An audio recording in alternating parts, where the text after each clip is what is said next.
wanna get it crunk in the club, crunk in the club, with a crunk in the club, crunk in the club, crunk in the club, crunk in the club, with a get it crunk with a couple hundred thugs.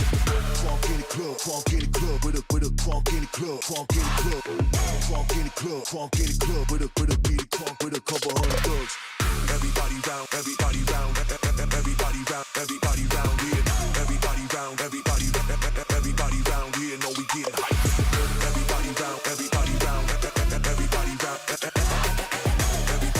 everybody round, everybody round here. Know we get hype.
stop to see me fall.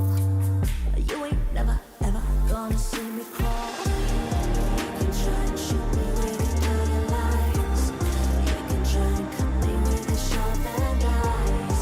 Like the dust and like the tide, still I rise. Ain't nobody who will ever bring me down. Ain't nobody who can take away my crown. Like the dust and like the tide, still I rise.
You were shot to death last night. Now you're lying in my bed. Must have been a dream last night, but I can hear what you're saying. You were shot to death last night. Where's my cup of coffee? I was dreaming something bad last night. Can't you hear what I'm saying? One gunshot, and I forgot to look at you, to look at you, to look at you, to look at you. Two gunshots, and my thoughts. We're not with you, we're not with you, we're not with you, we're not with you. You were shot to death last night, and I thought of someone else. Didn't care about your life last night, at least less than about his. All our dreams were shot to death last night. I see the clock stand still. Nightmares at your heart sometimes, but this is unbelievable. One gunshot, and I forgot to look at you, to look at you, to look at you, to look at you. Two gunshots, and my thoughts. We're not with you, we're not with you,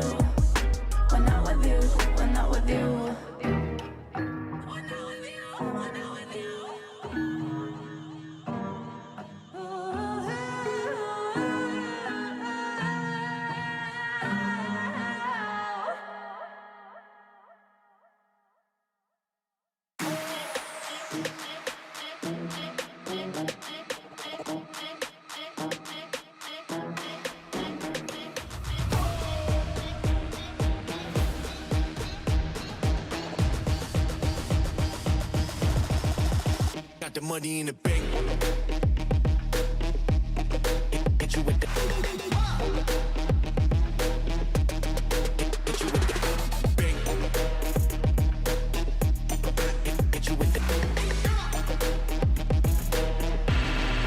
Hit you with the 808. Hit you with the. Hit you with the 808. Bang to the break. Bang to the break. Bang to the break. Bang, bang, bang, bang, bang. I'm a boss, yeah, you know that I'm finna shine. Got the money in the bank.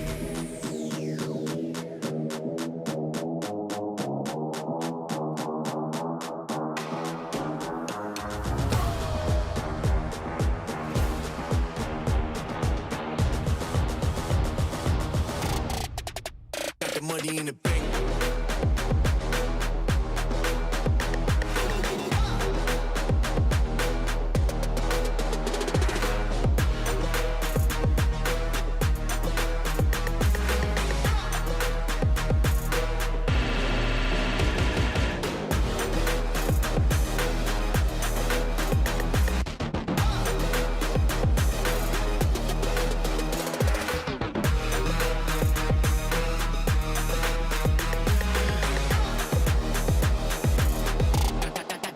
Got the money in the bank.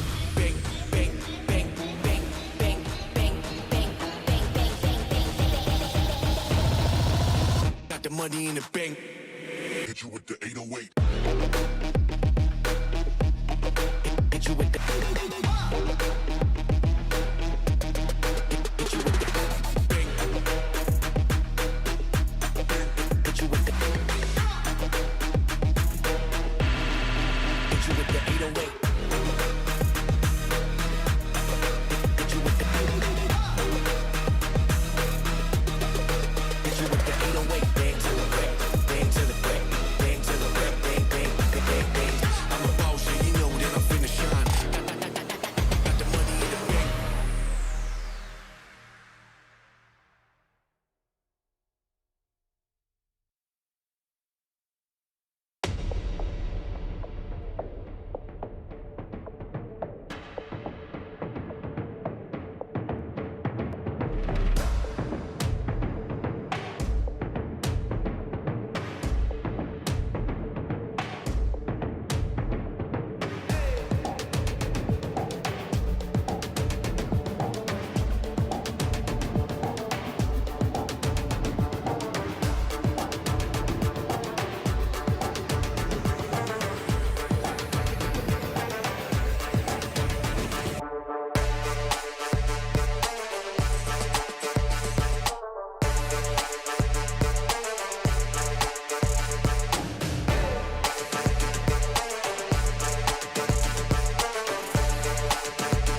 but we're never gonna do as we're told. We are painting by numbers, chasing rainbows like we're looking for gold. Through the oceans, through the desert, across the mountains, on 100 fields of gold. We were born to be legends, but we chose to take the beaten road.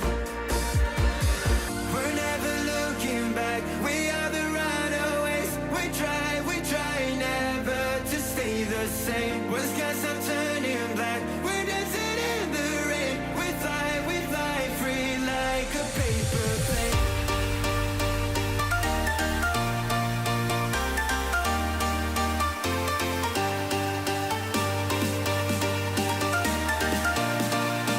We fly free like a paper plane.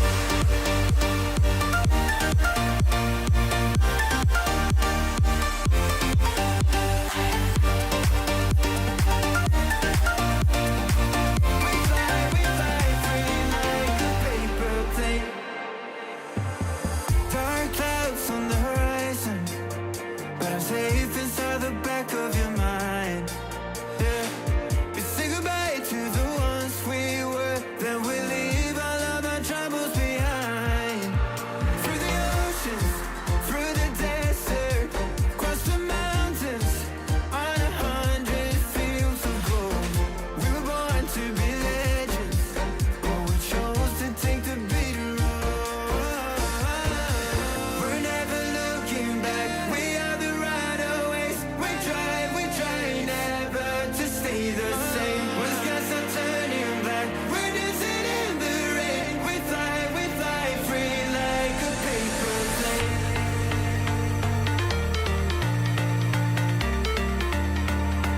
We are the runaways. We fly free like a paper plane. We fly free like a paper plane. We are the runaways. We fly free like a paper plane.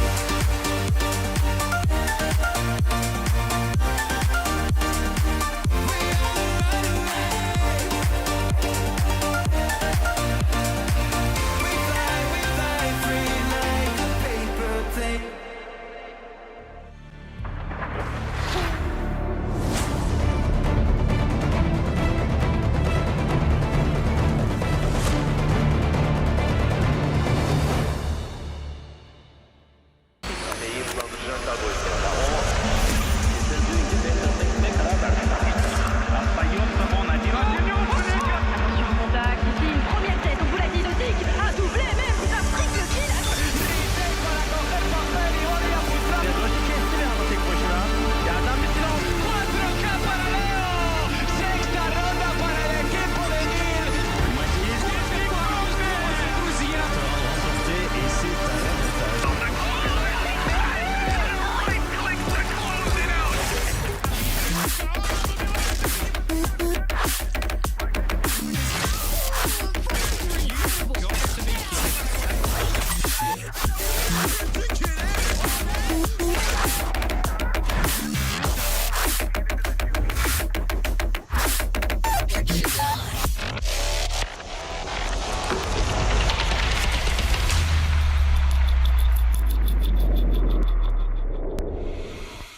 Hello, everyone, and welcome to the penultimate day of the EMEA Challengers playoffs. We've had an intense and competitive lower bracket, but it all ends here. One best of 5 to see who will be joining Supermassive Blaze in the grand finals tomorrow. I am your host, Yinsu, and I'm joined on the desk with my two favorite queens, again looking fresh, Kaquka and RyanCentral. Lovely to be here, as always, with you guys. Only one best of 5 for us today. We had to say goodbye to so many teams, FanPlus, Liquid, Forza, some great players like, Yeah, I mean, like, we got some nice little stories for players, but I think David P's the one that wins it for me. I think we were talking about it before, like player stories, and I feel it's almost like sort of like Bloody Mary, like the Candyman, where it's like if you just keep talking about him, you summon him, and suddenly, all right, I'm attacking on ACEND, I'm thinking about defaulting onto a site, and he's already behind me, isn't he?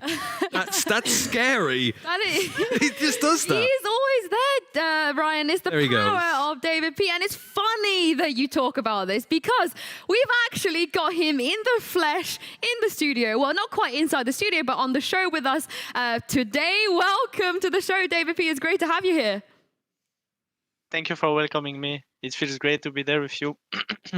Yeah, I cannot wait to see some of the insight you're going to give us in this best of 5 that is coming up today. But first, let's talk about what happened yesterday, because we had two best of 3s, but one team, we had to say goodbye to them, G2. They have already qualified for Berlin Masters, but Kaquka, their playoffs road, it ends here. Yeah, it might have gone everything for seeding, but we had to say goodbye to them. It went to the full series, the 3 of the maps. Starting off with that ACEND, the first surprise would be, G2 saying, why don't we start on that attack? They started making those changes. Mixwell was back on the sky. I think that's great for the team.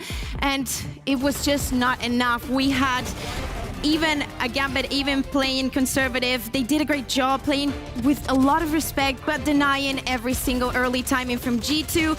Then when we got onto that icebox, it was time for G2 to shine, and they did. The adaptation and ability to break Gambit's tempo on the rotation was key to their attack. And also Gambit only managed to get 1 round on that attack. But when it came to bind, Gambit knew exactly what to do on the defense, because when they started the attack, oh man, things were not working. G2 was looking strong. But at the end, we got it to overtime, and Gambit managed to get that win for themselves and also get today here. What a series that was. And of course, David, you guys faced G2 this week as well. Sadly, you couldn't overcome them. But tell me, just how good is this team? To be honest, they surprised me. I knew that G2 was really insanely good in terms of skills, but they showed that on the 2 last maps after Airbox that they could bounce back, and they completely destroyed us. They're really good, and they're in a good shape. Are you surprised that they were knocked out yesterday? No, to be honest, no. I was looking forward to see Gambit winning. I knew that Gambit is like an upcoming team. Well, they are progressing each day. They are insanely good, to be honest, so I'm not surprised. I knew that Gambit will win, to be honest, and they are showing that they are one of the best in the Europe. Yeah, they are. And speaking of, some of the best teams here we have in the competition, Ryan, ACEND, very uncharacteristic of them, the audacity of them to lose a game. The audacity, right? How could they be this good and lose? But they had a 16-game unbeaten streak. And in that streak, they got 30 maps and only lost 5. Yesterday, well, Supermassive Blaze came in with a bit of an interesting turn. And NBS even tweeted saying, that series went as expected. Imagine the coach of ACEND going, yeah, we kind of expected this kind of banger of a series. Haven was insane just with the individual plays alone, but realistically, it's quite nice to see ACEND tested. It almost felt that they wanted to really go up against a scary-looking Supermassive Blaze, learn a lot from it, and then come back into this series all guns blazing. Yeah, we saw ACEND in action yesterday, but it's been forever since we've seen Harry. I don't know about you guys at home, but I've been missing him a little bit here. And here he is to give you guys some insight on what it's like to be in the studios here in Berlin, Germany.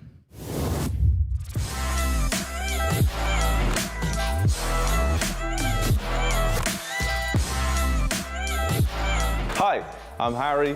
I'm hosting the VCT EMEA Challengers playoffs, and today we're just going to be hanging out and getting to know what goes on behind the scenes.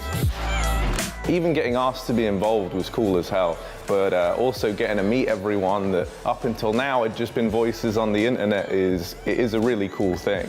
When you finally put a face to a voice, a person to the messages you get sent, it's a really beautiful thing. And I think we've all been missing that, what with how the last year's been. Zesht is someone who I knew already. I knew he'd been doing really well in VALORANT, and I loved the work he'd done on the VCT, so getting to come out and meet him again was a real treat. Another one though that I have to mention, I think she's incredible, is Kaquka. I think her analysis has been great, the casting she does is great, and she's been a treat, so yeah.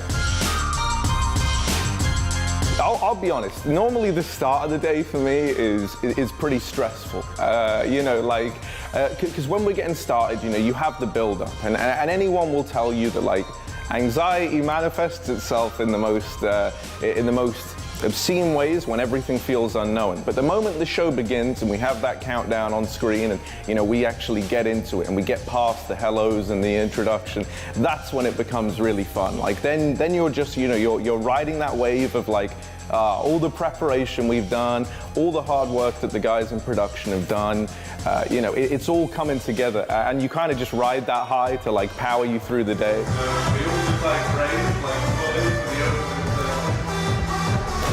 Yeah, so there's actually quite a lot that goes into a day, right? Like, I was never really much of a host before this. Woo, I'm nervous. But like also excited. We basically, you know, we start off kind of prepping individually, right? The analysts that I'm on the desk with, they go away. A lot of the time they have contacts in with the teams as well, so they try to get some more, Lothar calls it flavor, right? Like he tries to get a bit more to accent the analysis with.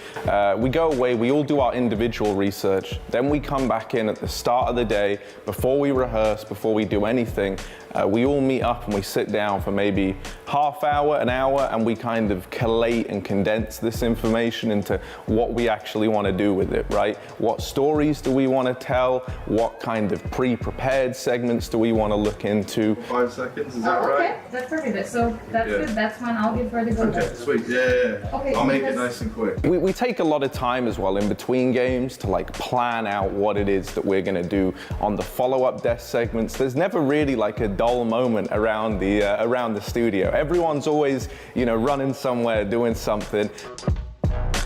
We all sit there, we all watch the game, and it kind of gives you like a small scale LAN vibe in that you have a lot of people sat around, you know, like everyone's cheering. Everyone here likes to commentate Valorant as well for the most part. Everyone's dabbled at that. So we're all very loud, we're all very opinionated, you know. People disagree with each other. It never gets too heated, but you know, people do disagree about whether something was a right play or not. And so, you know, we have like these fun discussions. A lot of the time, you know, they kind of inspire us for what we want to talk about on the desk. Good luck today, man. See you. There was so much to be excited about from the first day. I don't think I could answer it in like this 30-second reply. Yeah, sweet. We good? Oh, cool. All right, sweet. Okay, cool. We're done with the interview. Woo! You gotta love Harry. David, are you a big fan of Harry? He's really funny guy. I feel like I would like to meet him, to be honest. Yeah, I love Hugo.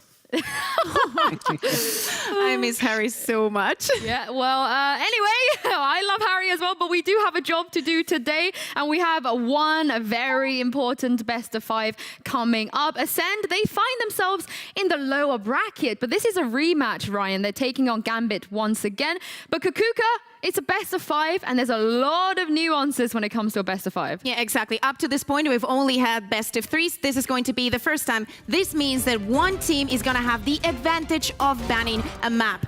This is going to be ACEND, so you know we can think what it's going to be out of that. But obviously, it's not the same. We're going to see Gambit playing on the maps that they do not want to play, that they try to avoid, that they want. They have everything for today. It's going to be great practice for Masters 3, though. And David, you know, you've played a best of 5 in stage 3, that best of 5 against Team Liquid. How much mind games do you think goes into it, especially when it comes to the one map ban? Do you see it as a big advantage? Not such a big advantage, to be honest. I feel like ACEND is gonna just ban the best map of Gambit, and it will help them a lot, but I do not think that it will give them the win.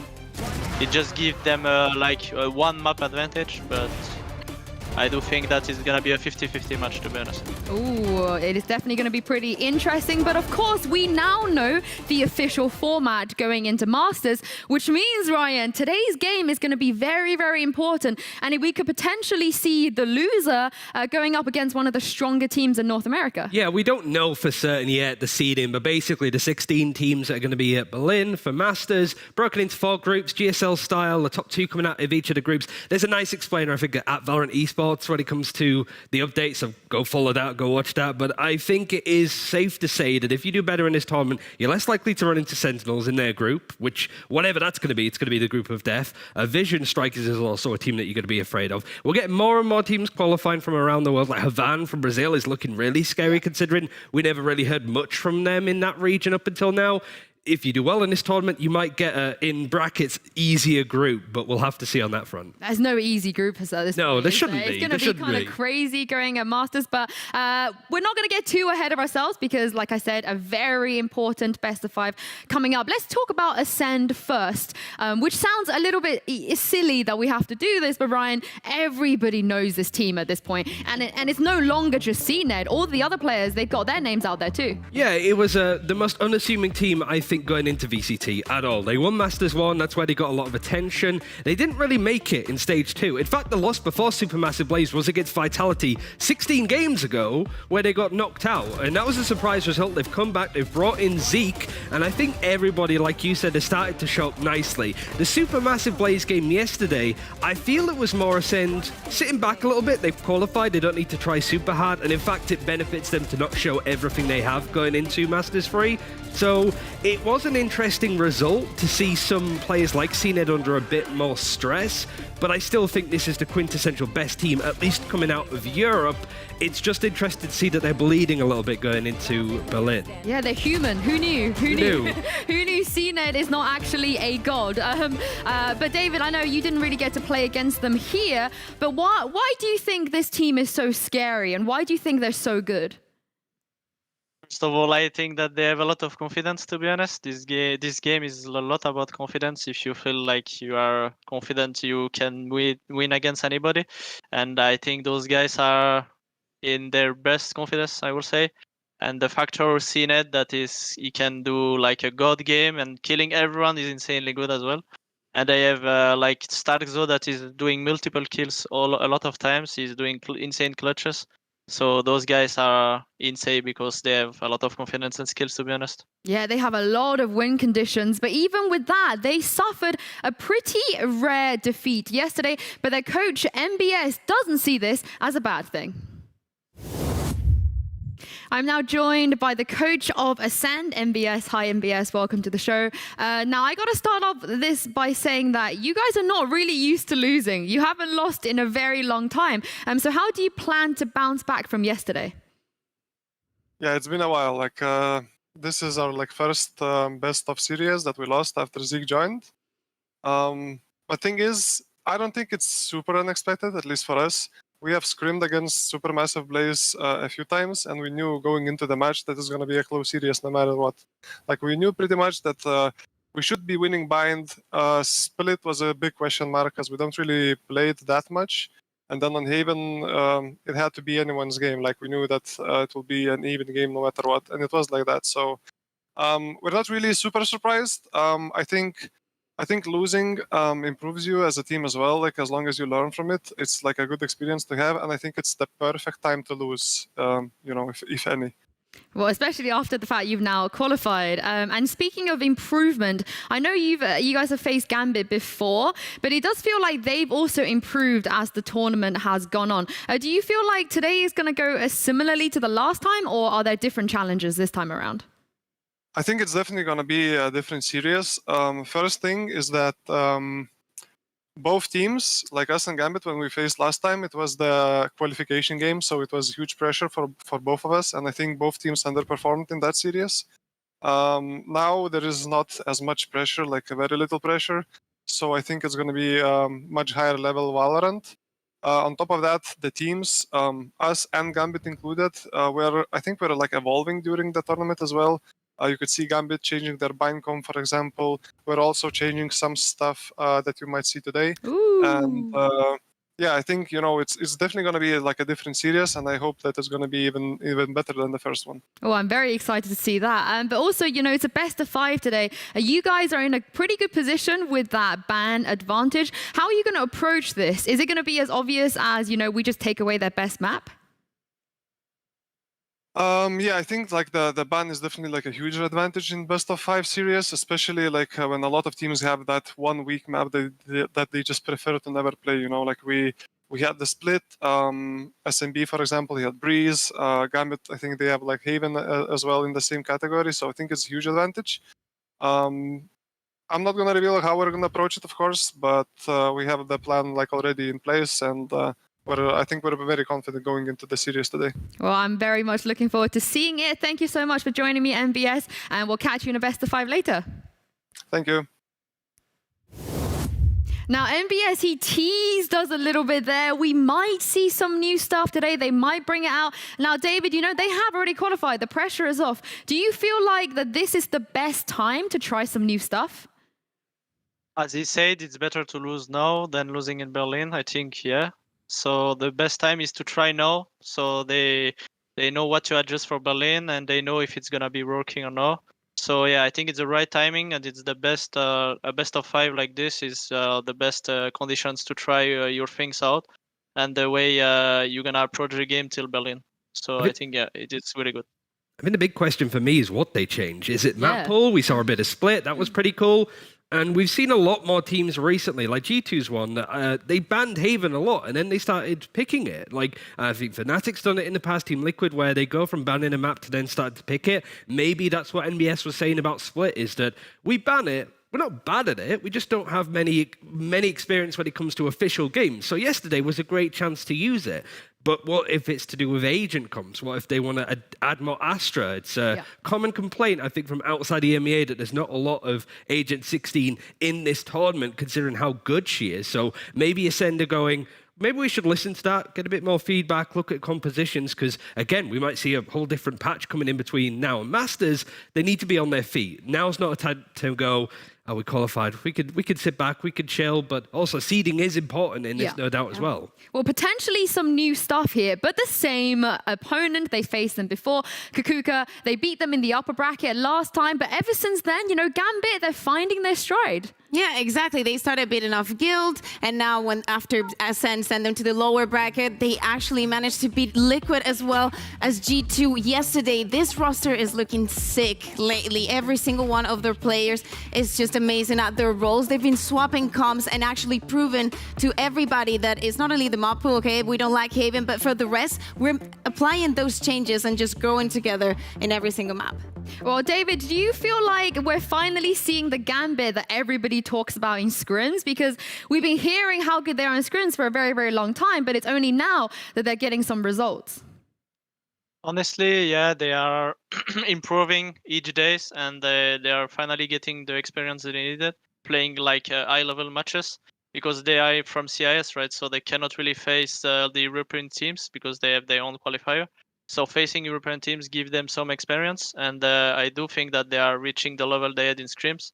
Honestly, I played against them in scrims, and they are the best team I have ever faced in scrims. So right now, I can see that they improved a lot in official, and they are showing it that they are one of the best in Europe. Oh, it's going to get very, very scary. Gambit, they have been very impressive, but one of their players, Nats, he has been making a name for himself in this tournament, and I caught up with him earlier, and this is what he had to say about today's matchup. I'm very excited to finally bring you guys an interview with the one and only Nats from Gambit. Hi Nats, welcome to the show. Now today is a familiar matchup for you. ACEND, they were the ones to knock you down into the lower bracket. How hungry are you to get your revenge today? We are very hungry, to be honest. We want to take a revenge against them. We are preparing already, and we have full chances to show the best how we play. We want to defeat them for sure. Oh, it's definitely going to be a pretty spicy game. Now, you beat G2 Esports, another European team. Throughout this tournament, you faced every single European team. You beat 3 out of the 4. Now, what is it about European teams? Do you feel like you guys are able to overcome them? And what are they like? Are they as strong as people think they are? Yes, they are strong for sure. It's very different if we compare the CIS teams and EU teams.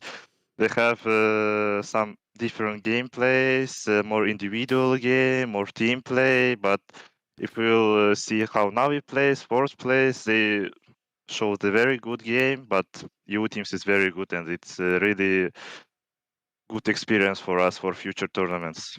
Well, you guys have already qualified for the next stage for Masters Berlin. Is the pressure off a little bit now, or do you want to get that trophy here? Yes, of course, we want to get the trophy. We are fighting for this. It's not over yet. We qualified, but the tournament is still continue. We want to get it. Well, you are one best of 5 away from the final. I also wanted to ask you about you, because amongst the analysts and pro players of EMEA, everybody has always said you're world class. But now, after your performances here at this tournament, you've gained a lot of new fans. A lot of people are saying that you are one of the best players in the entire world. How do you feel about this? And do you think you're one of the best players in the world? To be honest, now I'm starting thinking about that I'm one of the best players in the world. It's a lot of confidence for me. I like it. I appreciate anything what people writing me. It's good. It's really good. I don't know how to explain this. It's a lot of confidence on me right now, and I'm showing it on game. Thank you, everyone. Thank you. I appreciate that. Well, you have been absolutely brilliant so far, Nats, and I'm sure we're going to see some more crazy stuff from you today. Thank you so much for joining me, and best of luck in your best of 5. Thank you. Thank you so much. See ya. Now, we've spoken a lot about Nats, and I know, David, you tweeted as well that you think he is the future of this scene. And what's he like, and how good do you think he is at this game? I think this guy is insanely good, to be honest. Fun story, when we were scrimming against them back in the days 1 year ago with G2, I thought this guy was cheating, honestly. This guy was too good. He was destroying us. He was insanely good. And then we started to follow each other and text each other and then play in ranked. And then I discover like an insane guy, insane personality. This guy has the future, honestly. Like, this guy will be the best sentinel in the world if he is not already. And I do believe that this guy is like the future, honestly. He's insanely good. Yeah, and the fact that he can play different agents and just do as well as with every other one. And it's not only Nats. I feel like in Gambit, every single person on that team is just so good. It doesn't matter if it's on Sova, if it's on Reina. All of them have their maps, their strengths. And I just feel like if you talk about CIS, obviously you talk about Gambit, and that's the reason. Yeah, I mean, it's crazy. We're getting to a point of the competition and expected that there is no more weak links. Every single player throughout this entire tournament on both of these teams, they've always had a pop-off moment. I can't think of any player that hasn't yet. But I do want to talk about, Ryan, 2 players that perhaps don't get talked about as much as your Nats or your CNED. Yeah, I was speaking to CNED. Like, I could mention CNED again. It's like the Jimmy Neutron meme of, like, it's the 6th time that you've brought him up in class, Ryan. But, like, these are 2 players, Zeke and Chronicle, who have shown up a lot in this tournament. They usually play off of CNED and Defo respectively, but Zeke has come a long way from being on G2, from being benched, and now he's sort of playing under this Ascent role. He's secondary entering for the most part, and he's played 5 agents on 6 maps, including Astra, including Raze, the Reina, of course, the Sova. It's this huge amount of fluidity that he has to play off of it, and Chronicle has always been that for Gambit. The problem, as a lot of people point out with this team, is just, can he do that in officials? The answer is starting to become yes, and the response as well from this first game in the upper bracket of Ascent versus Gambit. Chronicle was way too antsy. He was too far in the face of Ascent, trying to take fights, often losing, instantly putting Gambit in a 4 versus 5. Yesterday's game and the game before that to qualify against Team Liquid, he showed up massively, and he's now starting to show that he is a god tier player alongside the like of Nats. Yeah, David, you're the star player of your team, but also you've said in the past, everybody has a job to do and they do it well. That's why you guys were able to find success. So how important do you think players like Zeke and Chronicle are? Like, how much impact do they bring to their teams? I think those 2 guys are really versatile, right? Because they can play many roles. Like, I think both of them are playing smokes on some maps, and then they play duelist and then Sova. So I think those guys, first of all, are really versatile, and I think that they have a huge impact in their team, as everyone has in their team. but I do think those guys are really like in the key rounds are really impactful for the team. Yeah. Yeah, well, let's see what they can do today. But first, we've got to talk about the maps. Kaquka, you've already said, explain some of the nuances in a best of 5. Which map do you feel like is going to get banned out? Because we only have one ban today, and that comes from ACEND. I mean, obviously, it's not going to be Haven because that is Gambit's permaban. And even though ACEND lost it yesterday, there's no reason for them not to play today. So I think it's going to be between Split, which we saw them play yesterday. It wasn't the best result, but it's either Split or ACEND. They have already lost to Gambit on this map, so either of those I think are fine. But on the flip side of this, Ryan, Gambit, they know they have to play Haven today. They cannot dodge it any longer. How much prep do you feel like they need to do, given that we haven't really seen them play this map at all? It's always a mixed bag, right? I remember Heretics and First Strike were like, we permabanned Icebox. We had to play it in the best of 5 against Summon FC. We played it once. We're just going to have to go into an official and take the L on that map overall. Some teams will do that. Some will prep it, like we saw with ACEND. Clearly, they're not like, we don't want to play Split. They have some ideas. And even we saw Fnatic take up a win against Liquid, didn't we? Like, we never play Split. We're going to put Bosa on Reyna, and yet they still beat Team Liquid in that series. So I don't think it's just a straight map for ACEND to take. Maybe Gambit have some ideas on there. It's just showing a little bit, but not too much that teams from around the globe are like, I'm writing that down. That's really good. I'm either taking it or I'm anti-stratting it. Well, it's the better the devil you know, right? Because ACEND, they have no clue what they're going to be facing today if we do see Haven. And speaking of the maps, let's have a look at the picks today. There will be 5 here. Like we said, just one ban. And the vetoes is looking like ACEND, followed by Bind and then Breeze. And if we were to go past those 3 maps, it will be Haven, which feels like it's coming up really late. Yeah. And then Icebox were to end it all on. David, you know, Split was the map that was banned away, but, you know, looking at this group of maps, do you feel like maybe it's favoring Gambit a little bit, given that they do not have to play Haven until later? I do think that it's gonna be a really close match. I was expecting ACEND to ban Split because it's their permaban. But I do think that Gambit is gonna be in the first map, sorry, and on Bind it's gonna be really close. But I expect Gambit to win. It's gonna be 2-0, and then it will end on a 3-2 for Gambit. I'm feeling like. Ooh, okay, we're going the distance there. But of course, ACEND being the first one, Kaquka, you know, you said they could ban the Split and they could ban the ACEND, but they've gambled here a little bit because Gambit, they're pretty confident here. No, they need this because obviously they know the Gambit are really strong here. They already beat them on the upper bracket, so maybe they just want the rematch. We want to see what would have happened if we can actually make the changes count.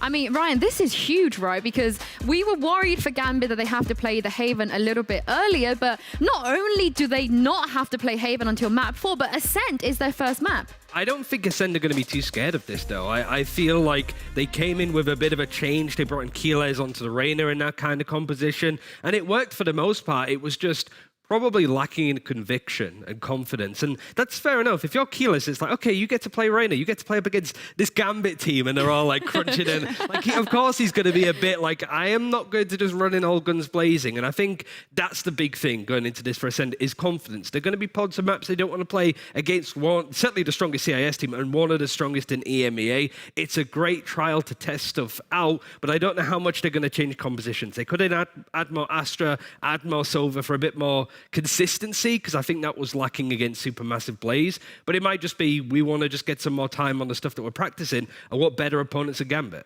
Well, 2 teams who are both very, very confident in this matchup. But let's jump into Agent Select and see what agents they're both going to be picking. Again, we've heard from MBS already. There might be some new stuff. Whether we're going to see the new stuff here, I don't know. But obviously, they banned away the Split for a reason. Something that we expected regardless. It was going to be this one with the other. Agent Select is ready. So let's jump into it now and have a look. I'm very excited. You know, this is the first map of our best of 5 final here. But, you know, Defo locking in that Jet and CNET locking in that Jet is another day in the office, Kaquka. Yeah, completely. No surprises. I want to know what Zeke is going to be playing here. Okay, Keyless on the Sova. That is something that we don't see definitely every day. This guy can play anything. Doesn't matter if it's the Reyna, the Viper, whatever you want. No surprises from Gambit, but I feel like the changes that MBS was talking about definitely come for ACEND. Yeah, it's just that consistency, I think, because Starso does move over to the Sage on this role. You don't have the Sky to get that information. They've gone off of the Reyna to a Silver, and maybe Zeke's going to take it up in play. So it really is just a change and switch around in who is playing what. Maybe Keyless wasn't confident, felt that he could do a lot more on the Silver. But for Gambit, it's expected. It's a map that they're 8-0 on in stage 3, so you're not expecting them to change up much. But ACEND, this is another go, playing up on a really common map that a lot of teams like to play up against the best team on it in EMEA. It's a great chance to try out a composition and maybe see Zeke do a bit more damage with a Reyna instead of Keyless. David, are you a fan of, Zeke being the one on Reyna instead of Keyless this time around? I think it's gonna be more impactful, to be honest. I'm not saying that he's better than Keyless. I do think that on the Reyna, he's just better than him. He's gonna have a lot of impact on the map, to be honest. I know you were leaning towards a Gambit before, David, but now with the agent selects being locked in, do you still think that Gambit are the favorites to take this map? Yeah, I do think they will win this map, honestly. In which case, what do you think ACEND need to do here to make sure that Gambit aren't the ones to take this map? If they wanna surprise them, they have to play stack and go into sides and just play all together as 5 and just rush them, honestly. Yeah. With the comp they have, I feel like they have to go as 5 and just surprise them. Ooh, they just got to crunch them, Kaquka. What do you think here? Are you leaning towards Gambit as well? Are you with David here? I want to see what ACEND does. I'm gonna go for Gambit here. I feel like Keyless was not doing the job that he was expected to on the defense when he's playing the Reyna. So I have my trust on Zeke here, but I'm gonna go for Gambit. I think for me, it was 10-13 last time that these guys played, so it was a pretty close one. It could go to overtime again. It's just that Gambit now don't have that stress of having to qualify. They might just absolutely blitz through this one. They have no fear. They could just play normally. They're not changing stuff up. ACEND clearly have some things they want to iron out on this map. Yeah, well, we heard from David there. He thinks what ACEND need to do is just to go, surprise them, crunch them, show some aggression. Do you agree, Ryan? Do you feel like that's what you want to see as well from ACEND? I think that's what was so good about ACEND in the first time that these two teams played, is just that they were there to up the tempo. They forced Gambit to play very forward-facing on their defense, which is typically not a thing that you see from them. They're typically very passive. Certainly towards the A site, they'll back off, play retake. If Gambit kind of catch it, they're going to be a bit more aggressive. They might just give them the site, let them waste that utility. We'll beat them on the retake. Well, we've had to say goodbye now to David. Thank you so much for joining us. It's been great to have you in the tournament. And also on the desk, I cannot wait to see you back on the server. Thank you so much for the welcoming me, and see you next time. Thank you. Thank you so much, David P. What an honor it's been, guys, to have him here with us. We've had to say goodbye to one of the best lurkers in Europe. But don't worry, I'm about to bring in my favorite caster, Antom.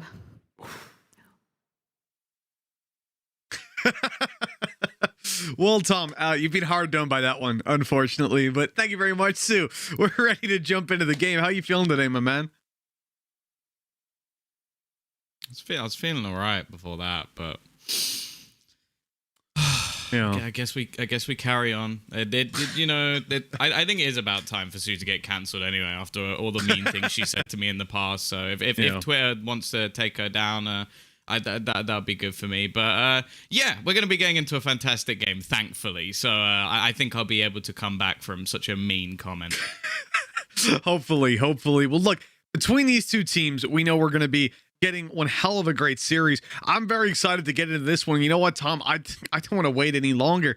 And luckily for me, and luckily for all of you out there, we don't have to, because the game is just about getting ready to go live on ACEND. And Tom, when we jump into this map, I'm expecting a whole bunch from Gambit when it goes to the defensive side, and I've just been told the game's delayed a little bit, so we'll talk slightly about the attacks of Gambit, because they have been a little bit shaky. I mean, some of the games I've been watching with them recently, it's like they got an 8-4 half yesterday. I'm thinking, oh, this game's over. I think they even went up to like 10-4. It was a very big lead. All on bind, and then the attack side rolls around, and well, they got like one round. It was shaky.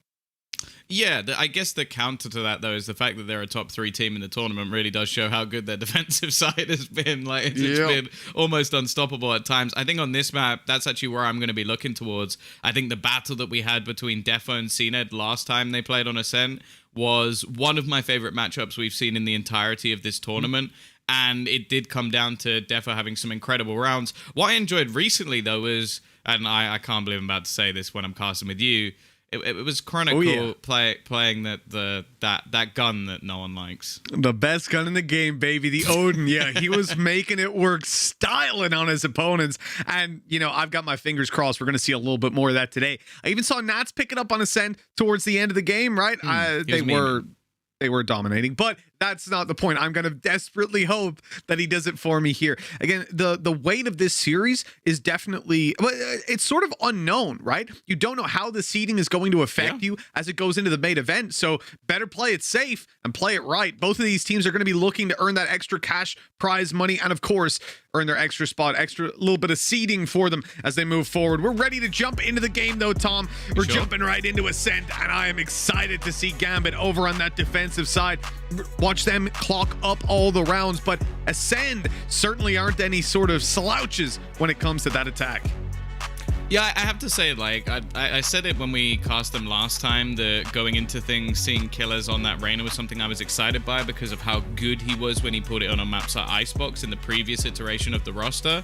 But now to see Zeke go back to it, I think just makes sense. He's been fantastic when it comes to the more aggressive style of play. I think a Sage for him doesn't necessarily make a whole lot of sense. So now having him as more of that hard opener alongside CNED, I think it's going to make this attack more deadly than it was before. Yeah, I think you might be spot on that one, Tom.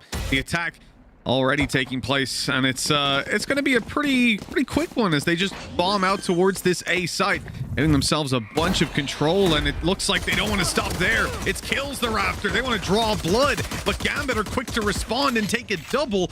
As the man advantage swings comfortably in their favor, Gambit don't need to rush on in, and in fact, as they just stand still and hold their positions, Ascend run into them, giving them all the kills and what should be a comfortable retake, as it's only CNED and Killaz left to deal with. Player standing. Oh, I thought for a second that might come back to bite you, because you did just use the phrase only CNED, which has never been uttered before in the entirety of this broadcast.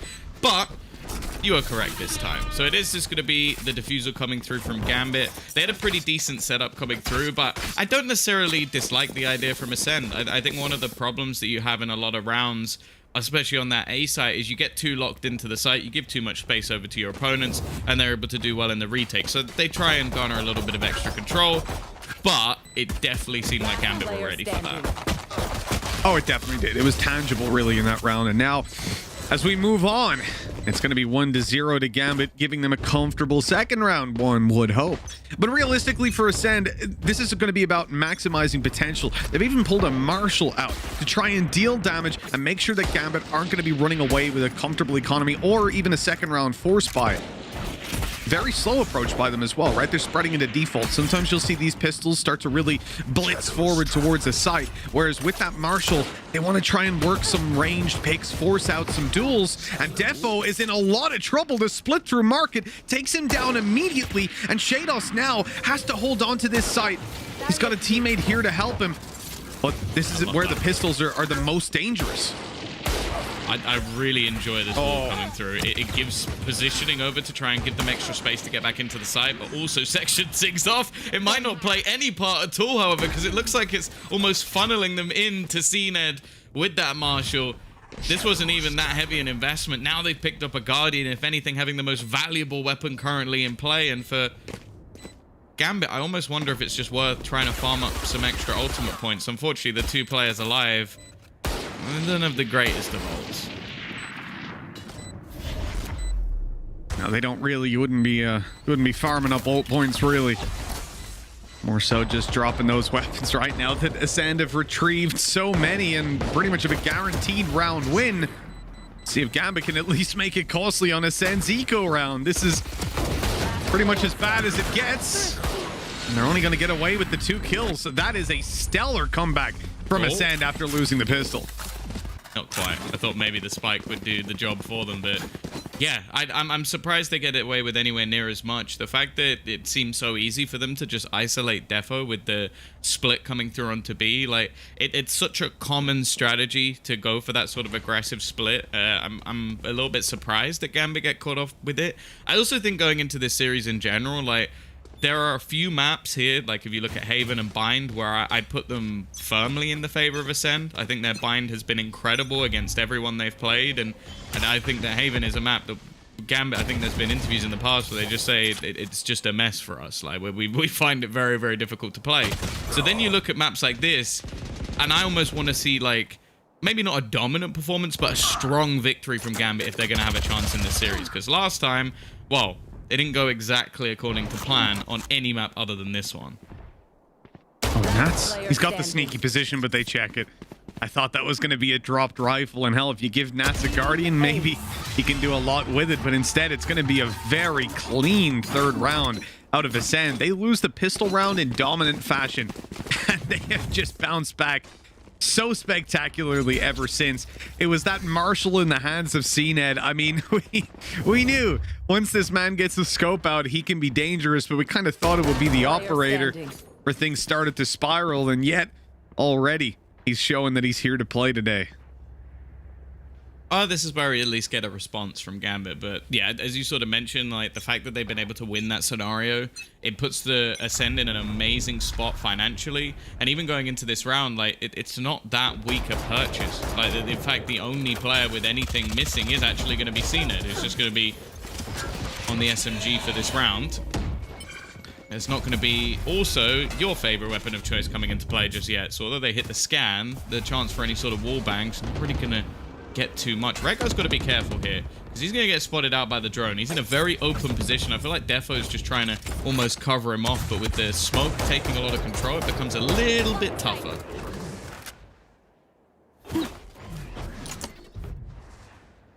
With a minute left on the clock, it's decision time really for Ascend. They spotted out the operator, but it doesn't get anything. Defo's kind of been inconsistent when it comes to that op, I have to say. For a player that I definitely hype up and have seen a bunch from in the past, at least at this stage of the tournament, he hasn't really impressed me on the op. And, well, CNED's going to be dropped. Opera on the other side, dealt with immediately. Redgar keeps on going. And with 4 HP, he doesn't escape. Zeke just catching him as he rounds the corner. 3 versus 3. Numbers evened up. Ascend putting some focus on the B side, but it is a fake. They're playing themselves, but unknowingly. As Bone Cold sees the side is completely clear, that Spike wants to then start moving. Oh, no! Goes through the smoke. And there's a trap wire here as well. Zeke gonna be fading back and moving to the A side where you've got to fight with Starzo losing it as well. Both wings that they tried to fight on, they lose, leaving Zeke in a very tough position to pull this back. He has to deal with Cypher on the side. He's gonna try to just plant it. Time was too low, but Nats is easily able to take him down and equalize things up. Yeah, I feel like maybe Ascend overthought that one just a little bit. Like, especially if your plan is to individually try and face off against Nats, I feel like your plan's not a particularly good one. Because this man, I would say that he's the king of positioning. I think that's what I'm going to give him in this tournament so far. Like, the amount of times where I see him take a duel where I'm like, that duel was not fair. Like, you have put yourself in a spot where the other player has to do something incredible to be able to find the picks. And yeah, he made the isolation of those fights look incredibly easy. Still a costly round, though. And as said, even though it wasn't a bonus, really, it technically was in terms of the finances of Ascend. They had so much cash that now they come in with an operator on CNED instead. This is where things can get dangerous, though. You've got an Ares in play for Chronicle, but also the Judge over on short. And Redgar is able to take down Zeke with it. CNED has to be cautious. Push. This is a Judge. He's got a Judge on the other side, and he's rushing him down with an op. What is this guy? He doesn't even dash out of there afterwards. That is the craziest decision-making I've ever seen. And of course it works out, because it's CNED. I don't know if there's any other player in the world who would have done that. I genuinely don't know. They're actually going to wall up over by the looks of things. 45 seconds left. They've got the drone trying to clear out. As said, you're looking to push into Nat's domain, which is always going to be risky. His lair is one that's very difficult to try and get through. Shados is there to cover as well. Shock Dart trying to clear underneath, but they actually stop watching. Luckily, there's the Ares on Chronicle, which is able to find one. And again, this man, as said, he finds the timing, he finds the positioning in almost every single spot. It's left onto CNED. So many players try and keep an eye on, and Chronicle will wrap around to close it out. Yeah, pushing into Nats' side just isn't a good idea. And, you know, this is the problem when he's playing a sapphiRe as well. You talk about him being the king of positioning, but he's also got those cages to give him extra cover to play behind it. It opens up a world of possibilities for him to play with. It's just impossible to push into. I still can't get over this. The fact that... because you can make the argument that the shrouded step across short, he heard that, so he knew. But no, he was pushing that before that happened. Like, he was happy to take a fight with a judge in a corner holding him, pushing out of the smoke, and he is an op, and he's like, yep, that's a favorable fight for me. Just CNED thinks, oh, the smoke has done him. Oh! Redgar out and 10 HP on Nats. What a start for Ascend in this round. CNED hasn't even got a weapon, but that Blade Storm already coming in huge for Ascend. They're going to use the TP to get into the back of the site as well. Of course, a little bit of information gathered up by the cam. It's in the same spot almost every single time. It gives a avenue to watch into main and also spot onto short. It's quite a good one. It's one you can definitely try and steal for your matchmaking games. For now, though, it's going to have to be a full-on retake. Now, Gambit are normally pretty good in these positions. The problem is they don't have their trusty Odin to clear out a lot of those under spots that they need to try and find. The wall down is also going to delay them, and CNED still has a Blade Storm. That's the most concerning thing. As this wall starts to break, Starzo just pops down as slow. That's going to be all of the halting utility used up. But even still, the time is so low for Gambit at this point. I feel like a save is pretty much the only option, and weapons are being dropped. CNED gets inside the smoke. Of course he does. Now the Blade Storm back out, and up close, Shados will deal with him. Still little consolation for Gambit losing so many weapons, and in fact, I noticed Bone Cold is pushing them down in the spawn. He's rushing them all the way down as the mid-fight goes to kill, as Bone Cold's about to ride. Well, he got killed by the spike, so never mind.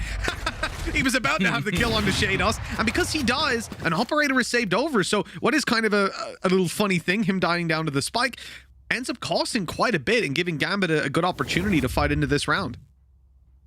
Yeah, this is where we can still see them break back. I think they'll be a little bit frustrated. It's just so filthy. Even the second time around, it's just as disgusting as the first one. But yeah, now we get to see that trusty Odin in play, which, as we sort of mentioned when we saw in the game the other day, that was one of the major factors when it came to that B-site defense, how much Chronicle was actually able to do. And also, Defo's still got his operator. Now, as you said, he's yet to come into this game just yet. I do think this is his map. If he was going to beat CNED out in this series, this is the map that I'd gamble on him doing it. Well, let's see. His op shots have been hit or miss so far, and this time it's a hit right away. Zeke is going to be rezzed up at the wall, going down. Instantly allows Defo to get in there for the punish. Ascend looking for the B side, and with practically no choice, their back being held, their front though, they run right into Nats. He's spraying them down through smokes, and Odin waiting on the side. This is the worst possible scenario for Ascend. Even the From the Shadows committed to allow that rotate from Redgar, who's now on the back side, eliminating Starzo. Every single piece of the puzzle is coming together for Gambit here as they get away with a flawless round to take the lead back. Yeah, that was a really nice hold from them. And a few pieces of interplay as well. I think like breaking the wall, giving the opportunity for the operator to actually do that extra bit of damage. Quick rotations to get in before any real space could be taken by Ascend. And then they kind of get a little bit, stuck in the mud. So a good round from Gambit, but one that I don't know how. This is the thing. I always find with the B site, I feel like a lot of teams almost use it as a little bit of a palate cleanser. Like, I think it's the tougher of the two sides to break in. I think a lot of the time teams will play A site retake, which I think Ascend are going to be more than happy to try and battle against. And I think A is probably going to be the more favored unless they can get some real mid control, which, as we saw in the last round, was something that Defo is going to be actively battling for. In this one, at least, it's a little bit more of a passive position, and this allows a lot of space to be taken by Bone Cold, but it is something that they are more than aware of. Okay, that's a little bit uncomfortable. Yeah, we had the tripwire broken by Kill as a shock dart right at the start to allow Bone Cold to try and creep up through mid. But the good reaction by Gambit, instantly realizing that that map control is no longer theirs. Doors closed, start to watch their spawn. They're doing everything right at the start of this round. Not over-facing into duels is the most important thing up against these pistols. Now, once again, it looks like we're going to have the challenge from ACEND towards Nats. It hasn't gone well so far, and it doesn't look like it's going to go any better this time around. Nats on for 4. Gorgeous work by this guy. He is unbelievable. Oh, well. Yeah, it's just perfect. Just uses all of his cages to isolate Jaws. There was no point where there was like a couple of players being able to find a battle versus him. And I think this is what makes this map so good for them. Is, as said, a lot of the time you play retake A, you kind of give up a lot of control here, and they are doing that. I don't want to sit here and say like, oh yeah, no, they're actually stacking up the A side. No, they're just leaving one man here.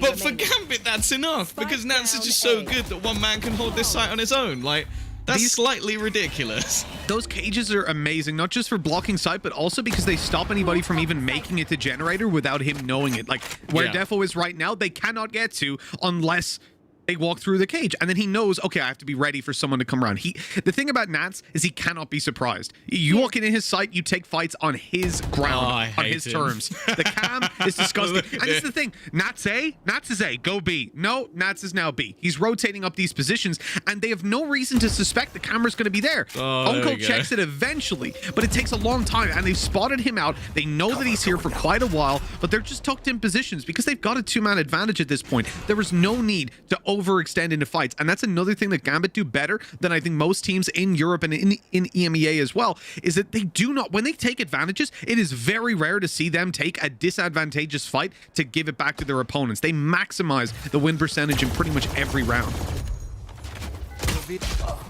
Oh, that's a really nice boost up from Starzo.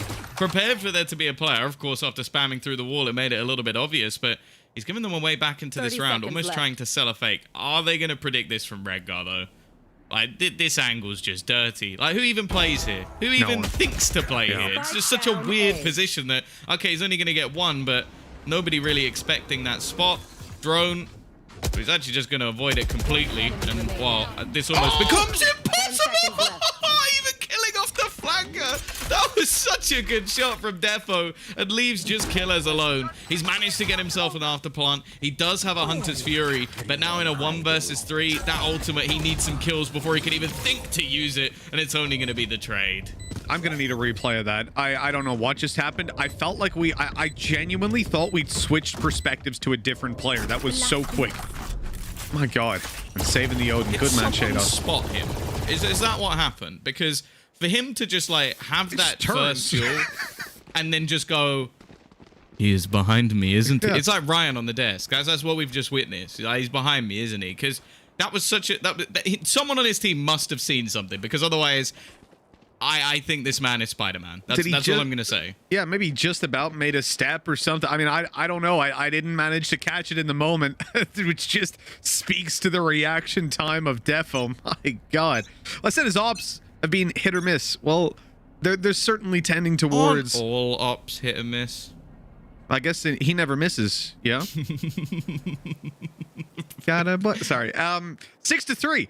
Things are looking really good for Gambit, and now they're just up against pistols. It looks like we're going to have a tough enough A-hold here, actually, because you're going to have Defo in the ult. Finds one kill, right? Ooh, doesn't even. And now there's a lot of pressure on Redgar. He's isolated up close. Those flashes, they don't push out on them, so Redgar is going to be able to see them as they come on through, and in comes the Odin to save the day, eliminating Bone Cold. Defo with his ultimate popping off on another, and 7-3 we go. I thought that was going to be a tough round. I think everything went well for ACEND right at the start, but they stalled it a little bit too much and allowed Gambit to rotate in to help Redgar.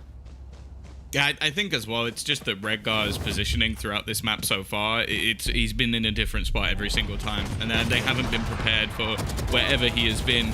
This is, again, the thing about the defense coming out from Gambit is it's not like they're just sticking to one thing. Like, they had Chronicle over to try and actually hold off onto short. They had players already up deep within the site, which is something they've not been doing. Like, it's impossible for ACEND to actually try and gamble or make a read on what they're doing, because it's different every single round. So, yeah, props to Gambit. This has been fantastic so far. But as said, on this map in particular, this is exactly what I want to be seeing if I think they're going to compete in this series. Oh, that's really good by ACEND here. They walk short, take a wide peek together so they can trade the off. Granted, they don't get him, but then the paranoia forces him all the way back. A passive A-hold has to be taken, but the rotates have already come in, and ACEND might not gamble on that with 4 players already in position to hold this down. Short is under their control, and the problem with that is that's where the spike is. I mean, if Starzo wants to cross right now, he doesn't have his wall to do it. And there's not even a flash for Zeke to come over and help. In fact, there's not even Zeke anymore. He gets taken out immediately. CNED's going to try to rotate in to help out. And there's just too many players here. I mean, you're going to have a godlike performance to deal with these guys. The first is a spam to Nats that puts him on 50 HP. And then there's the smoke. The cloud burst allowing the cross. They'll get to the site. CNED stays aggressive, though. It's so unpredictable, and that's why it works. 3 kills already. The door broken. Immediately down goes the Hunter's Fury. It's not going to buy enough time, though. Really, you needed a tag out of this, and that's not going to happen either. The plant was faked out to push Shadows forward, and CNED isolates him. Shock Dart's not going to land. Recon will reveal. That's a kill for sure, but the trade immediately from CNED and Ace from this man. There's just nothing he can't do. Last round before the switch. You can't. That's just a round you just forget. There's nothing you can do in this scenario. Like half the time, the positioning from Gambit is not even bad. They're just ready. They're waiting. They're trying to find these players, and then CNED's just like bursting through and just finding instant headshots. Truly unbelievable. Like we always talk about his operator play. This is the man when he doesn't have one. Get out of my way. It is incredibly scary playing against this guy. Look at the fast push by CNED. The wall up. Allows a little bit of extra mid control to go towards Gambit's side, but it's not even the mid control that matters. They're shutting down the B push, completely dominating B main and leaving ACEND with a pretty rough spot. They're watching the smoke. They know that this is a possibility. The only real issue would have been if they walked towards spawn, and even then Defo was there. Bone Cold walking up into Shados. Good kill. But a 2 versus 4 even after that, and the spike is down outside of B main. There's a lot of map control currently available for Gambit. Like, there's a cam currently watching. If anybody was to try and peek this angle, is it something that's even going to be spotted? Oh no! Oh, he gets stopped, but he still manages to get out of the drone and get the kill onto Nats. They're actually letting this one slip a little bit, but thankfully they get rid of Bone Cold. Now it's left all onto Killers. Again, he's still got this Hunter's Fury. There's not really been a time to use it. And again, in a spot where he's in a 1 versus 3, all it will really do is give away his position. So we're looking to see if he can find anything here. 30 seconds. As the opportunity as Chronicle falls, the quick peek by Defo secures the round. It is 8-4. Yet again, a great defensive side on the board for Gambit. We knew that this was going to be a challenge for ACEND on the attack, but now Gambit go to the side where historically they have just struggled, and it's not a map dependent thing, but they said it themselves. Sometimes their attack sides really let them down, and Tom, there's a big concern for me because now you're on an attack side versus CNED. Yeah, for sure. That is definitely where things just do get a little bit more difficult. They're not pushing into Nats' setup so much anymore. It's always been on every single map their weaker side of the two. And as I said at the beginning, I think this is going to be a defensive sided map for both squads, because if they can get that in for CNED fairly early, he can definitely start taking a lot of map control away from Gambit, which versus a lesser operator player, which I will say is pretty much all operator players. Maybe Izzy's put himself in the bracket, actually been able to compete with him, but you're going to have to try and play a little bit differently than you would against some other teams. Now, saying that, if Gambit actually win themselves the pistol hit, they are in an incredibly good spot. We could be looking at them needing to get 3 rounds on their map choice, or 3 buy rounds on their map choice, which is something I would still gamble on them being able to do. So we'll see how this one goes, if we can see ACEND get off to a good start. And interestingly, after all the times we've seen Gambit take a tactical pause going into the pistol, this time ACEND have stolen their strat.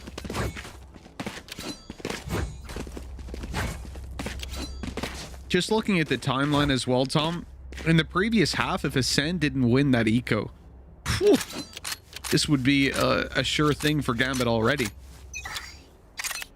Yeah, you have the ace from CNED as well. Indeed, yeah. Not a lot of their rounds were repeatable. We'll put it that way. Going to be a pretty pretty tough one for Gambit to accept if they end up losing this, but let's see how things go. The pistol starts out attack side for Gambit. Ooh, okay. They somehow managed to trade that back fairly evenly with Shados left on 1 HP, but he can heal back up. They've dealt with CNET. They've got the B side, and here comes the plant. That's a fantastic start for Gambit.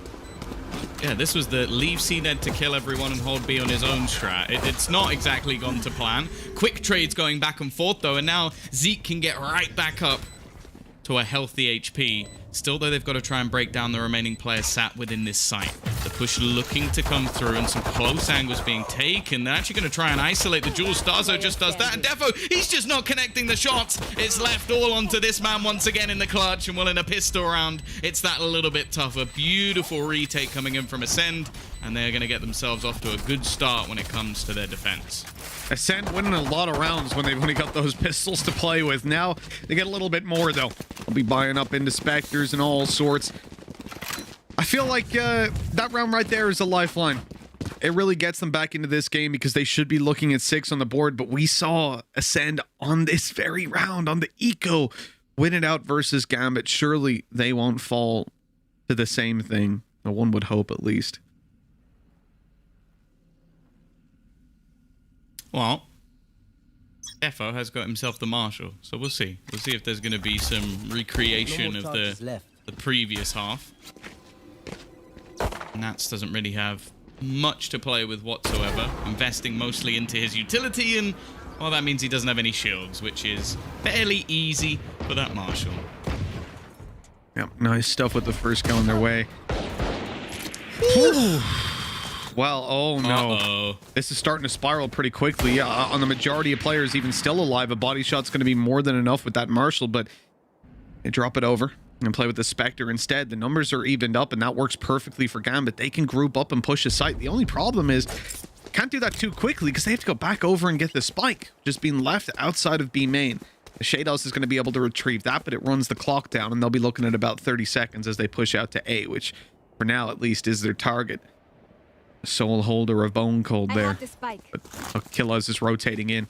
ACEND have zero information. This is full gamble. But they're going to have Killaz towards the spawn. Just, oh, he should be watching for market here, surely. But no, they leave it completely content with Zeke solo holding B main on a Bulldog. And that leaves the B stack to come in right now. Left. One enemy remaining. He's done a fantastic job at delaying, just picking these players apart. I was thinking he's got his paranoia. He could slow them down if he needed to, but in fact, he's just going to win out all of those remaining duels. So ACEND will get the conversion, but it's a fairly costly one. So the buy going into this round is not going to be fantastic. And if they manage to win it, sure, a fantastic bonus round, which will pretty much set them right back into the match. But this is where you kind of expect a little bit more from Gambit. What I will say, though, is CNED's actually gone in for the rifle. So we talk about this a lot because if he can get a few kills in this round, get himself ever closer, maybe pick up an orb as well, in the next round it won't matter too much because he'll have his Blade Storm. If not, and they lose this one, it could be incredibly costly.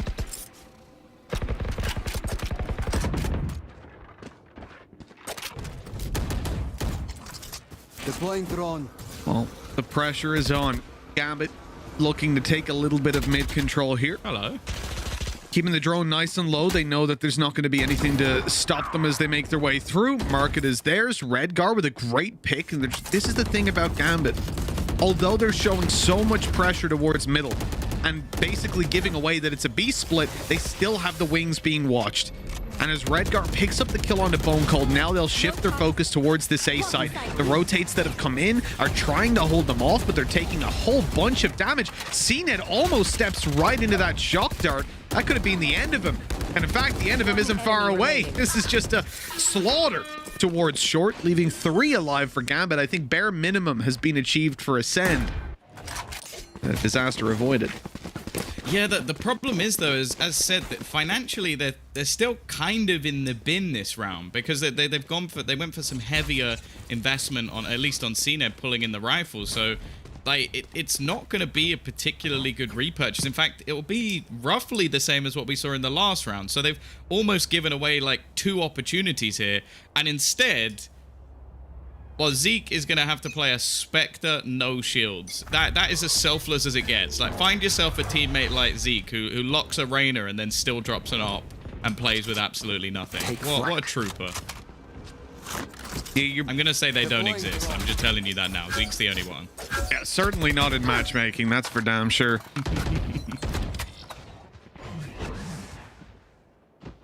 But what I would say about Zeke, you know, ideal scenario here, he wants to just take a fight with a teammate, damage somebody and let them finish him off so he can heal up off it. But he doesn't have that choice anymore. Wall up, and now he's isolated on the B side. The rest of his team on the other side of the map. This has to be a huge hold from Zeke. He gives away his position right away, and that's a quick punish from Defo. ACEND lost control of B completely, and, well, unless Starzo's about to run through this, and they're going to have to play for a retake.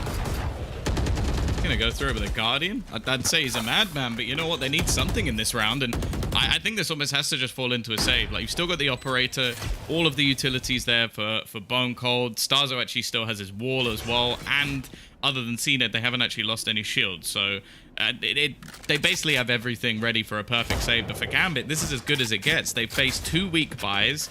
They found openers onto the players that didn't really have too much in this round, like the players that didn't have the rifles, and then that basically just ends it. There's not really too much they can do. I think the issue as well, like if you look at the compositions, Gambit's almost plays into that defensive side. Like they've got themselves their well, I guess 2 Sentinels, but I'm only going to really go on the Cypher in this case, which allows basically Nats to just lock down one of the sides.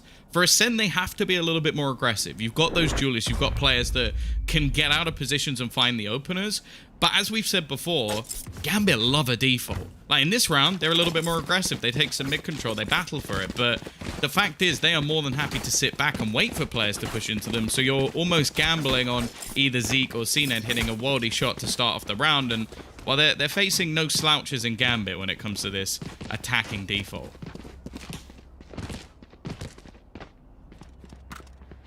The punishment has definitely been there.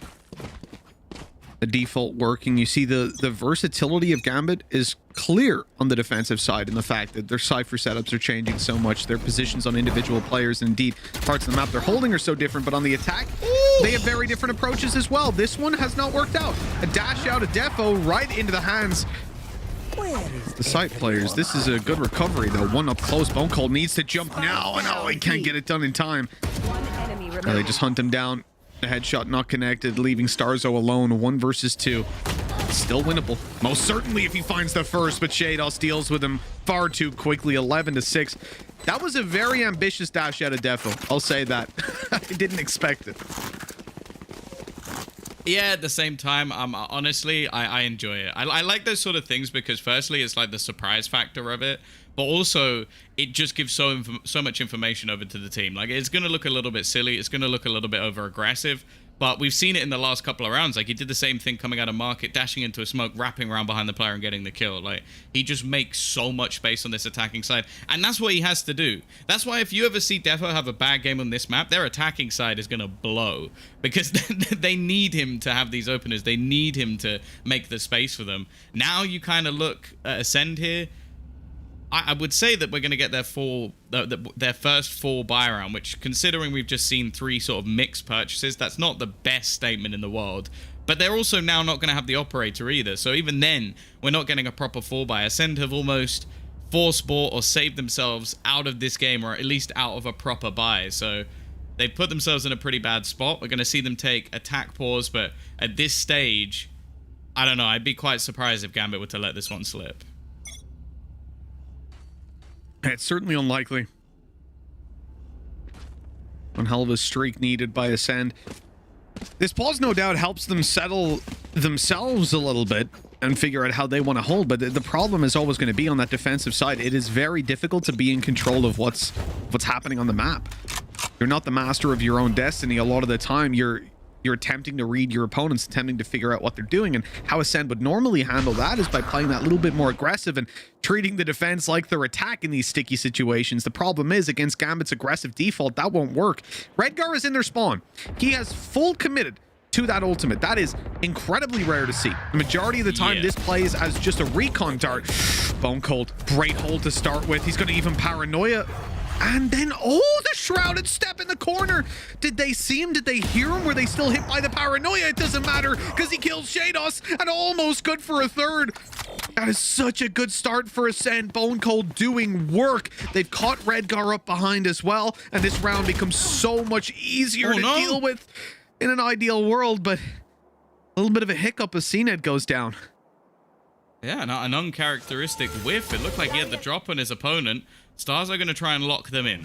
This means if they want to go for a rotation, they'd have to go around the whole map. Instead, they're going to go pushing straight into Killer, so they expect him to be here. No, and it's only going to be the trades. Ascend, they bounce back. They'll even retrieve themselves the operator as well, get that back in the round for CNED. But at the same time, this has been the case for them. When they have managed to win rounds, I think back to CNED getting the ace, it was only one player alive. So financially, they've been in the bin throughout the entirety of this game. And guess what? Gambit still have money. Of course. That economy riding high. That was such a good play by Bone Cold. Great paranoia catching the players. I'm not sure if they heard him or if the paranoia would have faded away by that point, but I think he got in the corner undetected and got the jump on them. Oh, look at this. Defo up in the pace again, but it's into a 3-man stack on the side, and Killaz is dealing with them. They haven't even spotted that CNED's up close. But now they have. The operator shot rung out. Blade Storm popped. I mean, they can slow it down now. Gambit have the choice to go back. Bone Cold is on the other side of this trap wire. Hasn't yet spotted it. They'll get close and then catch Chronicle. Gorgeous stuff. This guy, Bone Cold's been so instrumental in the last few rounds. For sure. So I'm still surprised. I think Nat's got 2 kills just straight through smoke and like clipping a wall. So he's managed to make this round even competitive when it probably should have been over since they lost those initial duels. The boost over the wall, not really playing too much for them here. But they're still walking into a pretty deadly crossfire. The dash still available for CNED, so he can basically just get out of there. Instead, though, they're actually going to try and just make a bit of a play through. It hasn't worked out for them, though. Redgar already getting caught, and now they're putting it down to their Clutch King to try and bring this back. If there's anyone that can clutch this out on the server, it would be Nats with 30 seconds left, but the knife up close is more than enough to deal with him. That is going to be 11-8. And for Gambit, it's not looking too scary just yet. They still have a 3-round lead. This is their attack side. They control the pace, but it is starting to get towards that stage where you get a little bit worried, especially coming out of this round, Tom. Because if they lose this, it's 11-9, and their economy is spread very, very thin. We could easily see Ascend hit double digits, and from that point, the game really can swing either way. Seems like, again, we're going to have more of a battle now for CNED. Oh, a little bit of spice added in there. I like it. You're expecting it to land in the same spot. Wow, you've been bamboozled. And they're actually going to force them back initially. Will they expect Zeke to still be here, though? Now, he was the one to shoot the dart that came through, but that doesn't necessarily mean they're going to expect him. Oh, they've spotted Bone Cold backing off. They know the short control is theirs. Here's the paranoia going through, but he gets blinded up himself. A little bit of a trade there as he gets up close and deals with Defo. Gambit down by 2. A very important round for them to get on the board. Again, a loss here is going to probably put Ascend up to double digits. And the one player that could really help them out in the form of Shados, with that res that he has online, is already dead. Died over on short right at the start of the round, leaving them stuck in this 3 versus 5. And as they move towards B main, you know, they think they've got some good timing, but the reality is the wall is still up, and as it breaks, now Ascend will still come back and watch for that push. I mean, the timing has actually worked out pretty poorly for them. Left. Oh, even worse now as Killaz is coming into spawn. Oof.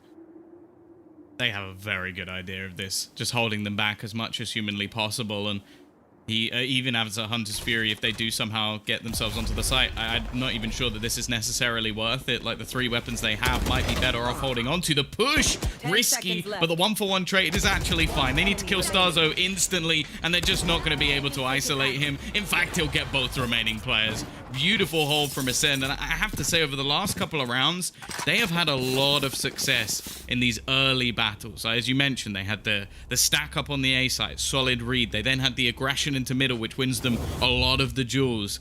It's starting to fall apart a little bit on what was looking like another solid half for Gambit.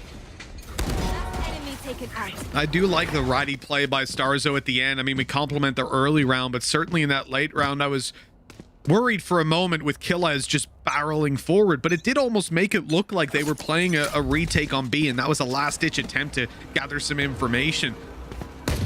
Making it a little bit less likely that Starzo was actually crouched behind that box on the side, and, well, he managed to jump both of them. 11-9, exactly what we cautioned of. Gambit not having any cash comes into play. Pistols on 4, the lone rifle for Shados. This is going to be an exceptionally tough round. They have managed to see some control over middle and market.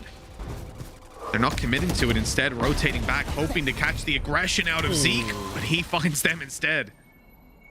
And could just dismiss out of there without any problems at all. They've got the hero rifle onto Shados to at least try and make this one a little bit more costly.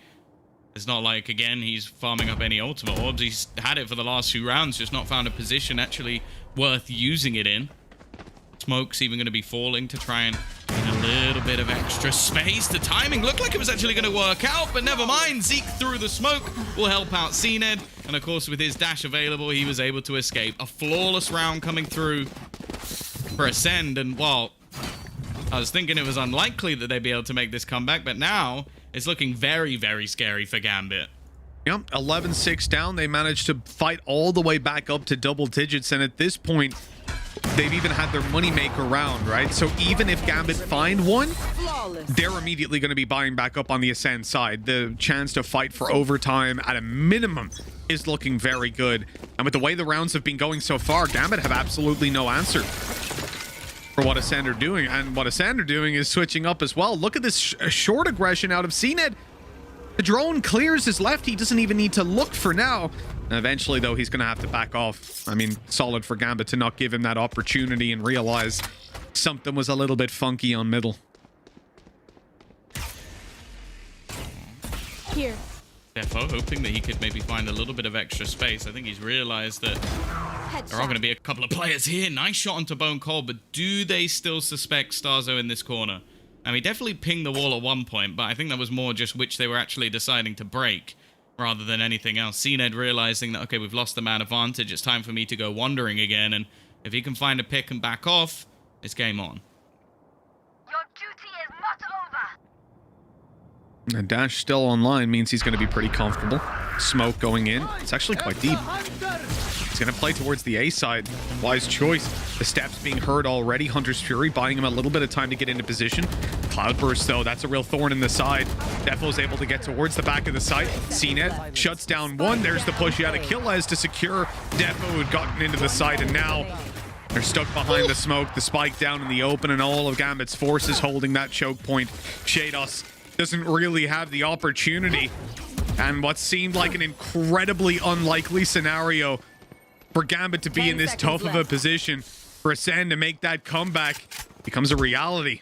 We're looking at 11-11, a tied-up scoreline, and Shados is attempting to save this rifle, but they are coming for him in force and shutting him down. No reward for him either in getting a kill there and dying, because he had his ult online already, and that just feeds ACEND a couple more ult orbs.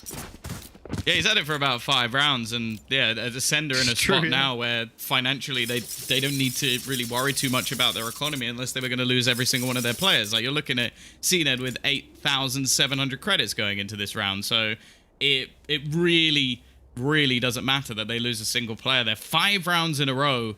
As said, this was the map where I was looking at Gambit and saying, I want this to be a convincing victory if you were going to sort of challenge ACEND in the series, because I believe up next we've got Bind, which is a map that I don't think anyone's really been able to beat ACEND on throughout this tournament. They've been utterly fantastic on it. Like, you're looking at the victories, even versus Supermassive Blaze, 13-6 versus Gambit, 13-7, G2, 13-2, FPX, 13-4.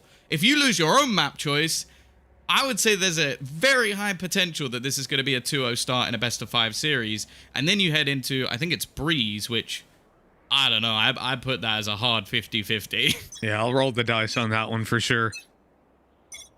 Well, at 11-11, Gambit, no surprise, calling a tactical timeout. They definitely have some stuff to discuss. They've had plenty of data gathering rounds and very little execution off the back of it. Every time they attempt something, there's always a spanner in the works from ACEND. They seem to be playing right into their hand. In fact, I would say a lot of the time they've been very unlucky with the sites that they choose. That ACEND seem to have their players at least 2 stacked towards it in the late round when they're in these like 3v3s and so on. The drone early doesn't spot the 2 players getting aggressive. My God, you can't anticipate that kind of a strat. You see one guy passive towards market and it's the Sova who's normally here. So okay, fine. We know that we can get a little bit of control. The res finally comes in and it will be secured this time. Nobody able to punish. I mean, that has been online since round 3 or 4. And no better time to deploy it. Yeah, the problem is it just puts them right back in the spot they were in before, though. They've still got weaker weaponry than their opponents. They've got no ultimates that are really going to be too valuable in this round. And yeah, they've just had to use their wall to actually try and get themselves the res off in the first place. So they've managed to take some mid control, but you can see the adaptation from ACEND. They've now got aggression looking into B. They've got a deep spot over in Wine on the A site. They've also got short control. In other words, what I'm trying to tell you is Gambit have no map control other than mid. Yes. They're in middle, holding the wings. Now, we found success here before in one of the initial rounds where Gambit played the exact same strat and attempting to go for aggressive mid control, and Redgar was holding for the push. That was where we saw Starzo get shut down right at the start of a round. That dash right past Zeke. Good trade, good information early on. That allows the rotates to come in. Bone Cold tries to make a play, but fully blinded up. Nats is able to take him down. Gambit have a fire lit under them, and the A side is now theirs. Better late than never as they look for 12 rounds to regain the lead that they held for so long. Starzo, though, will shut down 2. Oh, not again. Surely they've actually gotten to a site for once. It's only the post plants that they need.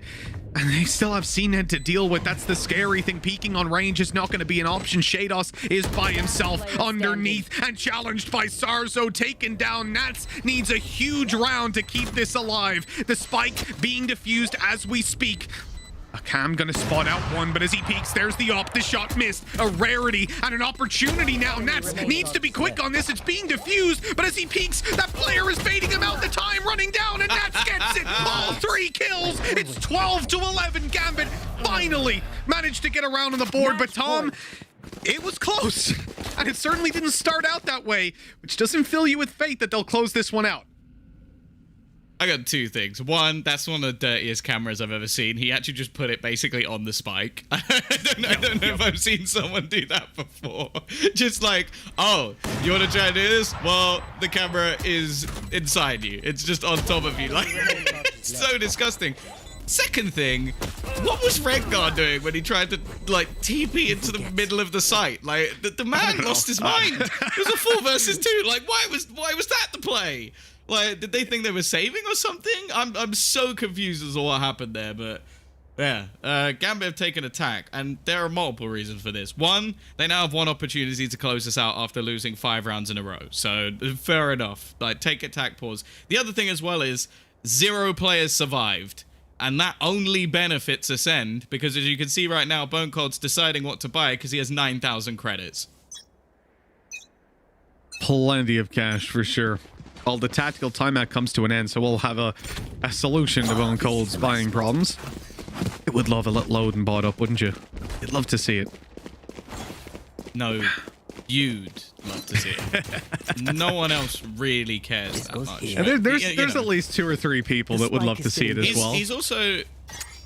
It says he spent 9,000, so I want to know what he's dropped on the... Has he dropped another operator? It looks like he has. Yeah, Stars has actually got one into this round as well, so there's been a few weapons juggled around to try and just give them the best opportunity. CNED. Why is he here?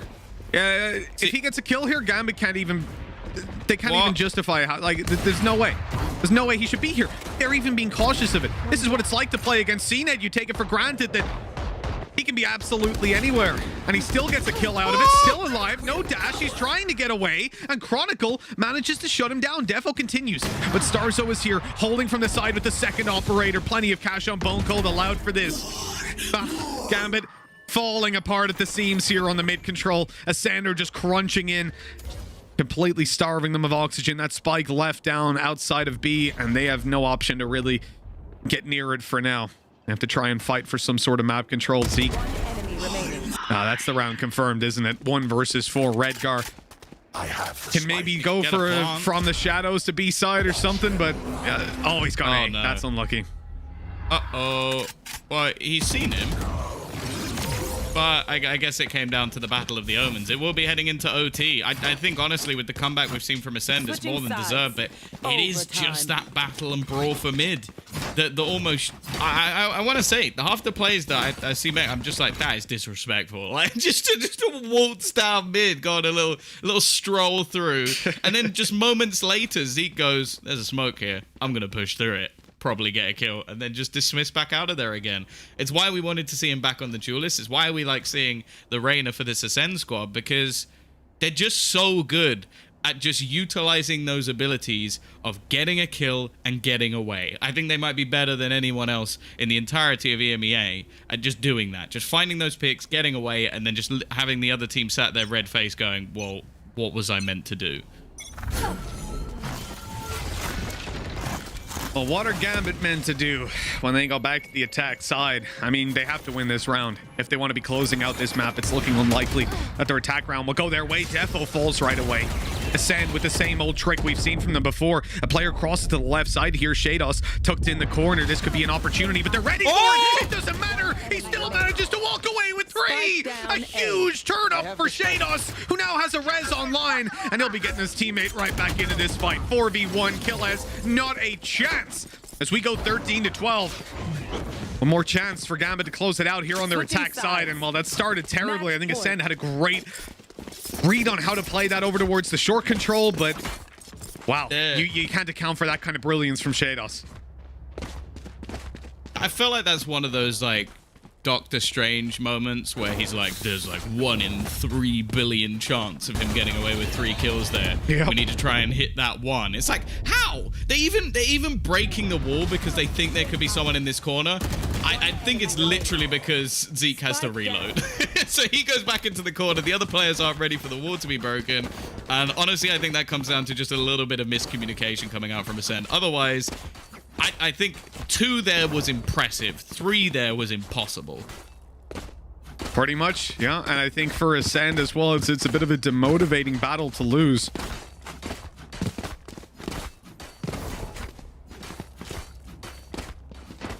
We've got a bunch of opportunities for Gambit to win attack rounds, and they haven't been able to connect them again and again, slipping up on this attack side. And a lot of it has been based around that mid control that they've attempted. Every time they go out there, it's either CNED getting aggressive down middle and opping them, or Zeke going in through the smoke and taking a couple of kills, bailing out. Now, it seems like they're going to shift their focus a little bit with 3 players outside A at the start, but still wanting to play a bit for that mid control. Cypher and Sova looking to bait them out into thinking it's the same old, same old.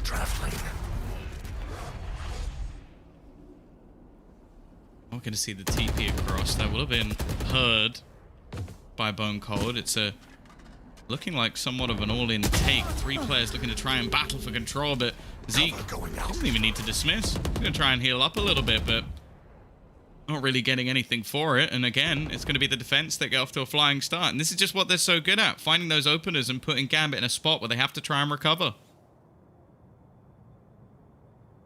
That's lurking up through short. Maybe he can do something here. There's 2 players, though. That's the problem. Bone Cold here to support Zeke and take the trade afterwards. A minute left on the clock. Gambit don't have to make a move just yet, and they're wisely still spread out, playing the B side a little bit, putting the wall there, the recon as well, revealing that there's no one inside of B main. That's going to drag a rotate from ACEND as they move back to support the B site. Now's the time to strike for Gambit. They still haven't sold that much of a fake, though. A solid 3-man hold for ACEND. That double short play still in effect, and as noise is now made inside of main, Nats chooses his time to strike. He's coming up behind as we speak. The sprays, as these players are so focused, they don't know that Nats is here, and he gets him. What was that on the Zeke? He spray transfers it into a smoke and headshots him as well. Ridiculous play from Nats, and that gives Gambit the chance. A 3v3 as they hold on to the site now. Redgar going in the smoke falls. They need a big play to come out, and Shados falls. Chronicle all alone. 2 players left to drop, and he can't get it done this time. It will be another overtime as ACEND just about battle back into the A site. It's just big play after big play. It's almost coming down to like who's the bigger balls and who's gonna win this map. Like absolutely ridiculous. I will admit I'm seeing a lot of like new Nats fanboys, and as a Nats hipster, it is starting to like trigger me a little bit. Like, God, I was a fan of Nats before it was cool. I know that Mitch is gonna say that if the Odin ever comes into fashion, like if people are playing that all the time, you're gonna be like, you're only just picking up the Odin. I was doing it since day one. Yep. we got me, Coldamento, we got Strong Legs in there, Chronicles, like the Odin crew. Shadows. Everyone else be laughing, but someday, Tom, I'm telling you, they're gonna realize we're into OT number 2. Gambit. Again, on that defensive side, they found a lot of success here. You see the adaptation of not playing that operator on Defo and short this time. It's just not had the success whenever they take that short play, but it's an adaptation from ACEND as well. They're not going for the same old strat. They're starting to move towards B main. 4 players stacked up there, and it's only Zeke floating around, oddly enough, with the spike. I don't think that's intentional entirely. He's just watching for any sort of mid play, making sure they don't get aggressive and push down. Really gambling on the fact that Gambit will take an aggressive stance themselves. Little do they know, this is probably one of the most patient teams in the world. Yeah, it is a complete clash of styles when it comes to this defense. Like, ACEND are looking to try and battle and brawl for every piece of map control, and Gambit have almost gone, have it. Take it. They're playing the tower defense game.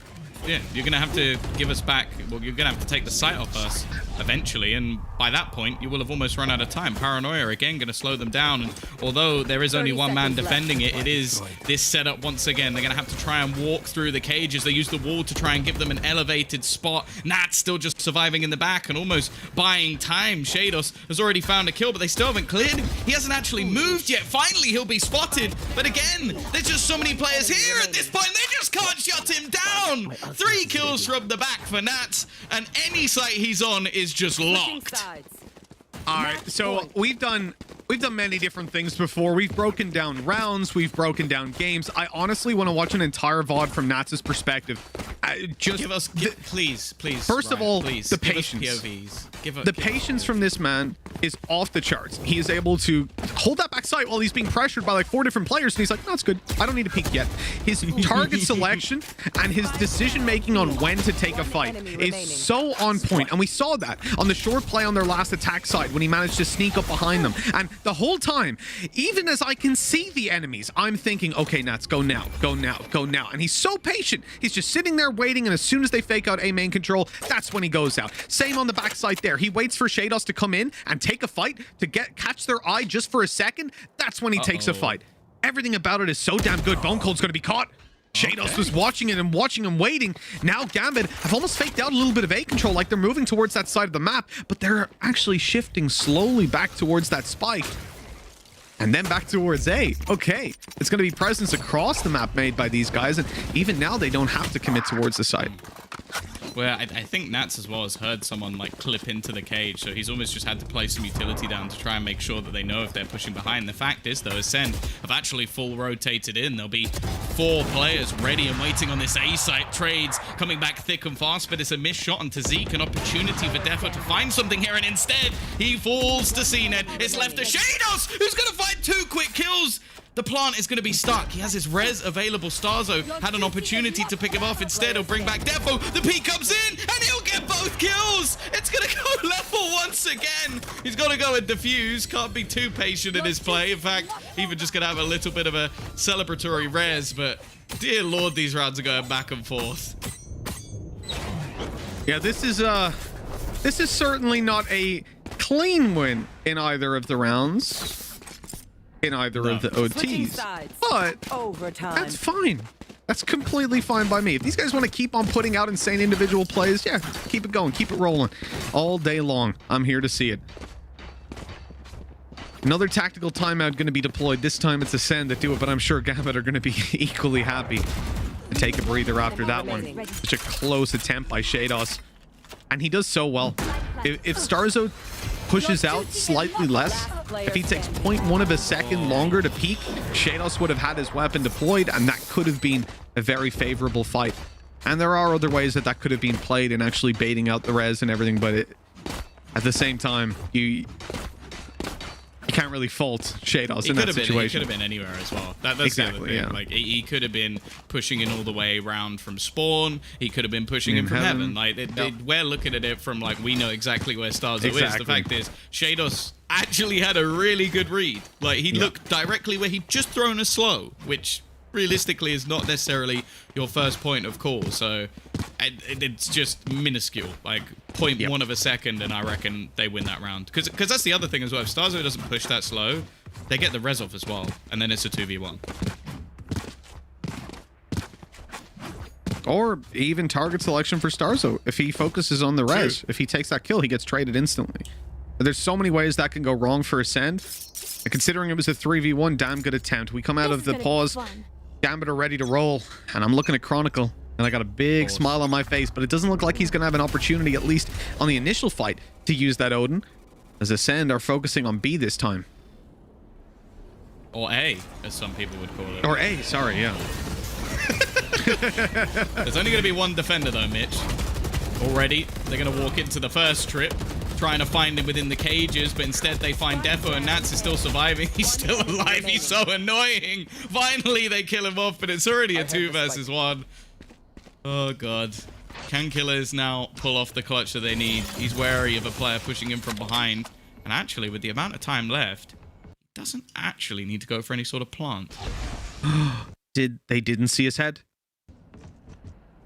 They didn't notice as he walks on by, now making his way behind in heaven, but they're still being suspicious of it. And the best part about that, Gambit are willing to concede the site control. They'll give up anything. All they want to do is play that together and make sure that they trade out on whatever fight they eventually end up taking. I noticed CNED, as soon as he gets tagged up by that trap wire, he hits the dash. Force a habit, I guess, from back in the days when that would actually break it. And instead, he just ends up slingshotting around the place and eventually being taken down. But yeah, and that's his utility. It really, that guy didn't lost this game. He's so good. But it's exceptional as well. It's not like it's good Cypher play. It's ridiculous Cypher play. I will say I would love to see him play against Dapper. I think that could be incredible display. Either way, we're going to have this fast push in. That's quite a lot of ground that's been garnered initially, but I guess it doesn't matter. 2 kills coming through. Killers gets tagged, but instantly healed back up. Bone Cold just holding on to any sort of flank, and if they want to keep... Well, I don't think they should want to keep pushing this. There's so many players on the other side. Killers, that was a little bit audacious. This could come back to haunt them, but now the flank's coming through. Chronicle would have to turn around, and unfortunately, he's not quite fast enough. 15-15. What was the record? Switching sides. Let's not get ahead of ourselves here, Tom. Okay, slow it down. Map 1 of 5, you know, I'm ready. I'm in for the long haul. I got nothing else to do today. Yeah, we were having this conversation yesterday because we knew this series. We started this conversation yesterday in a couple of different areas. We did it a few times, and it was around people asking, will teams actually try? You know, they're already in Berlin, so you know, are they just gonna mess around? Well, I hope they're watching this game. Yeah. Realizing that they're absolutely giving it their all. Defo, a little bit slower on throwing that cloud burst this time. He looked at it. He's like, is this going to bounce? Okay, it's not. Cool. Just to make sure. Great opening pick by Shados as well. Like, insane aggression. Considering this is... That's something ACEND have done a bunch of times, right? They've put that wall down, but they haven't played on top of it. And you don't expect it at this critical stage of the game. Dash is going to come through. Already, look at the push coming through from behind, though. Defo, he's going to manage to get 2 off the back of it. CNED will finally put him in the grave. But again, it's just going to be left to this man. So much space taken by Defo this time. And, oh, it's 16-15. How many opportunities are Gambit going to get? This is their map choice. This is the map out of all of them that we expected them to win. But now being fought tooth and nail. And, well, let's be real. So far, it has been all defensive side play. Like, just look at this scoreboard. Look how stupid this scoreboard looks. Up and down and up and down. Yeah, back and forth. Bit of ping pong. We love it. 16-15. Defensive side plays have been there, as you said. But now it's ACEND's turn to put up the numbers yet again. And they have had a couple of errors. A couple of chances for Gambit to really get into it. You're going to see the same play towards the A site this time, but 4 players, not quite as centered around stopping mid pushes, and that's when CNED starts to push down middle. As Zeke, bone cold, he's whiffed it. The one saving grace could be CNED. The operator manages to shut down Redgar. He had pushed short in the early round, found nothing, and then goes back. ACEND are evened up, as they will look for a retake. The spike hasn't yet been picked up, and that door is going to be broken. Spike's still cleanly within their sights. Defo has to make a play. The distraction's coming in, trying to buy him a little bit of room to get up on top. He's watching over towards the door. Great headshot, but on 10 HP, Starzo survives. Another connection onto Nats, and Chronicle won't last long either. A great round from CNED to get us, you guessed it, another overtime. Overtime. Will we get to double digits in the 2s? That's the real question that's on everybody's mind. God damn it. What? There's not. I thought it was officially called. Oh yeah. Very commonly called. I've heard the phrase many times over the years. You know, but it's like commentators get to name things. Like we've seen Pansy come out with Madonna. Like that was something, and then you get to name what 2020 is called, which is double digits in the 2s. For anybody who wasn't there the other day, Mitch had a bit of a meltdown when we got quite far into the game, and we're getting there now. Actually, we are. We're on our way towards double digits in the 2s. Well, it's going to be a push out of ACEND towards the B site, but not too successful to start with. Zeke manages to pull it back. Chronicle. Oh my god. The wall is broken, so he can technically make it through there and start to really pressure them. You can see the sprays coming his way. Nats on the backside grabs the tag. There's a headshot, but no kill off it. Surviving on 10 HP yet again. Spike planted. CNED. I mean, he won't be healed up, but he'll be thankful to just be alive at this point. Oh, the timing. He was actually on the reload there, still getting back out. The animation to be able to take a shot. The shock dart not quite going to connect. It could have removed CNED from action, but instead he will be alive and kicking. A couple of players, in fact, both on 10 HP. The spam through the wall, the paranoia going to try and leave them blind, and Defo has taken so much space already, finding that first pick. He gets tagged as well. It's left all on to Killers. He doesn't have many bullets left to even play with, and they're just going to start sticking the defuse. They have to, but did he actually deny? I think he did. Is there going to be enough time? I'm not sure there's enough on the clock for them to actually get this through. It's so close. It's 0.2. That was almost enough from Killers. An incredible attempt. But it's still Gambit to win their defensive round, even by, just absolutely nothing. That is ridiculous. All right, let's give it to Gambit. Now, they said that when Shados pops off, they win games, and he is currently pound for pound with CNED, who's having an absolutely incredible performance on that operator. He's been dominating, especially on that defensive side. How we saw it just to bring them into this OT. He managed to find a 3K in the previous one. They were in a 3v4. Instrumental to ACEND's success and internationally known.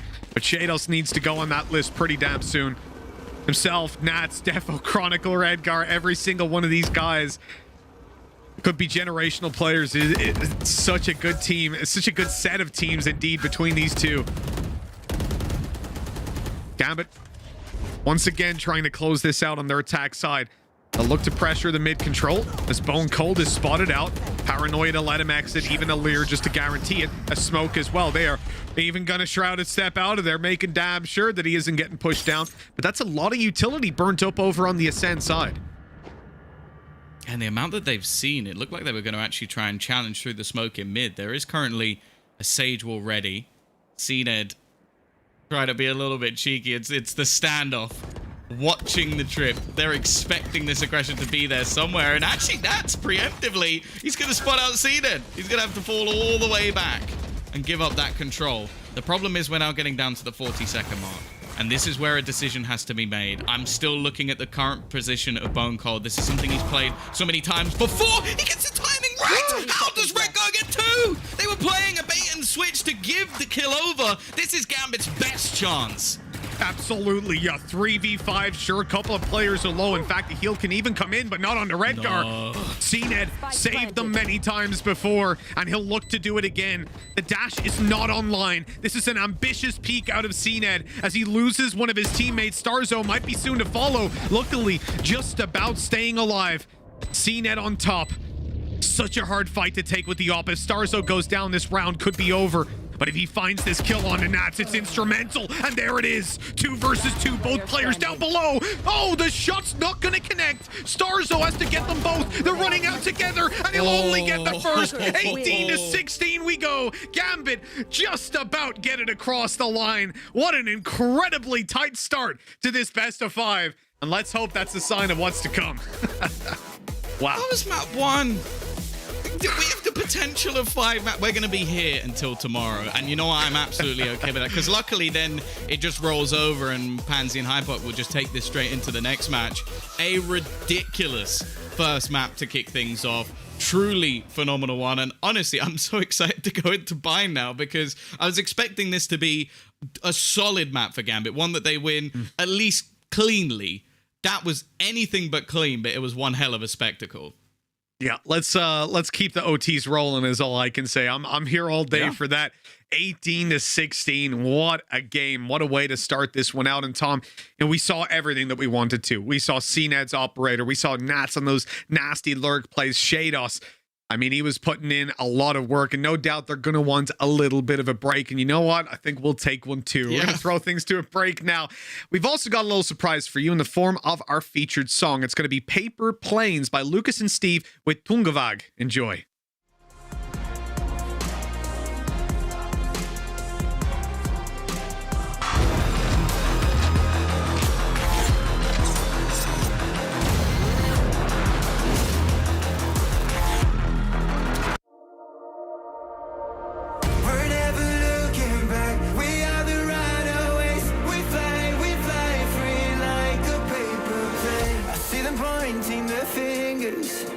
But we're never gonna do as we're told.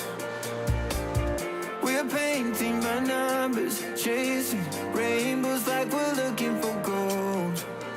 Through the oceans, through the desert, across the mountains, on 100 fields of gold. We were born to be legends, but we chose to take the beaten road. We're never looking back, we are the right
the EMEA Challengers playoffs. We knew this series was going to be spicy, but what a start we had on ACEND. I'm your host, Yinsu, and I'm back on the desk with Ryan and Kaquka. You guys, we were theorizing on whether ACEND would maybe ban this one out, but Ryan, they came pretty prepared. Yeah, and I mean, it's an improvement. They're going up against a team of Gambit who hasn't lost this map at all. Now they're 9-0, but at least they brought it a little bit closer than they did last time, which ended 13-10 in favor of Gambit. This went to overtime. The improvements, the changeover from Zeke to play the Reyna instead of Keyless, who went on to Silver. So they swapped agents, and it looked a lot more coherent from them. And it was all about the defense. It's not only that it was the most, the strongest side from each of the teams. Literally, all the overtime was just defense, defense, defense, until one of them managed to get one attack on their way. Pretty impressive also the use of the operator almost as soon as possible from both teams. Yeah, I mean, this is both of these teams are their best, right? They are doing everything they can to try and secure this map. But Kaquka, do you feel like, this speaks volumes on the side of Gambit? Because they allowed ACEND to get back into the game, but they closed it out with confidence. I think this is good for ACEND in the fact that we were talking about how they're pracking with these maps and actually don't know what it's going to come out, trying new things. Zeke on the Reyna, I think he did a good job. Maybe not as good as expected, but you need to try it, and this is the moment to do it. So I think it is a win for Gambit, but it's so close to ACEND that I think they served its purpose. It's the common problems that keep coming up as well as just both sides on attack. Some players are quiet. For example, Defo, rough series for him. Certainly when you look at the attacking half, he wasn't really creating that space. He's not being criticized for it as much, but more it's a point of pain for Gambit going forwards. Against ACEND, you're going to see that more often. People are always surprised at why do these teams play so poorly and so scrappy when they're meant to be the best. It's like, well, you have the two best teams, or two of the best teams in EMEA. Two great teams playing up against each other naturally gets a little bit dicey, maybe looks worse than it actually is. Yeah, and also we got to say, Shados up there with 30 kills right next to CNED. And Kaquka, we were confused a little bit as to why Redgar said that Shados was a win condition, but we understand that now. I mean, I said it before the match started, and I've been saying it this whole week. Gambit's full roster is scary. All of the players, if it's not in one map, it will be in the next one. It's something that you always have to look out for. Yeah, and I just want to quickly move on to this round because, Ryan, Nats is a lunatic, and I have never seen a player clutch out like this. On an attacking round as well, where Gambit's rough. So the clip is a really interesting one for the setup alone, because whilst I was critical of Defo, this is a nice dash in to create some space, takes the attention away for Zeke even, Sheik. Shados was there to trade out. Bone Cold, I think, gets a bit antsy trying to flash there. Nat shuts him down. But this is where it gets interesting. Pay attention to Nats and pay attention to where that camera ends up, because I've never seen a player put a camera on the spike like this.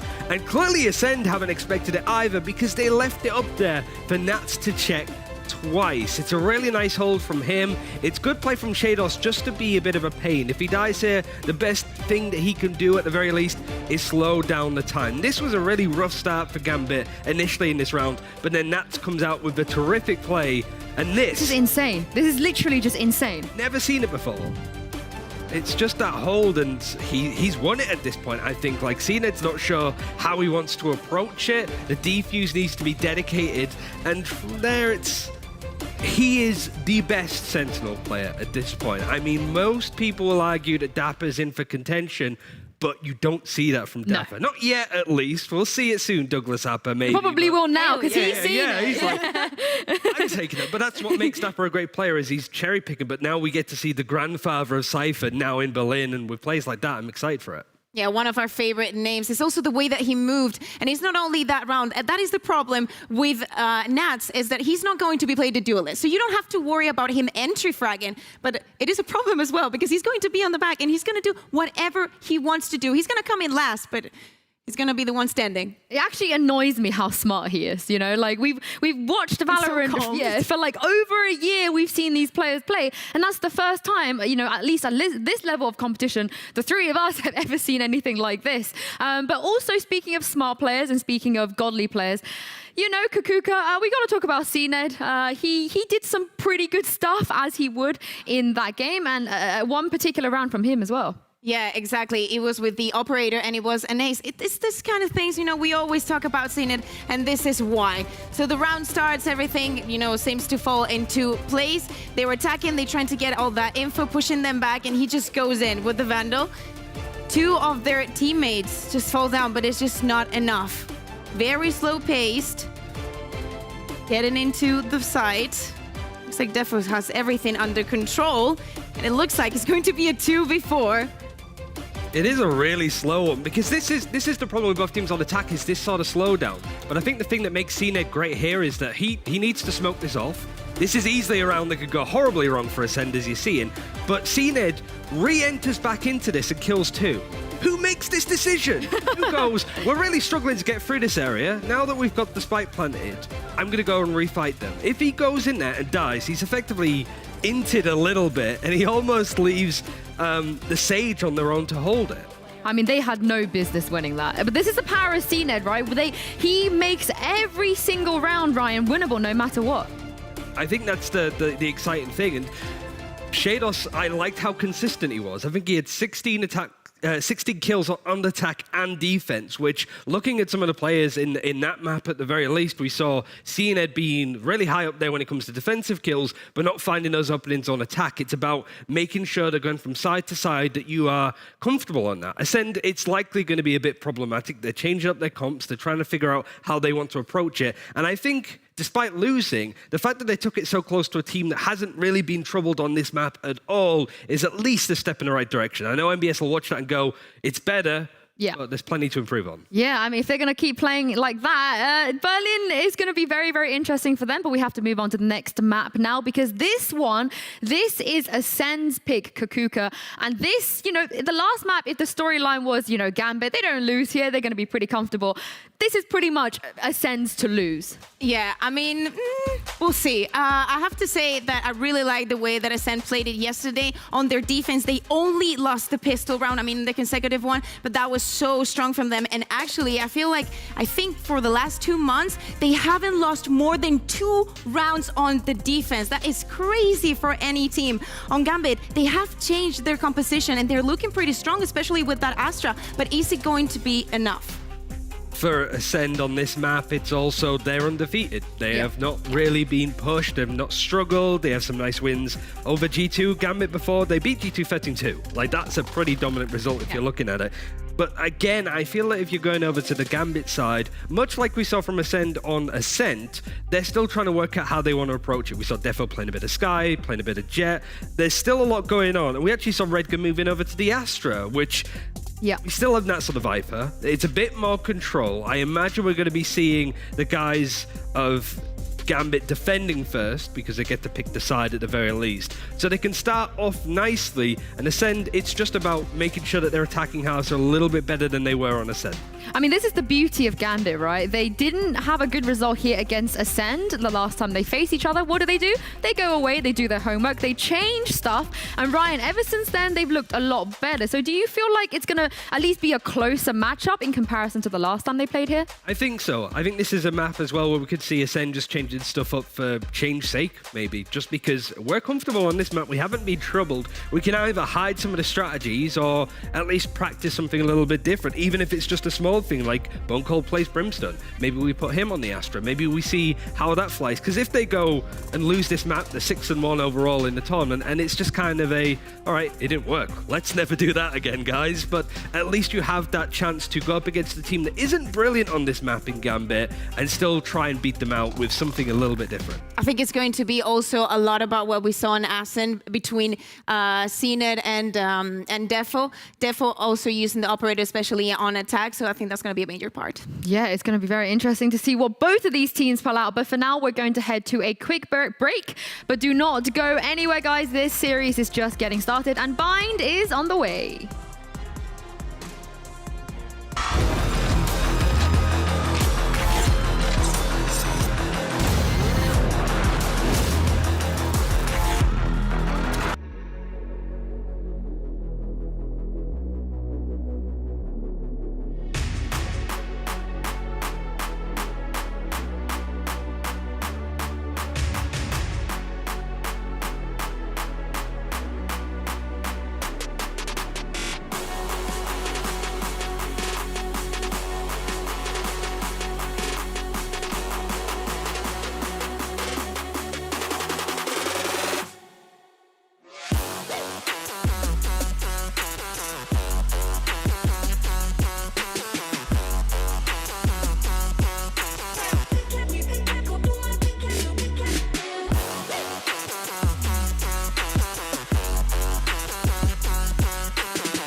Gambit are in a great spot after taking map 1, but this is a marathon, not a sprint, a best of 5 series between Gambit and ACEND here. Ryan, Kaquka, welcome back again. Before we head into Agent Select, you know, you've both said that maybe this is where things get switched up a little bit. Ryan, we saw at least a slight change on ACEND. Do you feel like it's wise for them to not stick to what they know here?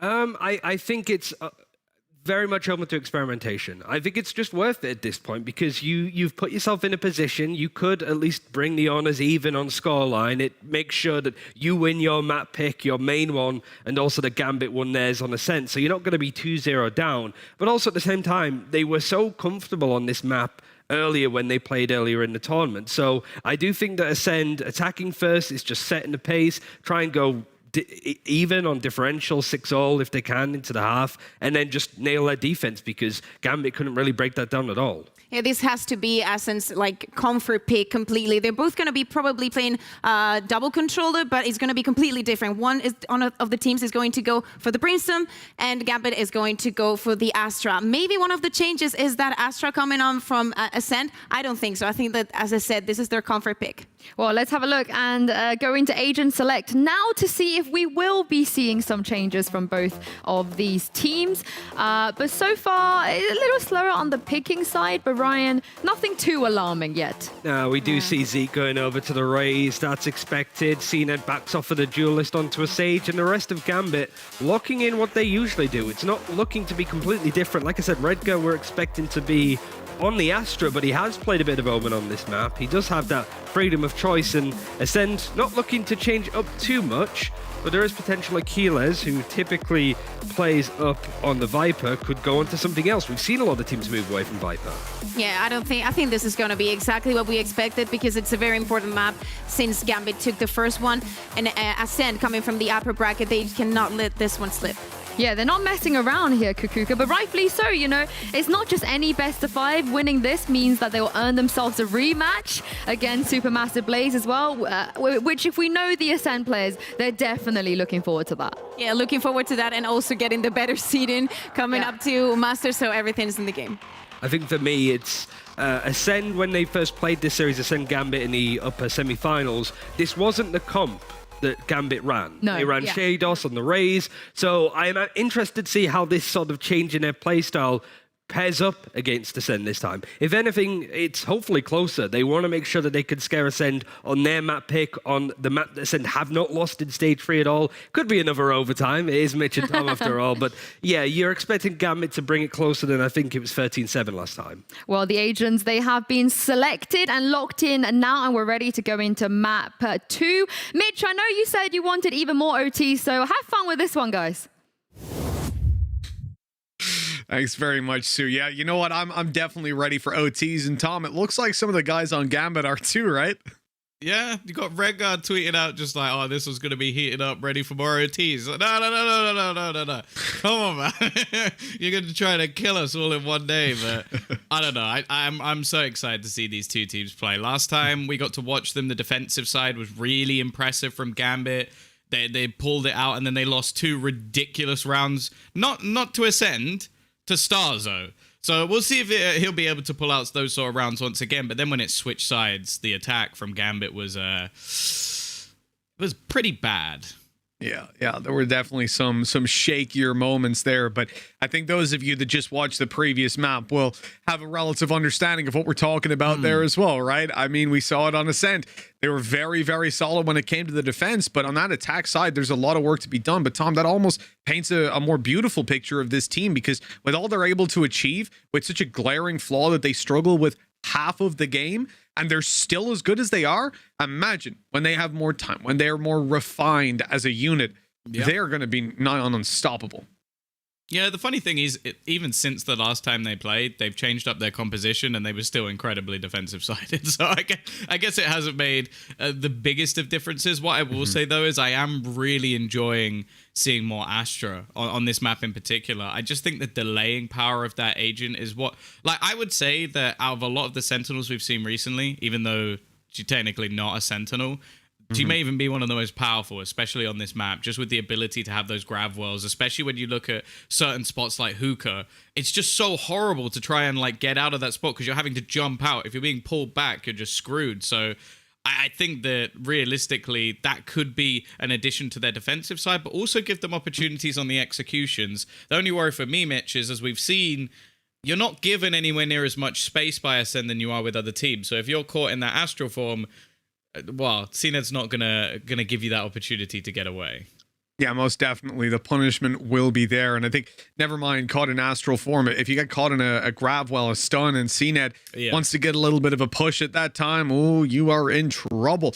The shots we saw him hit in the previous map, and I mean, when you've got a player that's willing to push a judge on a close range fight with an operator, also through a smoke, you know that you're not really going to be able to sit back at any point and say, I think I'm safe. Even at the start of the round, before the barriers have gone up, I would still feel quite afraid that CNED was going to op me. You would say barrier orb? Who barrier orb. Yeah, I just meant the barriers, not Sage summoning up walls out of the ground, but the start of round. Yeah. So I like realistically, what we're seeing from ACEND right now is working out perfectly. Their early round aggression has been fantastic, but I really enjoy the really contrast between these two teams, and the fact that ACEND will want to bait you out into fights. They'll want to take those early round fights, and Gambit on the other hand are happy to sit back and go, hey, you guys come on to us. Yeah, it's all good. So we end up in a stalemate a lot of the time with those late round pushes coming through. But then you've got CNED thrown in the mix, who likes to just go and poke out. And technically Gambit are playing it perfectly in terms of how they would counter him, but the shots are so damn quick sometimes. You just can't do anything about it.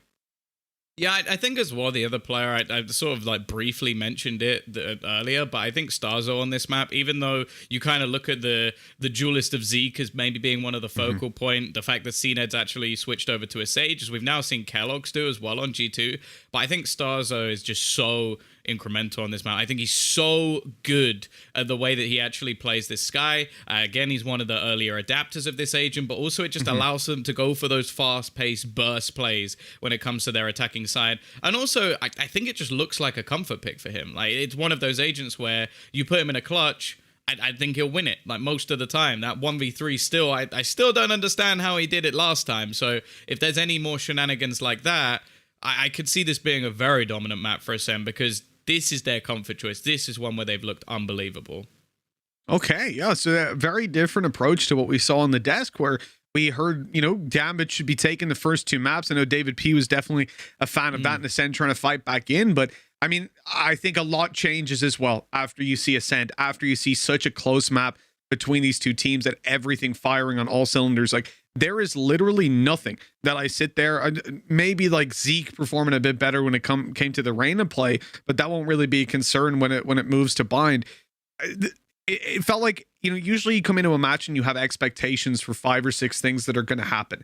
And, or like one player popping off, or a certain play style that you really want to see show up. And normally you're going to get, 2 or 3 of those. There's always going to be some that are not performing. Guy has a bad day, or certain things go against them. And yet in this match, I think we saw literally everything that the desk described that you would think about when you think of either of these teams. Every characteristic had its moment and shone through at just the right time. That's why I'm so happy to get an OT between the 18 to 16.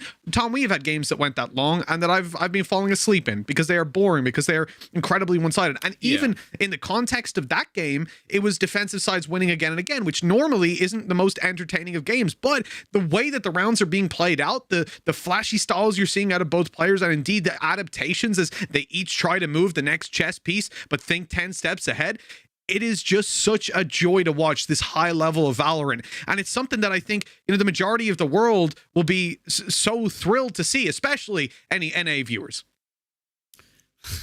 There always has to be the shots, isn't there? I'm sat here saying I can't wait to see Gambit face off against Sentinels. I'm looking forward to like a Nats Dapper battle, and you're just like, don't get me wrong. They get to see good Valorant.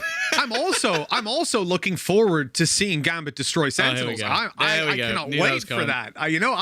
I'm excited for that too, Tom. So I'm in the same camp as you there, brother. But I just want to see the rest of EU do the same. That's what I'm here for. And with what we're seeing from ACEND right now, It's definitely not a one-horse race when it comes to competing for that top spot when it moves to Berlin. Like, the entirety of Europe right now is so tight-knit. And the best part about it, Tom, we're talking about these two teams as ones that can face off against the best in North America, the best in the world. And this is the lower bracket final. We're not even talking about Supermassive Blaze yet. There is so much on offer. And just for the people at home, I'll just quickly put a caveat in there that we're not just having an extended chat for the fun of it. There is a little bit of a tech issue with one of the players. This isn't our podcast, Tom. We have got a small issue. They're working on fixing that. Talk on stream. I did, yeah. This is the thing. We have the first map, we have the featured song, and then we have to have at least 10 minutes of the Mitch and Tom podcast, unfortunately. But you know what? That's it's in my contract, so we got to do it. So she actually has that actively written in. That's why whenever there's like tactical pauses or anything like that, that's why when she tweets out like Fitinho is going to do really well this map, it doesn't seem to happen. Like, it's just a thing that she wants technical issues. She wants things to go wrong. Like, basically, she's just a menace, an absolute menace. So, you know, people always think we have a caster start game button, but we actually, none of us do. It's just Pansy has it, and she locks it away, doesn't let any. I've never seen it. I've just heard about it. But you know what, Tom? I've also heard that the game's going to be going live because the boys are ready to play out, and we're going to be starting out behind ACEND on the attack side as they look to get this map on the board after losing out on the previous in an incredibly tight series at 18-16. It was a lengthy match, and now their chance at redemption here on their comfort pick. Well, yeah, this is realistically where the game should get started for ACEND, and that's after seeing them only lose out in multiple overtimes. But here we go, looking for an early face in towards this A site. It's the slow team versus, occasionally the very fast team. Zeke has just been owned, completely stuck, blinded, and pulled all the way back, left with no chance at survival, and the rest of his teammates haven't really been able to take much control either. Oh, right clicks for Chronicle. You can already see it happening. Blissfully unaware, Bone Cold went down. The spray and the smoke connects another, and CNET is alone. Blink and you miss it. But this clutch, not likely to happen. There we go. Shut down by Defo. 1-0. Gambit managed to find that. Ooh, Defo even snuck into the TP. He's turned sideways for that one. I wouldn't be able to squeeze in there, Tom. Too many donuts. All right, donuts and maybe milkshakes. I think that was always the go-to, at least. Hey, I'm gonna blame Jonas for that one, you're though. a smoothie man, right there. I've switched from milkshakes to smoothies. It's working well, but then yesterday I was on Jonas's watch party and the dude made me get donuts. So what can I do? You know, what can I do? He made you get donuts. I fought very hard, Tom. I tried my best, but did he say you should get donuts and you said yes? No, he said he was getting donuts, and that immediately made me get donuts. He didn't even tell you to get donuts. He did and he didn't. You know what I mean? Like, it wouldn't hold up in a court of law, but I'm happy to say it was his fault. Okay, so you're also blaming him on his birthday as well, just to clarify that. Yeah. This is what a good friend would do, right? Absolutely. Ooh. What? Okay, must have seen something through the gap. Guess. He must have. If not, then I'm reporting him, because that's not allowed. Like, he saw something for my own sanity. He saw a little bit of a pixel through the side, and that's why he did that. Because otherwise, he's cheating.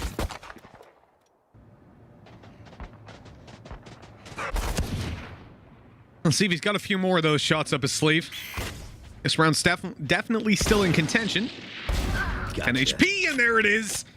Bone They're Cold. not even going this way. This is a fake. Yeah, this is his fake. He's got 2 kills on his fake. And now the rest of the team are going to try and push in onto Chronicle. Shock Dart, that should do a hell of a lot of damage. But he actually goes down. The flash is even better than the Shock Dart. This is not how this round is supposed to go, Mitch. No, it should not be tightly contested like this at all. By the way. Again, this happened last time. Indeed. ACEND investing a little bit more this time around, but even still it holds true. Starzo able to shut down Redgar as the clutch is left into the hands of Shados, a man who has had plenty of 1vx's even in the last map alone. Match the performance of CNED, but he's up against that Viper post-plant utility. You already saw the first snake bite go down.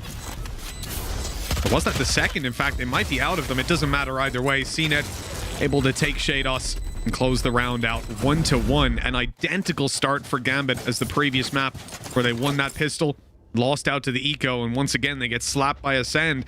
We're looking at the lead going into their opponent's hand. That's got to be so frustrating for Gambit because as I said, this is now happening in both maps. Yeah, you did see. Okay, thank God. If not, then that would have been mind-bending, and it's only round 2. So that's at least something for my sanity. Still an incredible shot. I'll give him that. But yeah, this happened on the first map. I know some people might be thinking, you know, Tom, that was like what 34 rounds ago. How was I supposed to remember that? So I'll help you out with that one, but. Yeah, they almost did the identical thing when it came to the first pistol, winning it and then losing in, well, fairly silly fashion to basically one player just dominating. And now, down. Well, the purchase suck. Spike down, B. Suck? The purchase suck? It looks like the purchase sucks, Mitch. The purchase sucks. Low econ's the way to go, isn't it? Gambit in the air with the pistols, giving ACEND a little taste of their own medicine. On the attack side, ACEND have picked back up the spike. Getting out of here might be a little bit tough. Don't you dare. Not the shorty. shorty. Control. I've had enough of the judge. Oh, it's definitely sickening. Not this. It Gone. really is. Oh, he's got himself the first. I don't think he actually did any damage to the second player, so that's at least something. But now it's left all onto Starzo. He's retrieved the spike. He's retrieved the rifle. The Seekers are going to give away the positions of the remaining players, and he should be able to get himself to an afterplant. I'm getting some deja vu here, Mitch. Found one. Yeah. Let's see if Starzo's got those big clutches. No, not this time, and that's a Vandal given over to Gambit. You know, if anything, the buy sucks, Mitch. The buy did suck. Mitch, the buy did suck, Tom. The buy sucked, Mitch. It did. It did. And you know what? With that, Gambit end up in a better economic position than if they just won the second round clean. they put ACEND into a shaky enough position, and winning this could be 4-1 up. And what are they up against? Take a look. ACEND are going to be playing with 3 rifles here. A Judge, which, I mean, scary in the hands of Zeke. Those blast pack plays into hookah can be extremely dangerous. And a pistol for Bone Cold, but he got a 2K the last time around. So, on paper, not the best of buys for ACEND, but in reality, from what we've seen before, it can definitely work out. Oh, Zeke's going to blast pack through this. Toxin screen down. Oh, he's coming. Oh, he's coming. And Nats is in a smoke. This is the worst place to be against the Judge. It's right up in his face, and it kills him even blind. God, what a start. Oh, God. I'm not sure I'm going to be able to cope with this map. We're in round 4, for God's sake. I still can't get over that the buy sucked. How am I supposed to deal with that? Buy sucked, Bone Cold's only got a pistol again, but it doesn't even matter at this stage because he can win rounds with that alone. Ultimate-wise, actually, there's not many online. The closest will be Defo. He's going to be getting to the Blade Storm, but, well, with the Operator in play, he's going to be forced off the angle. Flash going through it, already taking quite a lot of space. They've got the wall available to get themselves into an afterplant position, and don't you dare. I will leave. Oh, the nade pushes him out of position. Defo's in trouble. He's got the angle, and that's going to be the planter down. Spike confirmed to be here. Rotates are fully underway. Everybody from Gambit is now on this site, ready to fight back into it. The Blade Storm is popped. This is where Defo looks to deal massive damage, and Zeke's the first to go. CNED, finally! 1v4, and he's gone. He's dealt with. What a beautiful retake for Gambit. They made that look easy. The team with the better buy won the round. Let's go for economy. That's a big win. Yeah, no, that was a sick retake. It was marginally better, though. At the same time, I think it was Chronicle and Redgar who started that round out with Spectres. Obviously, we said that ACEND had the Judge and the Sheriff, but you saw the Judge get an immediate conversion, and from that point, it looks like, ACEND are in the better position. And yet, Gambit play back with that Operator and with the Blade Storm, really opening up so much space. I do really like how they do this. We've seen this now on both maps where they will have somebody else breaking the wall for the Operator to find the pick. Because it's very easy that if you're breaking it yourself, you run out of bullets, you get killed, you just look like a fool. Instead, they always have these little setups just to allow Defo to find some pretty easy picks. And, well, as said, once he gets that Blade Storm online, it's a very different story. Now, we've got a buy that some would say is below average for the side of ACEND. Please. So on paper, actually, let's not curse it. Let's leave it there. Let's be quiet. Killes is in a bit of trouble, so he gets taken down, and he'd already put his wall on the A side. That was supposed to sell a fake, but now they've managed to shut down the player on long. The spike was dropped and out. comes the judge. Only for one, luckily. Gravitational Well does great work, and he even followed up on the Starzo, catching him walking into the smoke. A 4K for Redgar, Cosmic Divide online, and a 4th round for Gambit, steaming into the head.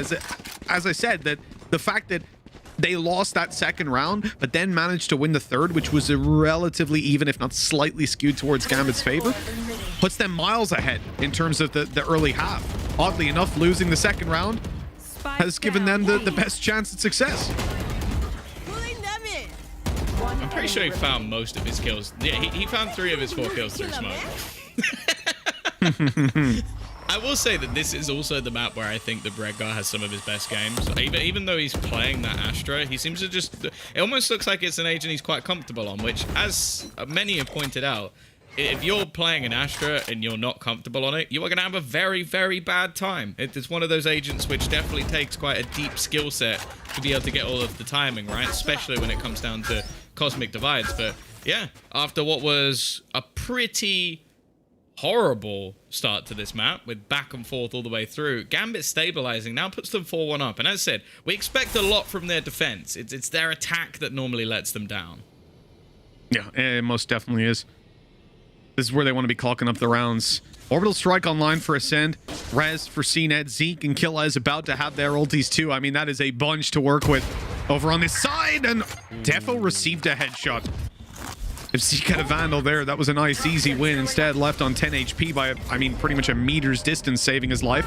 Cosmic Divide's going to be used defensively here. Nat's going to try and force up a little bit of pressure. Wall manages to give him cover behind him, and he's even inside his own wall. That's a nice little angle. Sadly, CNET expects it and takes him down. Redgar traded out. It is a battle, and a bloody one at that, but Gambit are coming out on top, with Zeke, after lurking out on B at the start of the round, arriving to the site to find his entire team is dead. And as the Cosmic Divide fades, he has 3 players to take down, the first of which was already through it. 5th on the board for Gambit. And well, Tom, there are a bunch of ultimates online for Ascend. That's the only saving grace coming into this round. Yeah, they could definitely throw quite a lot in here to basically get themselves a cheat round. I think that's what I'm going to start calling it. Again, it's one of the main reasons we do see Brimstone played. I think the Orbital Strike is just so unbelievably strong, and then it ties in with all the post plants that you can also play. Viper's Pit as well, although in tandem with some of those ultimates can be a little bit more awkward at times. And then you got the Showstopper on Zeke, which we've already seen him blast back through and get kills with a shotgun on attack. Gambit are ready. I think he'll be able to do it as well. No, Gambit are completely ready for this play. They've got a start inside of Hookah. They're playing retake on B, or at least they were. The Cosmic... Never mind. I still gets the kill. He managed to grab it. A headshot delivered immediately. I thought that they were going to play out of sight, but Chronicle walked in. So perhaps not as ready for that play as I had initially thought. CNET has a battle against the operator of Defo with just a Sheriff in his hand. If he wins this, he gets an up for himself, and that could be absolutely massive. Viper's Pit activated, steps heard. CNET knows that player is running back. He has the info to play with, uses it. Wow. If there wasn't a second guy with him there, CNET had the kill. He had the op, and the round could have went very quickly out of Gambit's favor, but instead they're now able to play the retake, and it's only a good delay with the Orbital Strike. Actually takes Defo down. I guess he thought he was safe in the corner, but he wasn't. Oh, that's big. That's big. But Killer's actually surviving outside. He's got a rifle now. Another wraparound from Bone Cold. The time is ticking so fast. They've just got to get out of there. Just on time alone. They've won it. So that flash is filled. But he still gets the headshot through the wall. It's going to be the round for Ascend. That was literal ultimate spam. That's how they won that round. Yep. I mean, we said it. The saving grace, the Orbital Strike, the Showstopper, and that's exactly what they get. The immediate threat that they faced was the operator on B-Long, and they dealt with that. Pushed him back. Then it's the player on site who has a ranged fight against pistols inside of Hookah. Very hard to entry out with, but Showstopper gives them that little saving grace, which then means the operator is alone to watch 2 angles. You can't do that, so Defo has to fall back into elbow, giving up the site completely, and from that point, all your job is done. I mean, it was literally the Showstopper that got them the site, and then they're able to play with the Viper's Pit on site. It's about as good of a round as you could expect when you're playing with pistols. Everything, it was like the dominoes. They tapped the first and it all fell into place. Now at 5-2, Gambit have got a bit of a mixed buy of their own, but they've gone with the Judge, and then obviously Viper's Pit on B long. That's a solid hold to give a 3-man A hold. That Judge is intentional, by the way. I think he has extra money to buy other weapons. Oh yeah, indeed. It's nothing to do with finances whatsoever. It is going to be Still the operator in play, and now after all of that ultimate spam, we've seen some used in this round on the other side, and they still have weaponry to play with. Zeke is able to take quite a lot of control. The Hunter's Fury will get one, and actually Zeke just continues, already finding a pick. Shados has a lot to do. He goes over the top, but he can't quite kill off CNED, and that leaves just one man standing. Nats, who put his Viper's Pit down at the beginning of the round to try and lock down B, has got to instead try and retake A. Oh, this is going to be a little bit of a scary one now. Viper's Pit obviously not online. It's about to go down over on B long. And the 1v3 is going to have to be raw aim duels taken. A nade, a flash online over on the Ascend side. I mean, that's pretty much everything they need, right? Flash, and going to be used a little bit early and not reveal them. But they're playing passive with the nade. There's literally no way Nats wins this. Time is the biggest constraint here, and if he gets both kills on mid, Zeke can just pop the nade in and then peek afterwards, and it's already done and dusted. I think his best hope is just to play for some exits, grab a kill, and take the TP. And he gets caught by CNED attempting to do just that. Ascend walk away with another round, and they do that one in a much more convincing fashion. Oh, it seems I saw a tweet a minute ago saying that the people really enjoyed the Mitch and Tom podcast, so it seems like the match has actually been delayed even further just so we can waffle a little bit more. Yeah, shout out How to Noodle for that one. You know, he's demanded it comes back, so we had to take the vote and we had to go for it.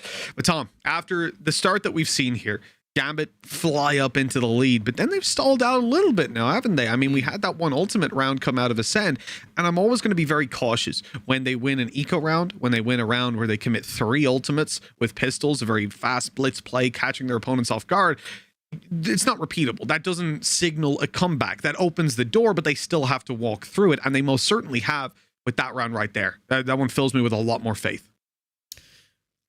I agree to an extent. I still look at that round, though, and just look at Shados and think he could have turned it. Like, he gets that kill onto CNED when he's jumping over the top of the wall, and it could have gone the other way. Like, yeah, sure, it's a round, and they've got it on the board, and we're looking over at the defensive side now, and they're still going to have a purchase in here. So it's not like Gambit have just been completely shut out. It's not like they're sat there running out of finances. The problem I have, though, is more so on the other side of the coin, is like, do I have faith in Gambit's attack side? No. So how many rounds am I realistically looking at for them to be able to close this one out without a pistol? I would say they want at least like maybe an 8-4 like that. I know it sounds quite bleak, but that has just been the case for them so far. Now there's arguments that when they played against Ascend, you could say, okay, well they lost 2 like big rounds from Starzo back to back. Maybe that gets in the heads of them a little bit. But I don't know if you've ever watched Nat's cam before. The man doesn't have emotions. I am actually starting to believe he might be a robot. Like I'm just putting it out there. I'm not saying it's the case, but if you don't smile when you like ace and absolutely destroy a team, and I want to, if anybody wants to go back to their qualification winning moment for Berlin, whole team screaming, jumping up and down, like I don't know, they've just won the World Cup, and he was like, yeah, good. Yeah, as expected. Just chilling in his chair. This a lot. Yeah, he's like Captain Holt from Brooklyn Nine-Nine. Like you can't tell if he's happy or if he's that's sad. a very good. The CIS Captain Holt. I like that. I like that a lot. Yeah. Shout out the 9-9ers out there. Obviously, I want to also just address this quickly because we did joke around, and just in case anyone, because always one guy thinks they're serious. Tom, that was a little bit. Yeah, I can't believe they brought the podcast back. Selfish casters. No, we were just filling for a technical issue, which has now been ironed out, thankfully. So it looks like we're ready to jump right back on into the game. You've been tainted by Hypoc. I'm just saying that. Like this never happened before. You cast with Hypoc once. You ditched me for the day.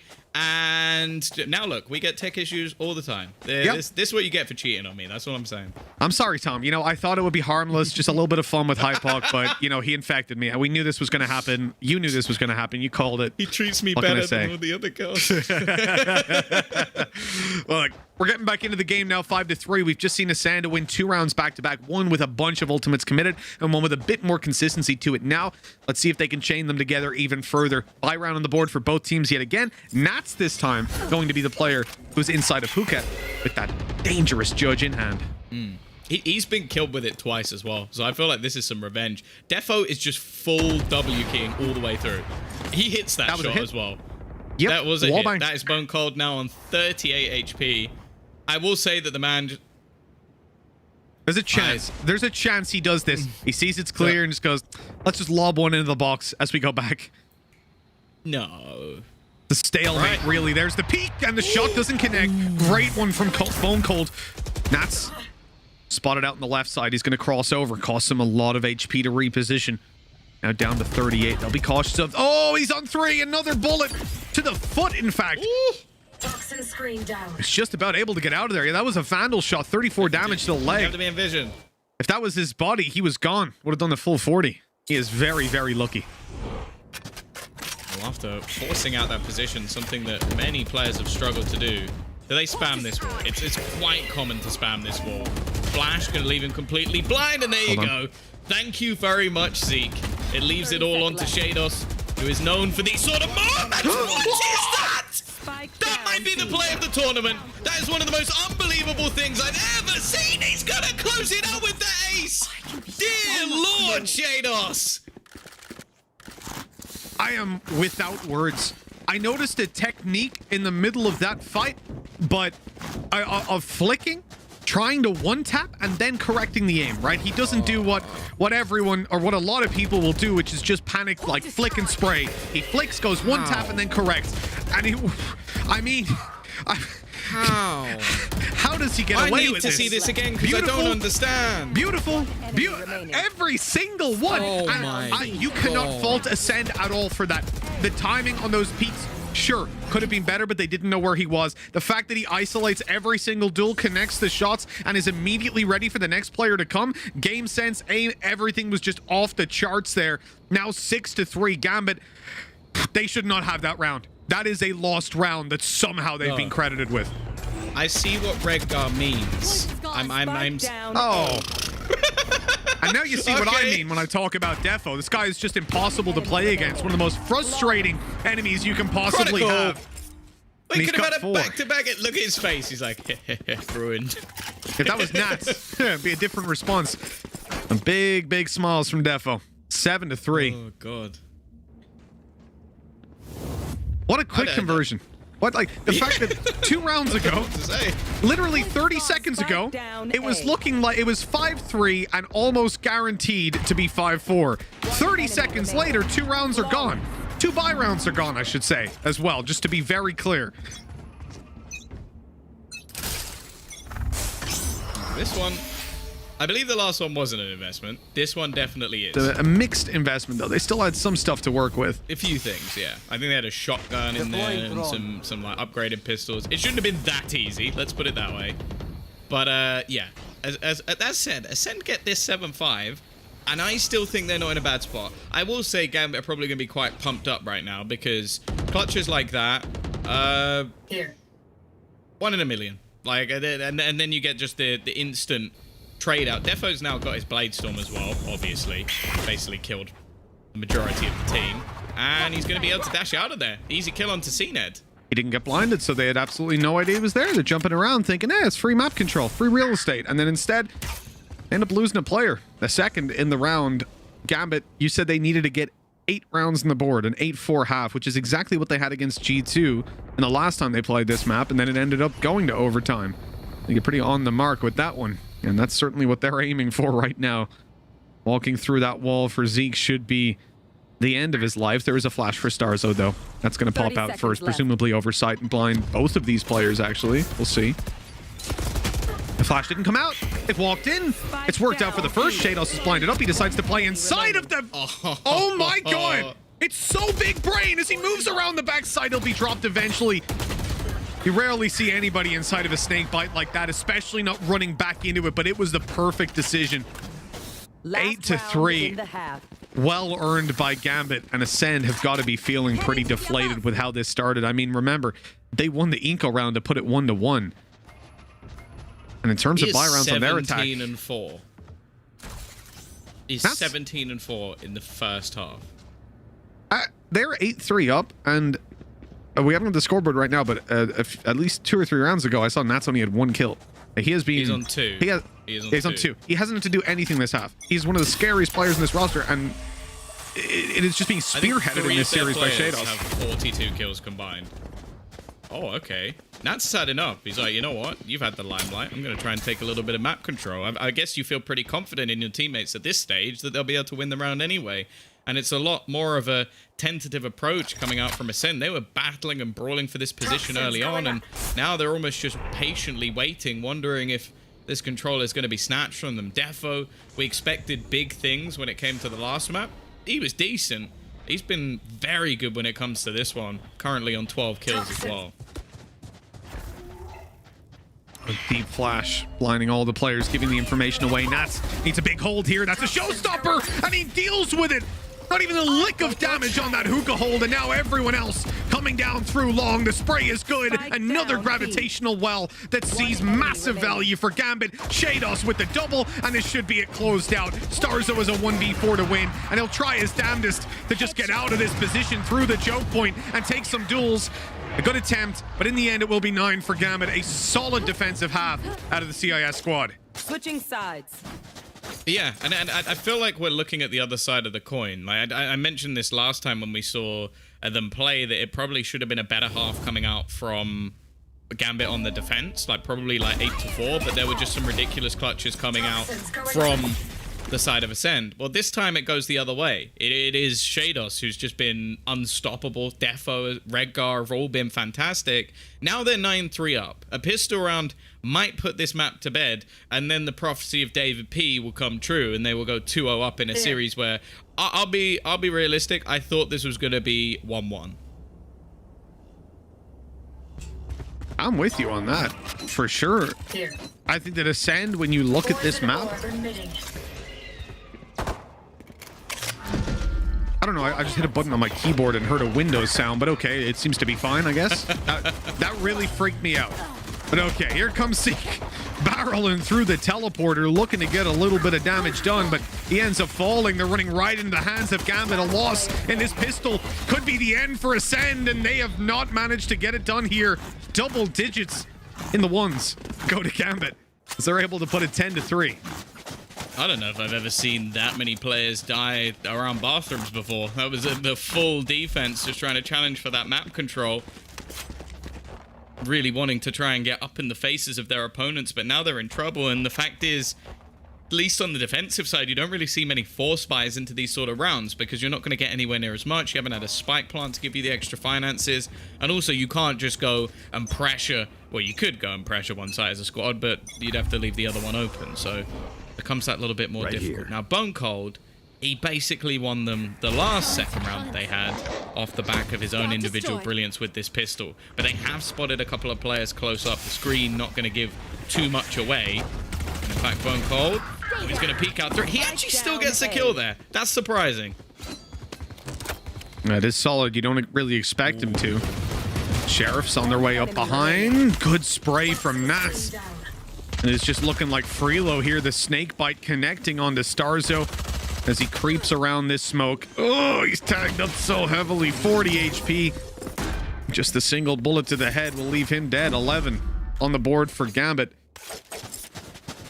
But Tom, we've said before, they were at 11-6, and it's not that much of a bigger lead than what they managed to let slip away from them when it came to Ascend.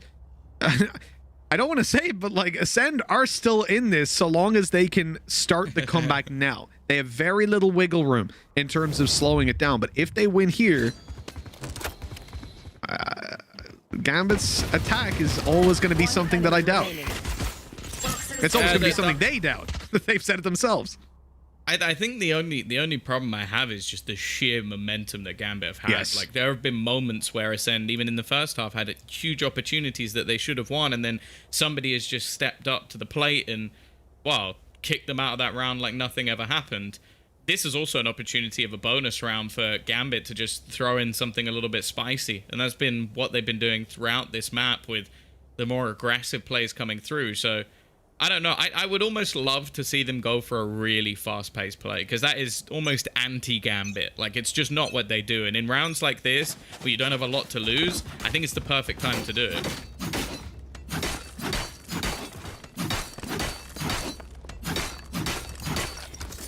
Beaucoup de Spectres on the Gambit side.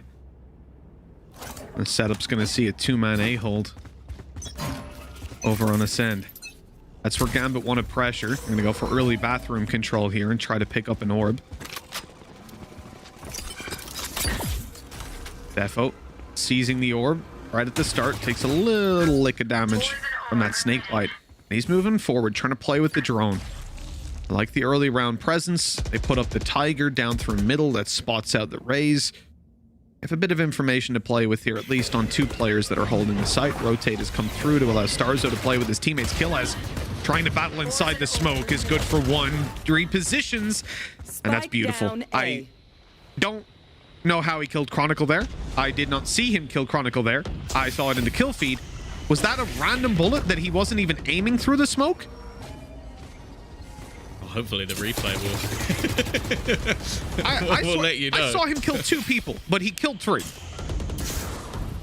Magic. I'm confused. That's what it is. Actually, I don't want to ever say Magic Mitch ever again. That makes me think of something very, very different. That is an image nobody needs in their mind. Nobody ever wants to see that.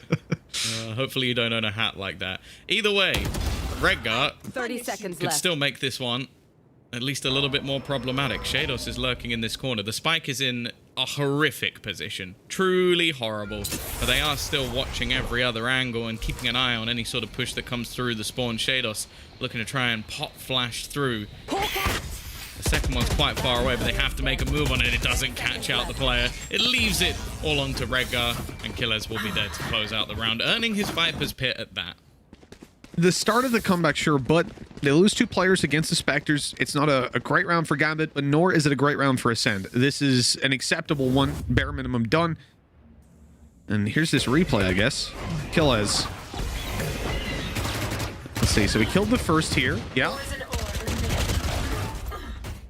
No, how did he even kill him? How did he even kill him? He wasn't aiming anywhere near him. I need that on like 1% speed. Slower. That was running inaccuracy to just shot the bullet at a 90-degree angle and he killed the guy. He's playing Wanted. He's just spinning the bullets in the air.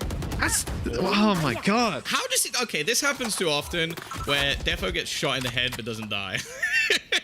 It's just that we've seen so many of these. There's someone go down to 10 HP. It's starting to annoy me. It's probably starting to annoy the players as well. CNED. He's trying to deny Hookah control. Now, there's no raise on the other side, which is normally one of the easier ways to try and clear out the position with the paint shells. You've obviously got the boom bot as well. Now, you do have Astra, which is also another, like, at least a decent way. But I think we've seen... I'm always going to bring up Link on this map because he's just... He is the king of hookah in my eyes. Like the way that he's able to just avoid it means that you can't really just take those same sort of risks, especially knowing that someone like CNED is there. The defense have also then locked down mid with a Viper's Pit, which doesn't leave too many options of where the attackers can actually go. There are elements of both of these comps that I really enjoy, but yeah, I think the non-raised play is tough. How did he win that fight? That is the weakest weapon in play for Gambit, who just took a wide swing through a Viper wall and able to take a kill on sight. He's still going. He's still running at them, and he comes damn close. If he wasn't blind there, that was the freest kill of his life. 4 versus 4, but it was all a distraction. Defo on the side, Shados with another, and the spike can now be planted. They've got the space to do it. They're not 100% sure. They're worried about it flying, but they reposition. It's nice. Oh, no. Orbital strike. He has to stick give it. his life. He has to sacrifice himself. Defo, just about gets it. The right click didn't land. Bone Cold has a chance. 20 HP on Defo, but it's Chronicle further away. Already spotted. Information there to play with for Bone Cold, but he's at such a disadvantage in weaponry. Quick headshot from Chronicle. 12 on the board for Gambit. They are looking to take this 2-0. The funny thing is as well is I think he almost definitely gets Defo if he doesn't throw down the stim. You could say he defo gets him. Yeah, but the stim I think actually gave him away. So it's one of those unfortunate truths of trying to give yourself the best chance with the Spectre and then ending up with things falling apart. There was also a moment there where somehow Zeke just walks through the entirety of Gambit, just like, I am one of you, just ignore me while I go and kill the guy planting the spike. Like, I'm sure it must be a little bit frustrated at his teammates, the fact that you've got me covered, right, guys? You got me. Oh, okay, cool. Cheers, lads. Yeah, one of those sheer surprise. The reaction was quick enough. And speaking of reactions, the man himself, CNED, right through Hookah to pick up the opening duel. Ascend need 8 consecutive rounds. That is a tall order, especially against a Gambit that's as fired up as they are right now. It's Shados dishing out so many huge plays over the last map where we said he was pound for pound with CNED. But here, he is surpassing any and all expectations. Seekers, flashes, and opening kills. Gambit managed to at least apply some pressure to ACEND, but it doesn't look like they're committing. In fact, this is all a big ruse as they now rotate back towards the A site. They're not going to go in through bathroom. Too many close corners to clear. Snake bite down will slow them. No, in fact, they'll run through. They'll take a little bit of damage as they do, and double damage on the fights. No connection for Starzo. Kill as up close. Dealt with. What? In with the double, and this is looking done. Zeke needs to go absolutely nuclear inside this Viper's pit, and he does pick up a double, equalizing the numbers. Bone Cold on the flank caught. They know exactly where Zeke was, which direction he's coming from. There's the Viper outside the pit to close it. Nats looking slightly pleased with himself. That's actually Nats being ecstatic. 13-4, as that will be 2-0 for Gambit. An impressive start to this series. The first map was not quite clean, but this one, I didn't see it being this one-sided. Oh, I can't believe that's just happened. Like, genuinely, I'm just going to go through some of the other results for ACEND. I just want to read this out to make you realize how ridiculous this is. They beat Supermassive Blaze 13-6 on this map. They beat Gambit, the team who just smashed them, 13-7. They beat G2, super team from Europe, 13-2. FPX, maybe the X super team, 13-4. Rix, 13-6. Big, 13-8. I think it was only Giants in a different tournament that managed to get to 10 rounds. Other than that, no one's even got to 10. They just lost 13-4. Now, I'm really ready for the desk here, Mitch, because I have no idea what the hell had just happened. Yeah, good luck to the desk in breaking down some of those plays, especially Shados. I mean, again, I'm going to employ that strategy. I've ever casted. That's the best thing I've ever casted in this game. Not even a question. Gambit tweeted it out already and was saying that that is the best clutch I think I've ever seen. It was so damn good. And you can just... Man, I want VALORANT to have a crowd. Can you imagine when we get back to that? Can you imagine Shados making that play in a stadium filled with fans? It's going to be so damn good when we get to see all you guys in person. But I don't want to see you guys right now. In fact, I don't want to see us guys. I want to see the analyst desk. So we're going to go to break. When we come back, the AD is going to break down everything that just happened. We'll see you soon.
welcome back to the EMEA Challengers Playoffs, where Gambit have absolutely demolished ACEND on Bind. I am your host, Yinsu. I'm back on the desk with RyanCentral and Kaquka. Now, we spoke about the way Gambit went away after the first series we saw against ACEND when they lost. Ryan, they changed things, they come back, and they were just absolutely outstanding on that map. We always wondered what Gambit could do when that pressure isn't on their shoulders, and if that's the team that David P was saying before and a lot of other pros have said, very scary in scrims, I can start to understand why. It's the first time that we've seen ACEND lose on this map since they brought in Zeke, since they brought in that new roster, and the first time since April that they've lost on this map. It was nothing that they could do against Gambit's defense. One word, clean, completely. Every single one of them was just crazy on the rolls, on the spots, just changing the setups defensively to their favor. And what can you do? But that's the point, right? It felt like there was nothing ACEND really could do. We've never seen them in these situations where, especially on a map, they're so strong that they didn't have an answer for Kaquka.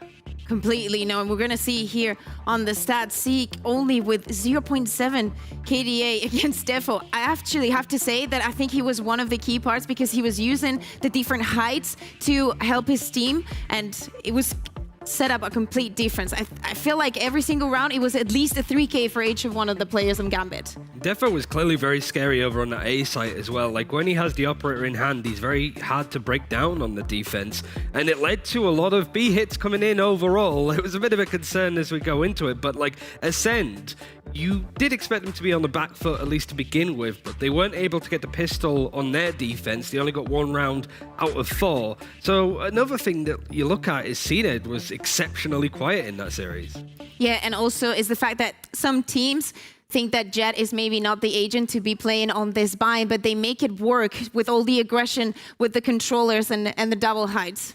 Yeah, every single one of them was having a great game today. But also, like you said, Ryan, ACEND, I believe, if my stats are correct here, I believe he's never actually lost on the Sage before out of all of the times he's ever played as agent. It would line up, really, because it's been since they lost to Fnatic, when he actually lost on Bind where he predominantly plays it. Like you sort of mentioned as well, like there's a couple of times on Ascent where he's picked it up as well, but it's kind of a tough position for him to be in. I wouldn't necessarily say they lost because ACEND didn't perform. No. It's hard to. Fair. And Zeke as well, whilst he was top of the pack when it comes to stats for ACEND, he only had 1 first blood and 4 first deaths. He was really not finding those openings. And there's a round where we really get to see what Gambit are like. And one of the interesting things is, on the subject of ACEND, is who is the ACEND for Gambit? And Redguard pointed out, it's actually Shados, which is a bit odd. This is the kind of angle like Nats was being an utter pain here.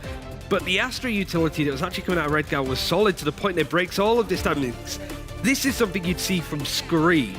Like, he is exceptional at doing this kind of thing, like getting kills one after the other. The timings from Ascend peeking into him was a bit of a nightmare, let's be frank, but that is one of the best aces we've seen in this tournament. Yeah, Shadows was crazy, and we have to remember that in specifically that round, Ascend was coming from, hitting an eco, he's using 4 ultimates and getting it, so they thought that there was a hole on B, but Shadows was actually in there. That was deathmatch though, wasn't it? That wasn't real. That wasn't like an actual round. Shadows is just like, yeah, I'm gonna pop off today, show you guys what I can do. But I think that comes a lot down to, Ryan, what you were saying before. The pressure is off, and now seeing Gambit being able to kind of really show what they can do is pretty scary. Yeah, I think it's the qualifying part of it. Like, they're not scared of any team. In fact, they're like, we want to play the best people. It's like, we want to fight and our battle will be glorious.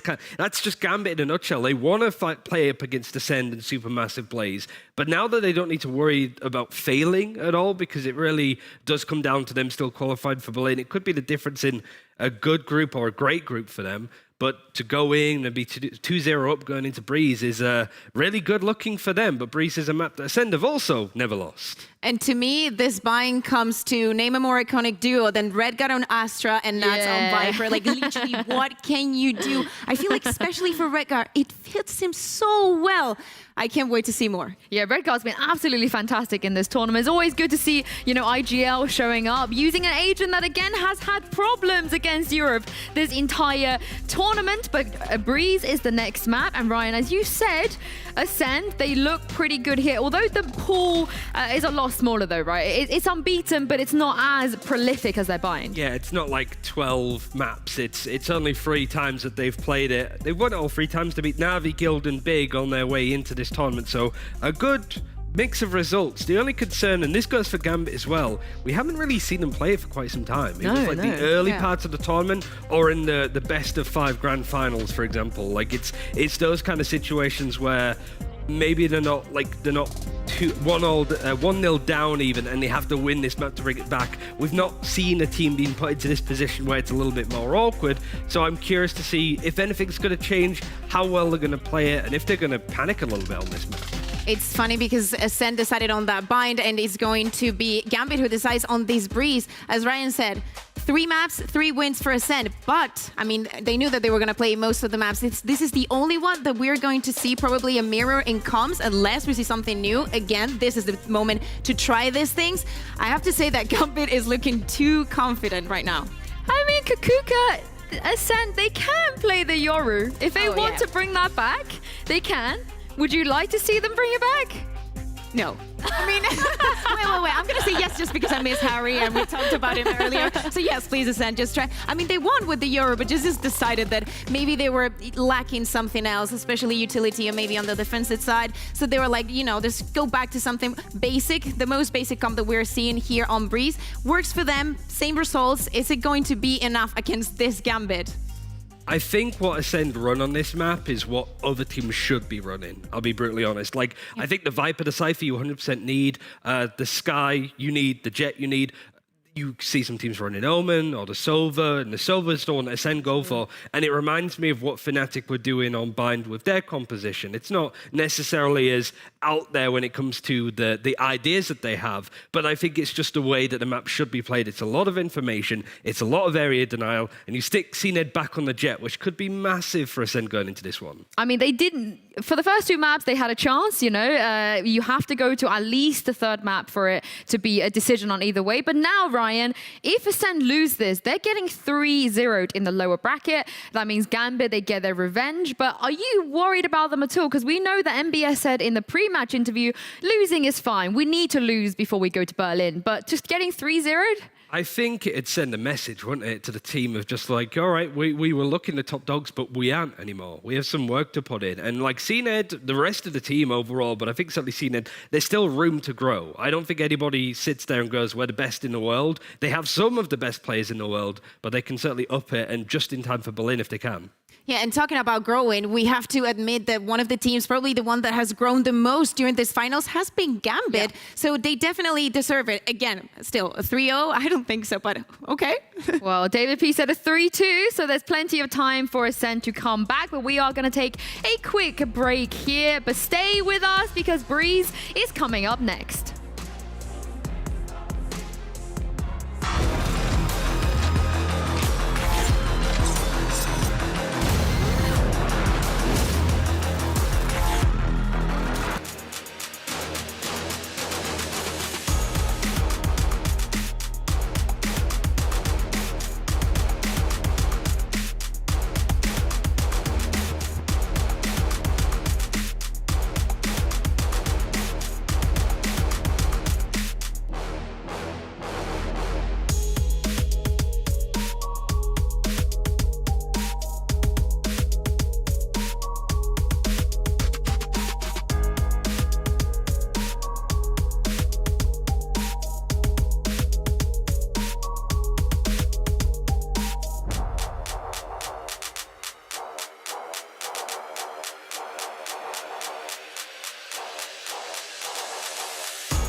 have pulled ahead in this lower bracket best of 5, but things aren't over just yet. Breeze is coming up. It is the third map, and although ACEND, they haven't managed to get themselves on the board yet, Ryan, they can come back here. But are you concerned about them at all? It's been a bit awkward today for the most part, just because for Gambit, it's the team that doesn't have that weight of qualifying on their shoulders anymore. They're having fun with it, and they're looking dominant. For ACEND, it's the opposite. It's, hold on, we played better on ACEND. We got boomed on Bind. We just didn't expect that. I'm curious on how they're going to go when it comes to losing, because we've not really seen them lose that often. Certainly 2 maps, like bouncing back from yesterday against Supermassive Blaze to now. They need to get their mental in order, because going out this tournament 0-3 in this best of 5 is a little bit concerning. Sure, they'll work it out in the end, but it really shows that this ACEND team, which should have been the best, is actually weaker than the CIS and Turkey teams. Yeah, talking about they liked, in sort kind of way, losing yesterday. I don't think that it would be the same for today. Of course, it's good for them in a way, but I feel like they need to step up. You were mentioning that Cena was not having the best game on Bind. I think that we need to see him a lot on this Breeze. But I mean, I can't believe I'm saying this, because usually when it's CNET in the equation, we talk about how do you shut down CNET, but Kaquka, Shados, how do you shut down Shados? I honestly don't know. I don't know. The man is insane. Even though on Bind, he was just running into Viper's Pit. He was like, I'm just going to use my utility. He's so smart. I love to see this Gambit play.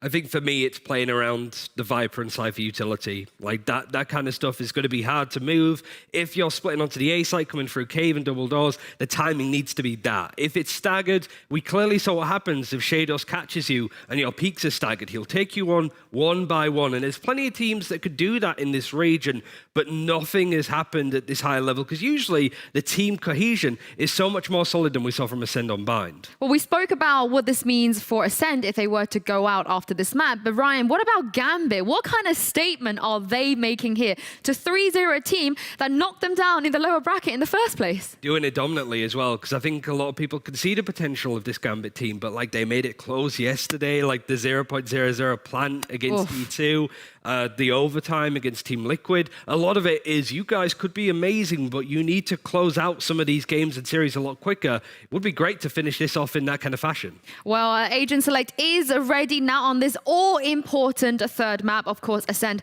they have to win here. They don't have a choice. They're not really shaking anything up so far, Kaquka. No, we see the picks that we are expected. Oh my God, is that a bait? We ignore it. We ignore it. We ignore it. Yeah, we're just gonna ignore it. This is what we expected to see so far. How do you see it, Ryan? I mean, Gambit playing what they usually do. They have only lost it once, which was against Team Finest in a third-party tournament, in between beating Na'Vi on this map dominantly in their qualifiers. For everything else, I mean, the KO would be nice, but it's not likely. So it is just looking like the normal stuff when it comes to the lockings at the very least. And yeah, mirror compositions, decomposition for Breeze, I think. Yeah, I mean, the Yoru would have been the only thing that I felt like could come up. Yeah, like legit. Like yeah, they have done it before. But looking at the way both teams have approached this, Kaquka, you know, they're not letting their guard down. They're not here to sort of overly experiment, because as we heard from both of the people in the pre-match today, they want to win here. This is not just about seeding, it's also about being the best team in EMEA. Yeah, and it's, I mean, the preparation is also making sure that what you have prepared works. It's not only about trying new things. We haven't seen these teams play this map so much to say that they're consistent as they are in others. So I think it's still a good shot. Yeah, we're not NA here. Like we're looking at this game. Teams want to win. It's like, oh, I'm gonna play KO because I'm a big baby or whatever.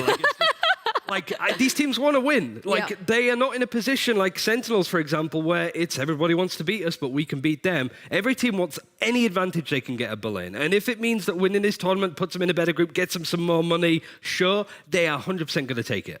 Well, Gambit, they are on the verge of taking this series 3-0, but ACEND have another chance to bring it back. Mitch and Tom, let's see if they can do it. Let's see if they can. Tom, where are you at? Where's your faith in this series at? Because when we started it out, you told me that it was almost a dice roll, right? A coin flip when it came to Breeze. You still with that?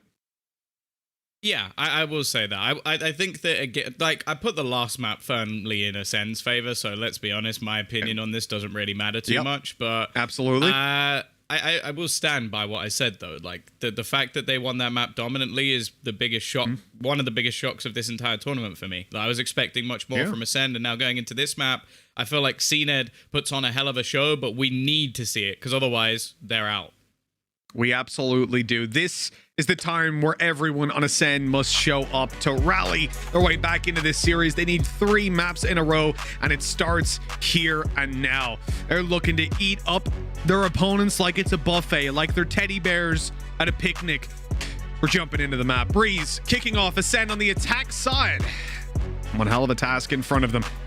We know the Gambit's defense is always going to be solid, Tom, and with this kind of composition, with this map taken into consideration, straight away, actually, I want to just put a little thing out there. They've got their Viper playing over on the A side, the benefit of having a Cypher, and then you can only imagine how things are going to get confusing for their opponents as they swap around these comps and these setups. But yeah, I wouldn't like to be on the other side of it. Then again, I know how good Ascend can be on the attacking side, so we'll see. It is, as I said, almost the alternate comps. Bone cold, all right. He's just going to go dancing through all of the utility and find himself the opener, give an advantage over to Ascend, and they can fall back into their after-plant positions. You can see they currently have a couple of snake bites available to them, so this is about to become very difficult for Gambit. Yes, it is a tough task ahead as they make their way back in. It gets a little easier with Defo's kill, the lurk play out of Killez. They just need to buy time for him to get up behind, and they're trying to distract as much as they can. Viper utility down on the side, but Defo keeps on fragging. It's all left onto the flank of Killez, and there's no one left to cause a distraction. An easy defuse coming in as Defo desperately wants to get his knives online, his blades storm, and he'll even take the death in the end, which, to be fair, at least he manages to get an orb either way.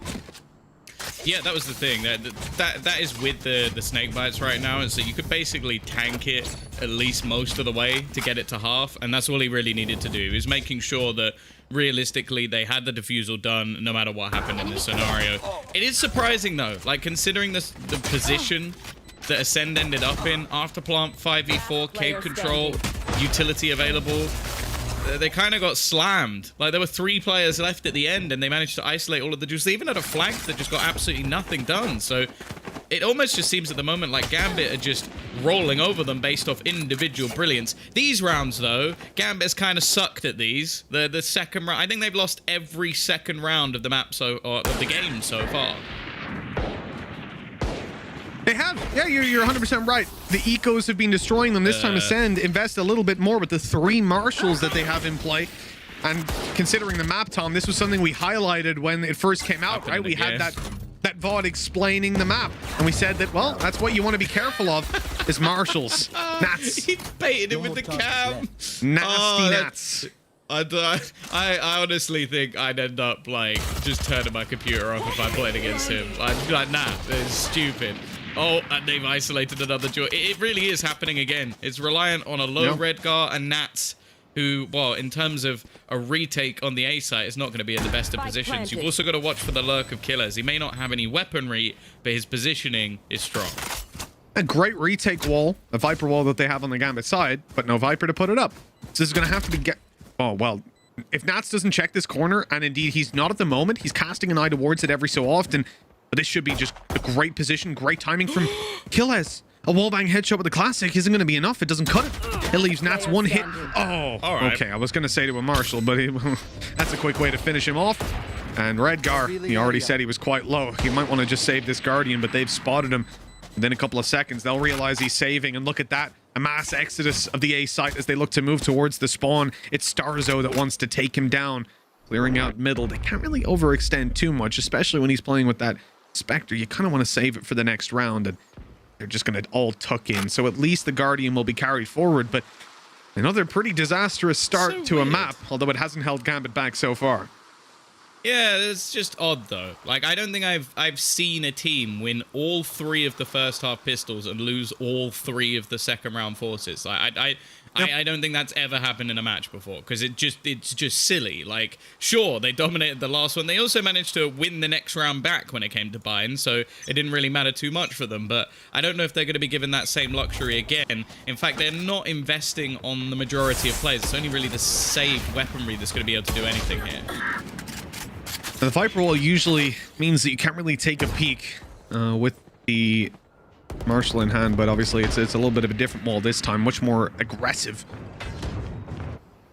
Cutting Madonna in half and letting them get to the site. Already dropped one. Guardian's going to try to chip them up, and I think if they lose many more players, you'll immediately be looking at saving that Guardian over. Spike planted. Just hoping that someone gives an opportunity away. ACEND, though, considering how their third rounds have gone for them, excuse me, they probably don't want to overextend too much. What is that? Yeah, it was an interesting flash. I think he thought it was around the corner. A little bit of a mechanical hiccup. On the other side, though, the sky flashes are pretty on point. This is more of what we expected to see in these sort of rounds. Utter dominance from ACEND. Beautiful start to their attacking side. And the thing I'm actually most excited for, and I think there's not many players you'll say this for in general, but it only really applies to CNED, is the attacking operator from CNED. Because I think on this map and on Icebox, it really is a game changer, which is... It's unorthodox. Like, there aren't too many very strong attacking operator players because you have to play in such a way that you're basically getting up in the face of your opponents and just hitting these ridiculously fast, well, shots. And for him, that's going to be a game changer. Now, it hasn't even come into play yet, and he's already looking pretty good. And for the defense, we're finally seeing them come in with an actual purchase. Now, they do have the Blade Storm available to Defo. Seekers for Starzo as well, which on this map in particular, when you have all of these Viper walls, the screens, the utility available on the B site, Seekers is such a strong. It's going to be used up right away, revealing just the one player towards the B site. There is going to be heavy pressure on Nats as he gets pushed down. CNED to his right, Starzo to the left. And well, that's going to be the B side overrun. 4 versus 3. Gambit trying to find an angle to get back in on. Defo not able to detect the trap wire in time, so he's out of here. And Viper's Pit erected means it's going to be pretty tough to get in. Maybe they can get a tag with that recon. Hasn't quite connected. They spam the other side. Nothing found. I mean, I don't want to throw the word save around just yet, and especially not with Defo pushing forward, but it is an uphill battle. And as the numbers thin out over on the Gambit side, that's the Viper's Pit dropped. Hold on. They're still in this for now. Time relatively low for now. Redgar, good to take Starzo. It's just one more player left to deal with. Looking for the wallbang headshots, baiting him into the open. It's getting damn close, but Zeke will finish it out. 3-1 for ACEND.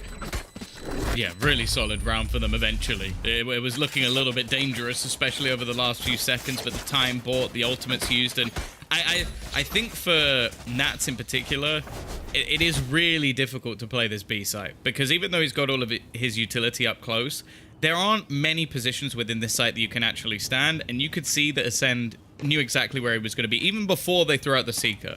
Like, they had the Snakebite put into the corner to push him to the right-hand side. They had players wrapping around the left, and then the Seeker came in and just made it impossible. So if they can just continue to isolate him, this becomes a very different map, because we have to see adaptations. And in fact, we're going to see more thrown in already, as they're going to try and push a little bit more aggressively onto the B site, and now just try and stack up on A, but I don't know if they're going to get there in time, Mitch. Yeah, the rotates are on the way. There's no one left to support on the site. Gambit have lost everyone in clean duels. And what a turnaround this has been for ACEND in just the first couple of rounds. They are looking a lot better than they have over any of their attacking sides so far. Yeah, for sure. I think that this time, I think Gambit might be a little bit more worried about the fact that they've actually lost versus that force buy. Now, this is a map where even Gambit themselves have shown some prowess on the attacking side, but I will say that a lot of those were, well, I don't want to be harsh, but versus lesser opposition. Like, these were teams that realistically they should have been beating. Okay, sure, they had a really dominant attack side versus No Pressure, which for anybody who doesn't know, later became Na'Vi, who have, I think, proven themselves to at least be a decent team within EMEA. Like, they have proven that they can battle, so to dominate them on the attacking side is good, but then other than that, you've got some wins versus teams like Bongos and stuff like that. So it's like, yes, realistically, yeah, you know, favorite team Bongos. They can always take a hit. But anyway, they haven't faced anyone versus as good, well, anywhere near as good. Is that Hidden Bear? I didn't even know that was there. I've never seen that before, yeah.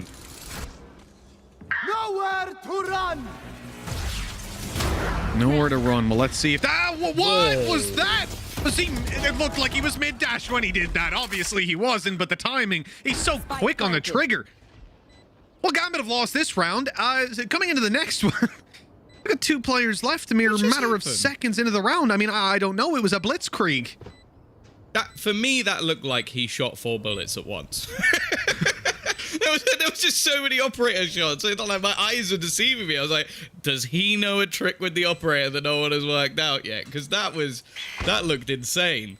But yeah, this is what I mean. Like, the entries from CNED on this map, it's so hard to play against, and Defo has just been obliterated. This was the first proper buy that we've actually seen from Gambit as well. This wasn't like an eco. They also had 3 ultimates online. None of them are going to be used. They have just been blasted out of the server, and as of right now, ACEND are looking like they're back. Quite varied approaches from ACEND as well. It's not a simple push through cave. This time they split middle, pop down their Viper wall much deeper than normal, allowing them to go through the double doors and support the cave push. Obviously, CNED hitting that shot. And here we go, the replay of it. Let's have a look. He's so quick. Bullets. He hit both buttons at the same time. Is he doing a little is he doing a little Lothar on that? He's got a double bind, like shooting at the same time.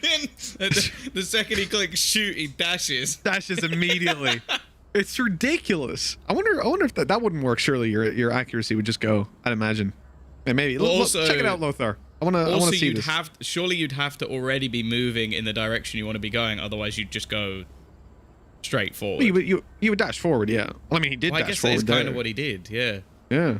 To be clear, no, he didn't highly doubt he did that. But highly doubt it. This is not a new meta. I'm not trying to reinvent things. It was just a joke. But he was incredibly fast. And also, it would have been hilarious if he missed the shot, because he would have just dashed straight at him and died.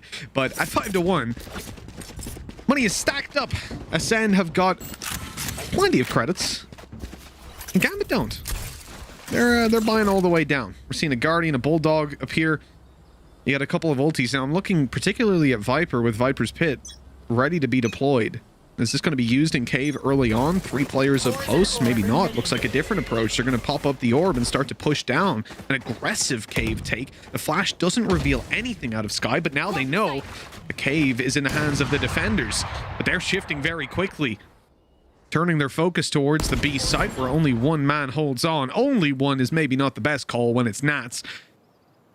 Lone defender that we've seen frag out many times before.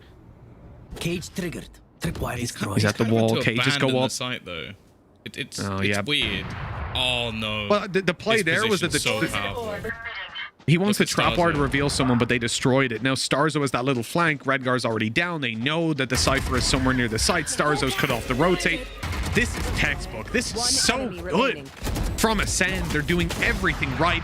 And that's the last player alive with a double, but still 3 more to go, and it's CNED will take him down with a classic in hand. ACEND are making this look so easy. This is genuinely a masterclass in how to play the attacking side. And you see the adaptation to thinking on their feet there, Tom, because at the beginning of the round, their intention, at least what they were showing to Gambit, was that they were going to take A control. They put down their Viper wall. They started to pressure there with the flash in. They immediately see the Viper's orb go down, and they realize, we don't want to fight this. Let's move back. They go for B site. They leave a lurk behind. I love everything about what I'm seeing. They also took a lot of map control into mid as well. Like, they still have players ready to lurk through A if they found something else on the other side. Yep. So they are just playing every single scenario open to them. And well, now CNED, we're going to try and get them another opening pick. Again, they're leaning in towards that B side. The defense there hasn't been much. Nats is going to find a kill, but well, Redgar has just been ruined in the meantime, and now, again, middle control is going to be pretty much taken full control of by CNED. And this has been one of the issues so far, is that there hasn't been much of a response. They've had this for free.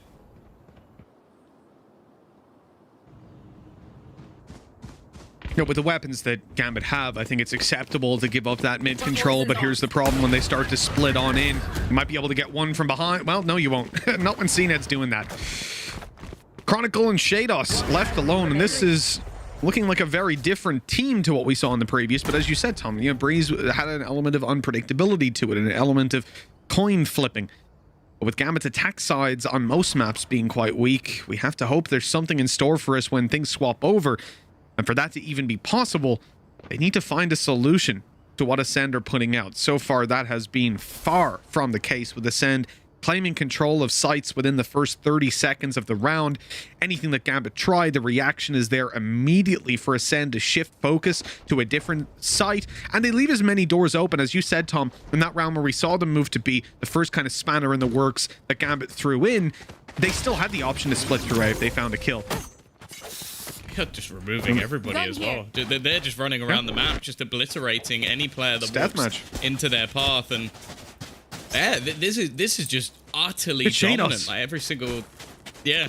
He used up a lot of his power in the last map, it seems. I also think just in terms of how a lot of the positioning works in a lot of the cases, like I feel like a lot of their players that normally succeed in these sort of close, awkward positions are unable to do that. Wide open spaces, I feel like ACEND just seem to thrive. Like they're very good at their icebox attack as well. And once again, it's gonna be the same battle. Oh man! Oh my god! Okay, Red Guard, stop peeking there. Just no more looks that way. Yeah. The problem is it's been such a point of contention as well, though. We've seen the lurks up through. We see CNED peek it for the early control, and then indeed, as we're seeing right now, Killaz is going to be pushing up in the late round. This is a massive problem for Gambit. If they're not able to maintain control over Hull, they're going to constantly be split on this site. And at the moment, even when they're not being split, they cannot maintain control on just basic one-way pushes through Cave. In this round, in fact, they used a Viper's Pit right at the start. They try to maintain control of Cave, and it is pushed out again and again. The problem with playing against Sova is always going to be that they can just put that drone down. They can put a recon in and really push you out of your pit, seize control of it, and then fight you from there. And if you're tagged, you are dead. That drone tags you up. Well, yeah, it almost seems like, for now at least, Gambit have just fallen into trying to go for pick play. Like well, they got had double that ops. pit, and then Absolutely. yeah, exactly. They've gone for double operators just so that hopefully Nats could find something. And well, let's be real, for Nats' normal setups, an operator does not make any sense at all. Like the concept of it is for him to try and find players while lurking around his cages. In this case, he's just gone to try and fight for it. I think that was Redgar's op at the start, who tried to peek down holes, a solution to the constant control that ACEND have had with CNED peeking there. And it didn't work out, and we saw Nats rotate to the A site to try and reinforce it, and yet everyone was dead by the time he got anywhere nearby. So he picks the op, he runs back to B to try and save it alongside his buddy Defo, which doesn't happen either. It really is, and I want to give a lot of credit to ACEND, because it is not fair to say that, oh, they're death matching here. Like, that is not true. Not even close to the truth. These guys have put in a lot of work, and you can see it in the way that they're playing this, in the way that their rounds are changing. In fact, even look at this one. Focus has been the A side so far, but now they shifted to middle, and they get dropped by Shados immediately. A Spectre finding reward. Bone Cold atop the wall is in a bit of trouble as he gets revealed. He's able to find one, but falls afterwards. That Vandal will be retrievable. They can jump on up and get it, or indeed let Defo go for a little updraft. Now the jump is just fine. No, Nats did get it. Okay, the UI was a little slow to update. So they've got two Vandals, and they've got a retake. The problem could be Starzo. He knows there's a player inside of mid, and he's going to take him down. Hunter's Fury punished immediately. Flash in. CNED gets the kill. Backs off. Nats tries to open space. He has to deal with the Opera on the back of the site. And it's not going to be an easy task, but Chronicle does it. Just a Sheriff in hand, all that's needed. Starzo, the late mid-lurk. He came back over towards Elbow, and he's able to find one. The spike needs to be defused. And as the orb goes up, the spray is in. Starzo challenging Flash up close. He's going to blind him completely, and it's free as can be. ACEND will not give Gambit an inch in this game. A pistol round victory for Gambit, and 9 in a row. ACEND are just destroying them. Yeah, this is starting to get a little bit depressing, because even with the massive amount of adaptations we're now seeing from the defense, like a straight up push into mid, a fight all the way forward to try and give themselves something early in the early rounds, which it did, they're still going to lose out the clutches anyway. So it makes little to no difference. 9-1. I'm almost starting to look at this as like wondering if we should just move straight on to the next map. Now, as said, we've seen some incredibly strong attacking sides, but also mention that we're yet to see any real like top tier competitors or any map picks of Breeze when it comes to Toxin screen down. Gambit within this tournament. Now Bone Cold, again, he's just gone strolling up mid. They have walked straight through. They've gone from battling for it completely to, well, this time, just leaving it open. There's a few things. There's a few things that I'll say here when it comes to this. And the first is that for a team who we have seen, I believe at 12-4 or 12-5 in the lead, coming into pistol rounds, there seems to be no limit to the amount of pauses that Gambit will call in a game. And they are currently 9-1 down. Have they called a single pause? If at all, they've called one. And I genuinely feel like we have hit a point. I'm not sure exactly where it was, but we hit a point a few rounds ago where Gambit said, screw it, let's play the next map. This is a BO5. Ultimately, it will not eliminate them, but they also have 2 attempts to close this out. And with how the previous 2 have gone, they can feel relatively comfortable that this is not the map that they're going to win. Yeah, well, go on, knife. Play the knife fight, Devo. What are you doing, man? And he's being knifed by Bone Cold. I gotta say, he deserves that for not taking the challenge. Last round before the But switch. in all seriousness, Tom, I genuinely think Gambit are ready to scrap this one. If there was a forfeit option, they would probably take it at this point just to play the next. And a small caveat, a theory craft, and I may be wrong. However, they're giving me the feeling that they have ideas that they do not want to show at this point. Granted, ACEND are a better team, and maybe they've just said, hey, I don't think we're going to win this map, especially at this stage, so screw it. Let's just get it over with. Let's play for the next map. It's a possibility, and with the lack of pauses, that's what's really convincing me that's the case. Because if you are not able to hold on to the A side after being pushed, just raw pushed 5 times in a row that we saw earlier, and you don't call pause to fix it, well, then I'm kind of thinking that you're just running around playing an unrated, you know? I've got your Well, trail. it's not getting any better by the looks of things. There's no Cena just styling. He's going to pull out a Blade Storm of his own and just go hunting, try and shut down Nats. And they're even going to try and catch him in the spawn. This is unbelievable.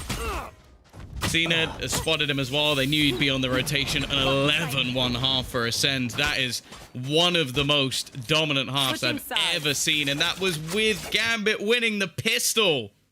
Yes. Yes.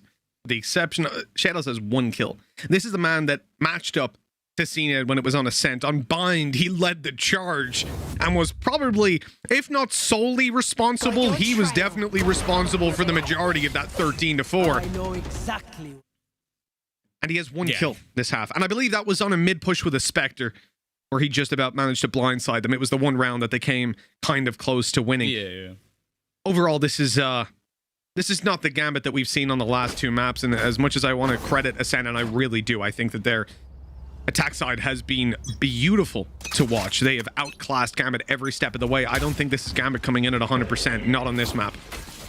No, it looks rough, that's for sure. Maybe one that they haven't had enough time to work on yet. Maybe one that's just not within their wheelhouse at all. But with Haven coming up in a bit, I am starting to feel a little bit worried for them. Defo, though, has been able to find them an opener at least. He's been tagged low, but they've cleared out the site. Nat's also waiting on the rotation.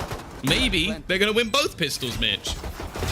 Yikes. 1 enemy remaining. Flawless. And end up with 2 rounds, perhaps. We'll see.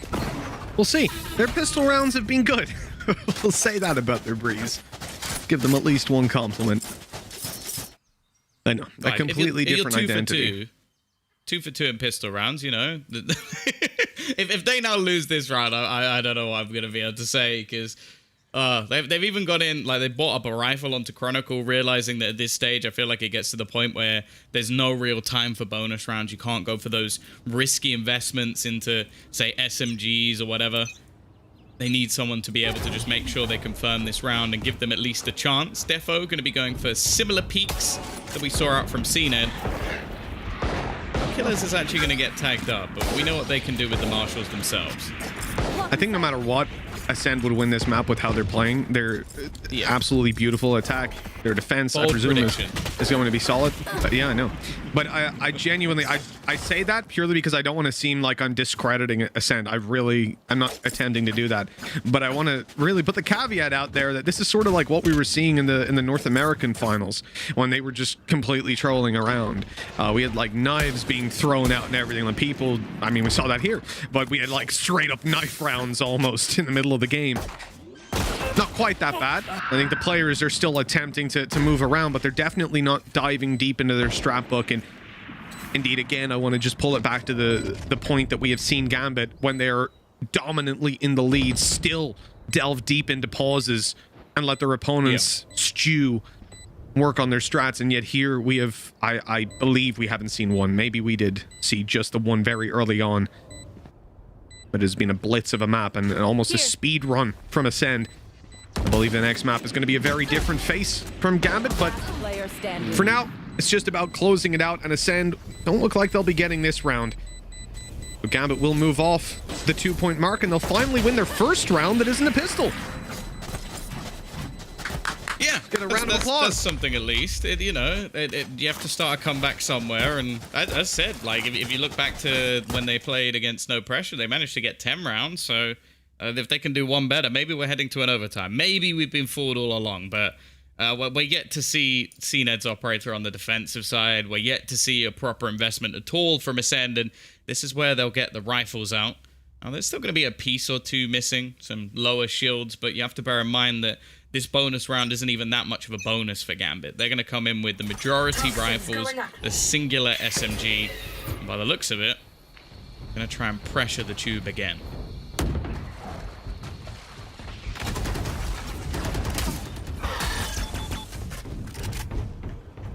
The tube play for ACEND worked out very well.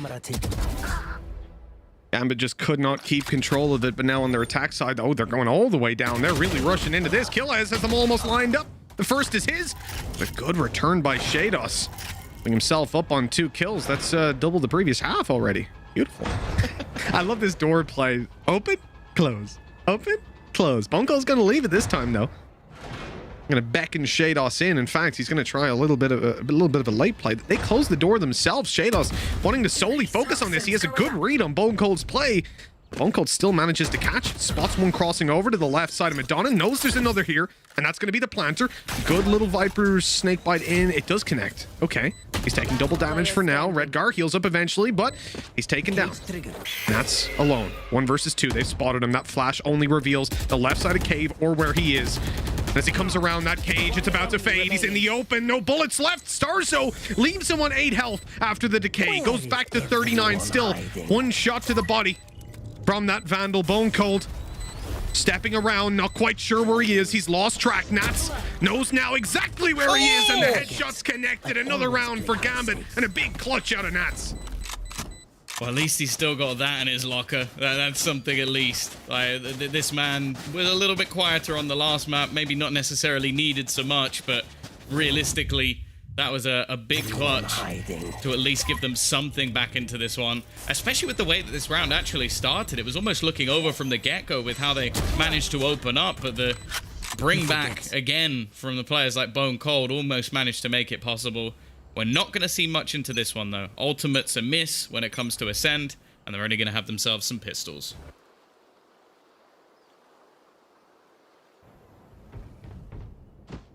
Here.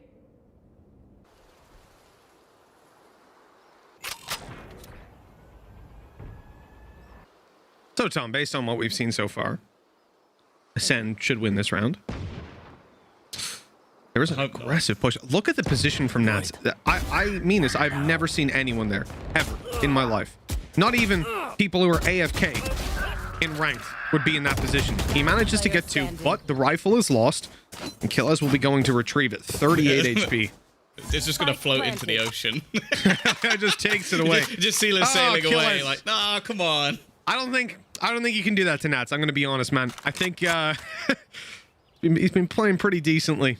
Give him a little bit of respect. He went to do his shoelaces up and then realized that they weren't actually undone. So he stood back up and then looked down again. He was like, oh, actually, no, I just need to tuck them in a little bit. That's what he was doing. See, it's also the fact that, he knew he had to walk a long way. He's going over towards elbow now. Like, that's a long walk. And you really want to limber up, and really get your legs going. make sure that those muscles aren't going to get knotted. Nothing worse. So he's nice and limber to save this weapon. But I think he's about to be shot in the back of the head. I'm surprised Defo didn't knife him after what happened to him earlier on. That would have been a nice little bit of revenge. I even saw ACEND tweet it out, get knifed. They're feeling it. I feel like it's one of those things though where like Gambit will wait until it's like the moment. Like at 11-5, it's like you're not even really gonna care if you're on ACEND because you're so far in the lead. You've BM'd them the whole of the first half. If it gets close and they do that, then it will sting. Then it will linger in the back of your mind. Like I knifed them. Now they've got me back.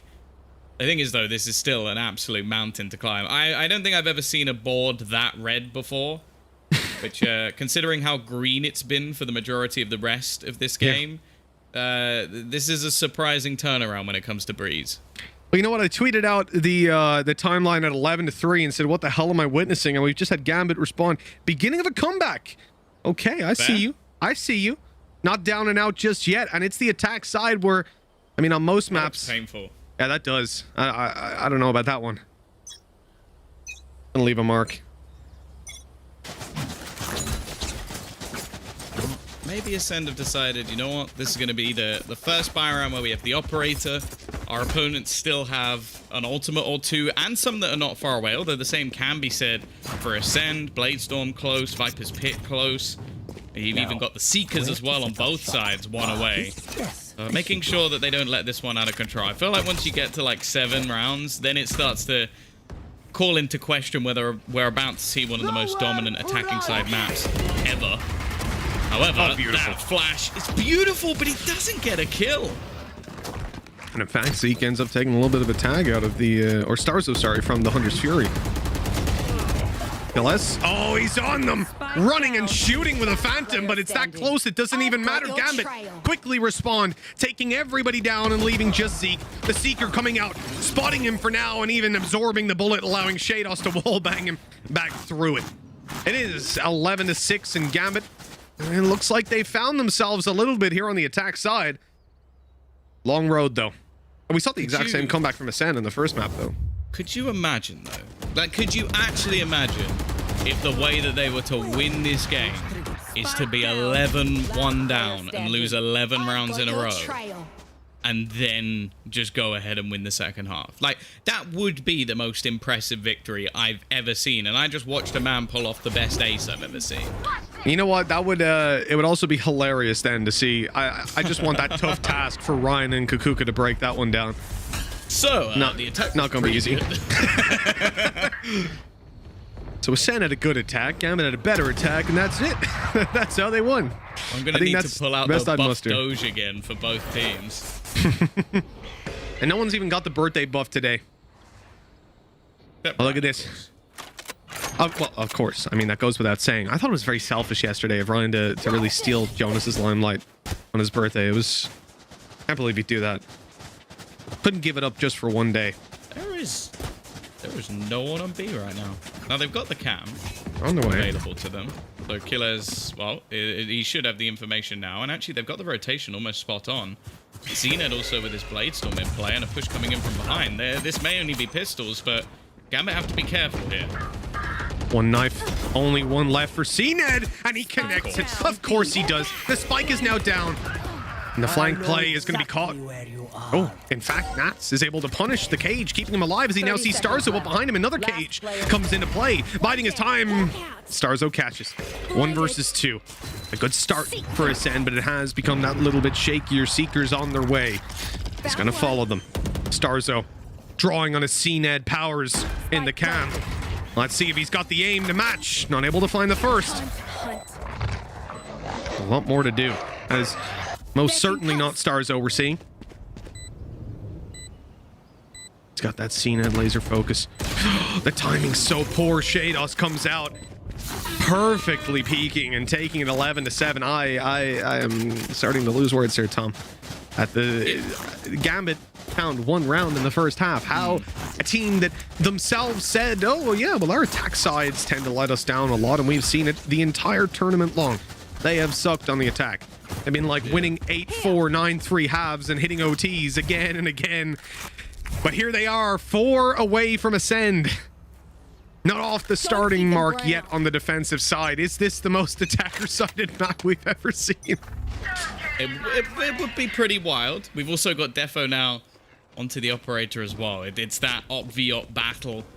We're going to see the Viper's Pit look to try and lock down B, although we've not seen a massive amount of success from that ultimate thus far.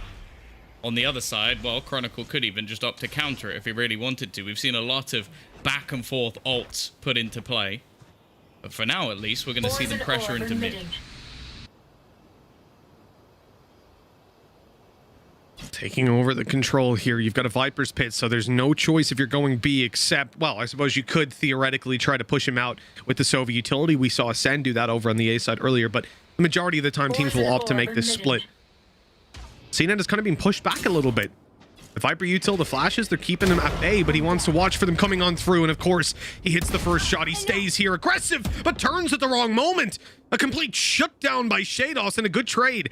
The spike to be retrieved. We can see Redgar moving back to grab it right now, and it might be a full B main push.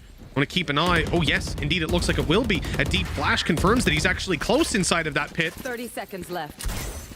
They're going to commit to this site. Cage triggered. Is there a drone still online? No, they don't have one. They're going to have to just raw peek. Bone cold. Oh, he's managed to sneak right up behind them. A slippery snake indeed. Redgar's in trouble planting. He thinks it's safe. Little does he know. Bone Cold's right back inside the pit again. 10 seconds. They need to plant. They've spotted him, but Shados just cannot deal with him. And on 1 HP, it's easy for Killaz. ACEND have finally found a round on the defensive side to put 12 on the board, and Gambit now need 5 in a row. But Tom, they've managed to do just that before. So maybe the streak can continue. Yeah, this is a point where I think it gets a little bit tougher, though. The second that first round comes up, momentum is broken, and well, even then, the finances are not amazing, considering how many they actually won in a row. You're going to have Redgar go on to a Spectre, which is mind-blowing, considering they won 6 rounds back-to-back. You've then also got the fact that, okay, there is actually... Wait, is the operator not in play anymore? It doesn't seem like it got retrieved. So CNET actually doesn't have the op, which, hey, that's a huge bonus. He was able to shut down some of the plays that were being made into mid in that round. And we're going to see some early information taken. Also, the Hunter's Fury pop. Chronicle's dead. He's not going to be able to avoid that one. Even sends a little bit more through his Starzo's flash. It's a double opener for ACEND, and they're ever closer to closing this one. Well, Nats doesn't want to end it just here. Redgar's even managed to get a sneaky flank on CNED. And we're tied up yet again. Gambit on this attack side have plenty of space to move this spike, and it looks like the B side is where they're going to shift their focus towards. Zeke on the rotate in is the only man to hold this. He's playing behind the wall. As the backside gets cleared, they'll start to push out. Zeke could... No, he doesn't get the jump on them at all. Nats actually immediately shuts him down, and they'll now get site control. Cage is used just to cross over, and Redgar's on this late lurk, but he's caught. Doesn't seem to matter. Starzo dropped, weapon upgraded, and Killaz has it all to do. This was looking like ACEND had it in the bag. But Gambit have once again managed to muster this out of nowhere. But look at the HP here, Tom. Nats and Redgar are very low. If Killaz can just land that one bullet onto each, we could be seeing the clutch happen, and it's a headshot, in fact, to start. Now he has the information. This puts him in a position where it's definitely winnable. The problem is the crossfire should make it nigh on impossible. He'd have to clear the close player to have a single chance, and the peak will give him that option. Low on HP, and the time is the problem now. Needs to bait in Nats almost instantly, and baiting him into an angle is going to be incredibly difficult. Gambit will cling to life. A 3 versus 5 to keep them in the map. This is absolutely unreasonable. I cannot explain how we are at 12-8. Gambit looking uncharacteristically weak on that, on the defensive side of all things, where they've in this entire tournament looked incredible. Of course, a different map and a newer one at that. I was ready to sell that narrative. Indeed, I was selling it, that they were already counting themselves out. Shockingly, looking at that timeline, you're seeing 2 defensive rounds won. Everything else has been on the attack, and if that continues, we will be seeing another OT. It was promised by Gambit earlier that Recon reveals so much. ACEND have all the info to play with, and they're pushing down middle, seizing control here with the pistols. If Nats doesn't peek quickly... Oh, I like... He is so nasty, man. Watching the flank with the cam like that... Easy first kill. He can just wait with cam for second. He goes out and takes another headshot. Okay. All right. Nats, can we just calm it down? He's infuriated. Killaz gave him a little teabag earlier, and he's like, all right, yeah, cool. Think you're a big man, do you? And even a judge can't save the day for ACEND this time. Yeah, no, cleaning it up without too much trouble at all. And I think his positioning is always going to be something that's super valuable to them. You have to think as well that a clutch or two that he's managed to win has basically kept them in the map. Currently, considering how low or far down they were, he's now the top fragger of the server, which just really doesn't make any sense to me at all.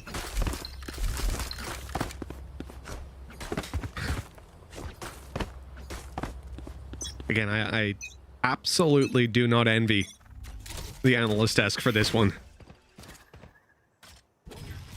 Luckily, if Gambit win, it will be the end, and they'll have the 3 hours to break it down that they need. This is already an early ult pop, trying to clear CNEB from the back of sight, but he's going to updraft past. And actually, Bone Cold's continue to push, but with the space they've managed to take, they can now walk into the A site, which is actually completely clear. A full retake being played, but Bone Cold has some strong positioning.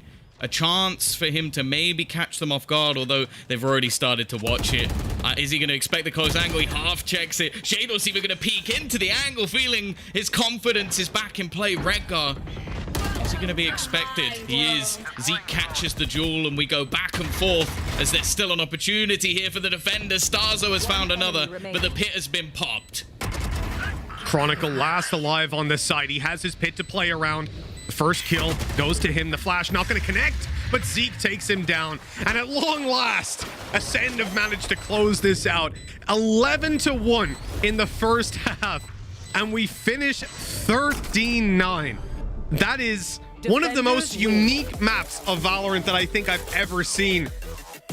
An absolute pleasure to watch, certainly in that second half for the comeback. But in the end, ACEND take a map, and we will be going to map 4 at least. I have to commend Gambit for that comeback, though. After such a dominant first half, I was counting them out of even making it to 5, let alone almost hitting double digits.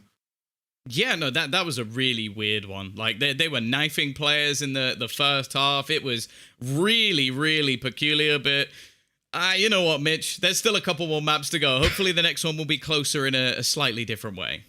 Yes, let's hope so. We're on to Haven, a map that seems to give us an endless amount of overtimes, and I would be okay with it if we get it this time around. For now, we're going to go to a break. The analyst desk will be back, and good luck breaking that one down, guys. We'll catch you in just a little bit.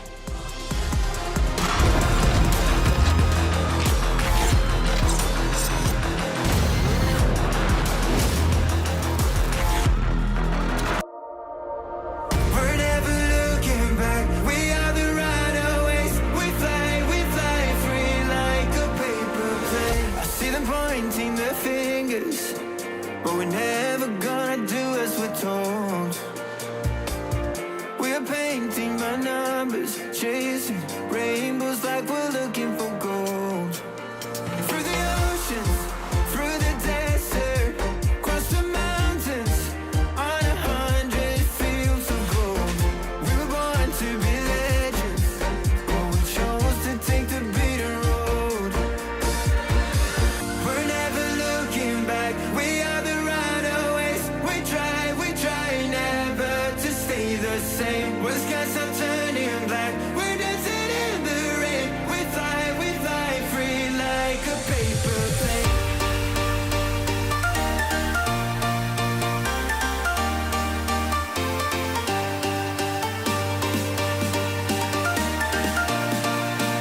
We fly free like a paper plane.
ACEND, they had to win on Breeze if they wanted a chance to stay in this lower bracket best of 5, and they did just that. Welcome back to the desk. I'm your host, Yinsu, and I'm joined by RyanCentral and Kaquka. Now, I can't help but feel, Ryan, that they had a point to make. ACEND, they didn't like the way they performed on Bind, and they came into this Breeze, and they wanted to have a big lead. They wanted a statement, and they made it. Yeah, they just kept putting the pressure over onto Gambit, and within the first few seconds of every round, it seems that CNED came out of nowhere with the operator getting a lot of kills. And the fact that they won the 50 round straight after the pistol was the only round that Gambit got on their defense, on their attack. It was just that pistol.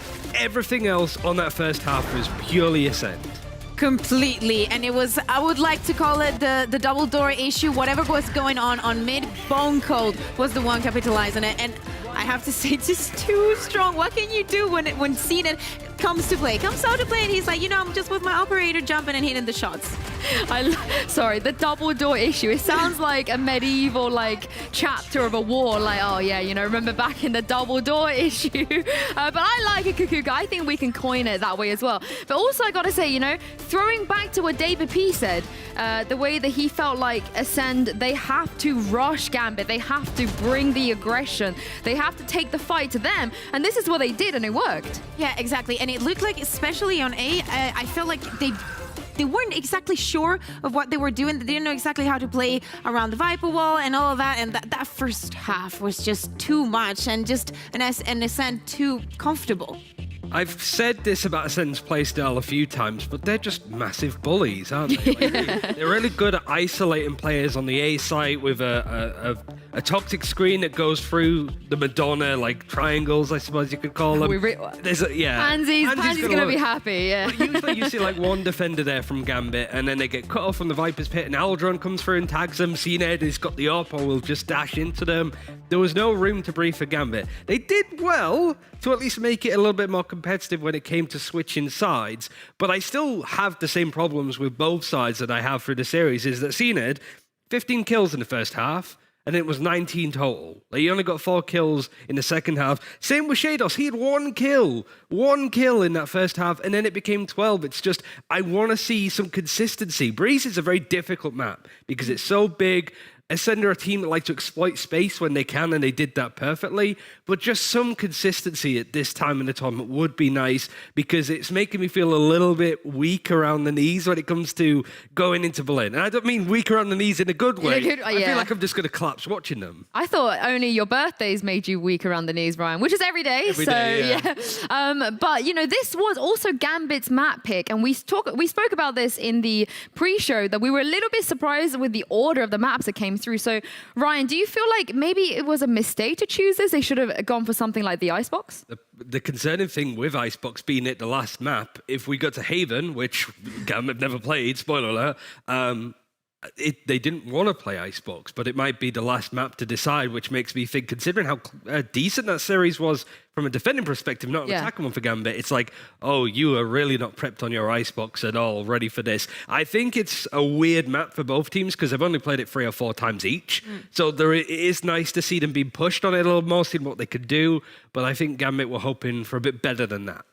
Was it the right choice? I mean, I don't think there's wrong choices come to this point. We said it, that they got to prep, they got to try.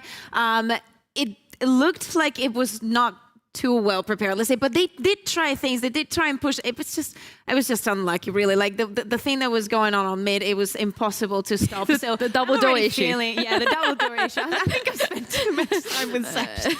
I'm sorry. It's contagious, isn't it? But, you know, just before we move on to the next map, I got to say, even though Gambit, they didn't manage to go any further into double digits, Nats, I don't feel like there's ever a situation where he doesn't do something to help his team. Like, they could be 11-1 down, and Nats is still winning rounds after rounds after rounds. And Kaquka, you know, like I said, even in those situations, he's that good. circling back to what we've been saying about him this whole time, like at what point do we just give him the crown as like the best Sentinel player in the world? I mean, we'll wait until Masters just, to respect the other players. I feel like there's a lot what we were talking about in the room. You mentioned, 11-1 is just too big of a difference. I mean, a comeback is possible, but the difference is so big. I mean, they managed to get 8 rounds, don't get me wrong, but if the margin would have been a little bit bigger. It was good performances from both IGLs as well. I thought Bunko had a really good series. Redgar had his moments on a Sova as well. So it's a big change up from going from playing a controller to then Sova on a massive map. It's, recon that where? Like, where am I going to throw this? But it was bright moments for Gambit, but it's the same thing of just like, the sides are the problem more than the maps themselves. And I mean, it's the biggest stress test of these players' lives is a best of 5 against the best teams in the region, barring Supermassive plays. It is going to look awkward at best. Yeah, I know you spoke about consistency as well. And Redgar, he's got to be one of the most consistent IGLs we've seen in this tournament with the way that he's been pulling out massive rounds, his utility usage. So that's always good to see. But, Ryan, do you think Redgar can lead this Gambit side to victory on a map that they just do not play? I don't know what we're going to see from them. I don't really understand how they're going to approach it, but it's an interesting look. Gambit haven't played this since stage 2, well before EMEA, I'm pretty sure as well. For ACEND, however, it's a decent record when it comes, it's 4-1. Like, they've not played it much. But that loss yesterday for Supermassive Blaze, whilst it was insanely entertaining to watch, Supermassive Blaze turned the heat up and we saw ACEND starting to melt a little bit. The problem is for Gambit is I don't expect them to be turning up the heat to like Turkish levels. They are the opposite. They play very slow, very passive, and that's very difficult to do on this map. So I think Starzo's going to be an impact player for ACEND. He's going to want to up the ante a little more. If Cena's feeling it, then he's maybe a bit riled up from yesterday's game. He wants to do the dirty to Gambit this time. And talking about turning the heat up, I mean, we're going to see Seek on the Phoenix, something that we love to see. They did play this map yesterday. They lost, but it was a 10-13. You know, it wasn't that big of a difference. They still feel comfortable, and of course, they have the card that Gambit just literally does not play this map. I also feel like yesterday, Bunko was not having his best day. By what we just saw on Breeze, I don't think that's the case today, so I feel like this is going to be extremely fast. You know, when it comes to that Phoenix Gambit, again, they don't play this map very often. They've only played it 9 times in the entire lifespan of this roster, which is a long, long, long time. But Kaquka, Shados, in the past, in one of those 9 times, some of the occasions, he's also pulled out the Phoenix. And so far, he's kind of been on fire in today's best of 5. So would you want to see him lean towards an agent like Phoenix? I would like to see him more maybe on the Sky. I think he's great on it. And please, Redgar, just if you're listening, please go on Astra, please. That's all I want. I was hoping for the same. I'd like to see Shados on that Sage. I think that's going to be a big difference. Yeah, just slowing down the pace, trying to make sure that Starzo can't get away with trying to set the plays up a lot more. He needs to be the one to really slow down this ACEND team. Well, as Ryan said, there was some heat that were turned up yesterday, and I'm feeling the heat here in the studio, so we're going to take a quick break, but do not go anywhere because Agent Select on Haven is coming up right after this.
managed to get themselves on the board, and things could start to get a little bit dicey here for Gambit on Haven. Ryan, Kaquka, welcome back. And now, before we get into Agent Select, we've never had to do this before, but I thought it'd be fun for us to try and predict what Gambit picks. Okay. It's one of those rare times where we don't actually know. So, Ryan, what are we seeing? Defo's going to be on the Jet. Chronicle is going to be on the Sova. Shados, Sage, Redgar, Omen. I like the Astra, but he's going to go Omen. And then that's Cypher. Right, Kaquka. I think it's going to be Astra instead of Omen. I think the Chronicle is going to be in the Sova. I think there's going to be a Sky instead of a Sage.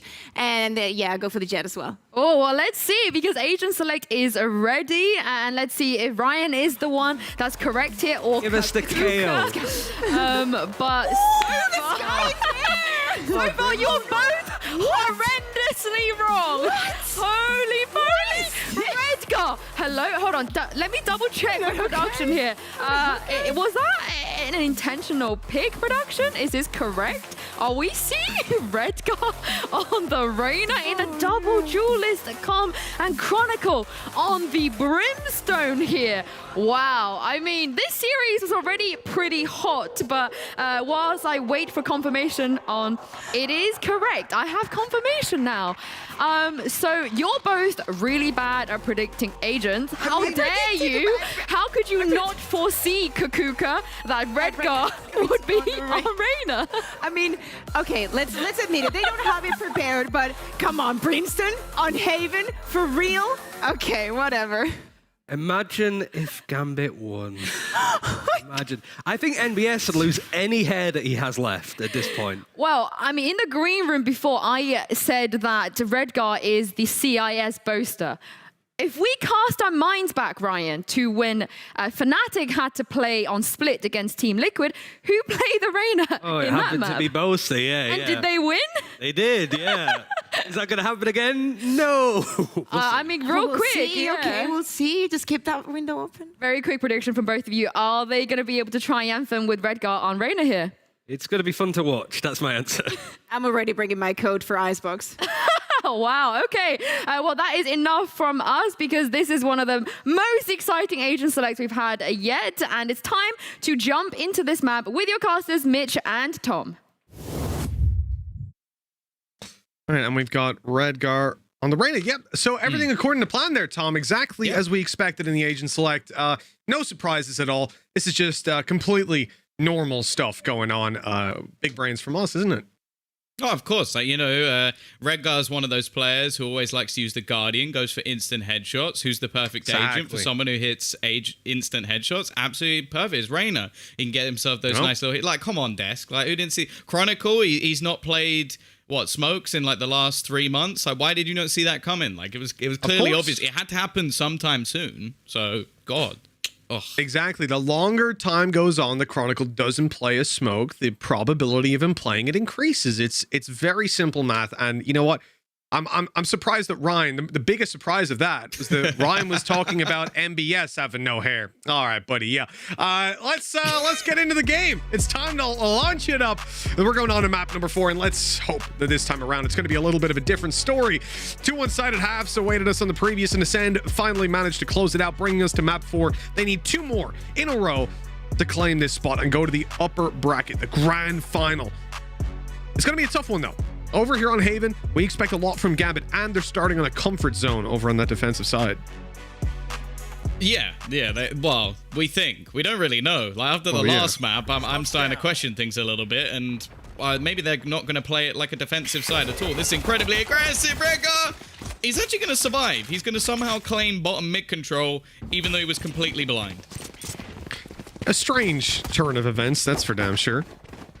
The center going to be barreling towards this A site. They've got a flank underway over on the Gambit side, but there's going to need to be a big hold happening. Defo good for the first, but shut down immediately. They're being starved here on the site. But hold on. What? He's ran through a smoke and gotten 2, reloading and almost good to connect on Starzo. The final man alive. A 1v3 in the first secured, but the spike is down in the open. Shados providing a little bit of a distraction from up above, trying to keep Starzo's attention, but he turns to check his back. Redgar just about catching him off guard, receiving a couple of bullets, putting him to 13 HP, but we do end up 1-0 for Gambit. He actually he landed a shot there, even though I don't think at any point was he looking at him. So maybe the right-click bullets managed to get through. But the thing that I'm most excited for in this map, I think the pistol almost like just perfectly amplifies my point, is just there has to be some chaos here. Because Gambit, as we've sort of mentioned, they have stated in the past that they don't like playing this map. So for them to have to play it, to be forced into this position, it's going to make things very interesting indeed. And by the looks of it, Redgar is going to push. How did he kill someone that? That might be the fastest kill I've ever seen.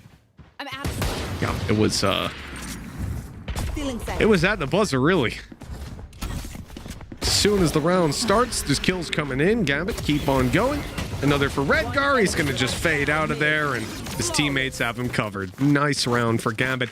And exactly what you want in round 2, Tom. So far, they haven't exactly been able to achieve that form of success. Yeah, this reminds me of when Fnatic played Split. Like the first time we saw it versus Liquid, where they just came in with like a triple duelist comp that no one has really thought of and just went, yeah, let's give this a go. And of course it means that, well, sort of as what Ryan was alluding to, MBS is not going to have a counter for this because this didn't exist until just now. So I think it's going to be really tough for them to play against. They've got so much utility for delaying, but they are going to have to play aggressive. And that makes it very exciting when you consider the players they have. Yeah, on either side, really. You don't mind seeing a bit of aggro play coming out. Gambit, known for their defaults on the attack, ACEND are starting to take a little bit of that on board. This is not a round where you want to just run at your opponents and give them the advantage to take duels on their own terms. But even with the weaker weapons, Gambit aren't taking that much aggression. I mean, they go down a short early and destroy the Tiger that came their way, but for the most part, they are just staying hunkered down in position, and a good tag onto CNED makes this a much more deadly weapon. It seems like both players are going to get their heals available to them. Funnily enough, seeing Nats on this should be... Yeah, that's true, actually. No, they don't have it available. Never mind. Maybe not. Probably should have had that as a possibility. Shados, don't you dare. Don't you dare. He's right on the edge of the smoke. He's going to spot killers. It's a little bit awkward, but Chronicles found another one. Bone cold, though, with a quick couple of trades. CNED does a little bit more as well, so Redgar's all alone on his newfound agent, the Reyna, pulled out. We'll see if he can grab a little something. Bone Cold's already down. We're going to see a dismiss on contact, and he doesn't see anyone, so that's a free Vandal. Nice upgrade in the 1v2, and with CNED being so low, Zeke is the point of contact. No flashes left on this Phoenix. They can only rely on double peeking it. Good Lear going up in the sky. He knows there's one backside. Not sure about the second. Beautiful. And a quick double peek on either side. ACEND had that one under wraps. It's 2-1, but a lot of weapons lost.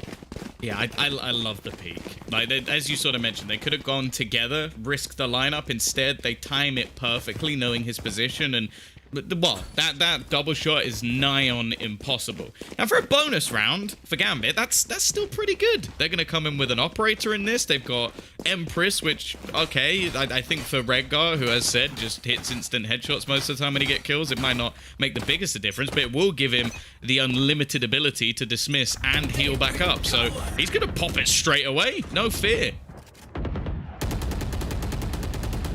Redgar's running right down mid. They're going to be destroying the cam as Redgar hasn't been spotted coming up this close. Sure, there's a trap wire over on long, but are they ready for the window play? Yes, they are. Starzo shuts him out. The wall bang's not quite going to go Shados his way, and that's a man advantage cleanly for ACEND to start this round off.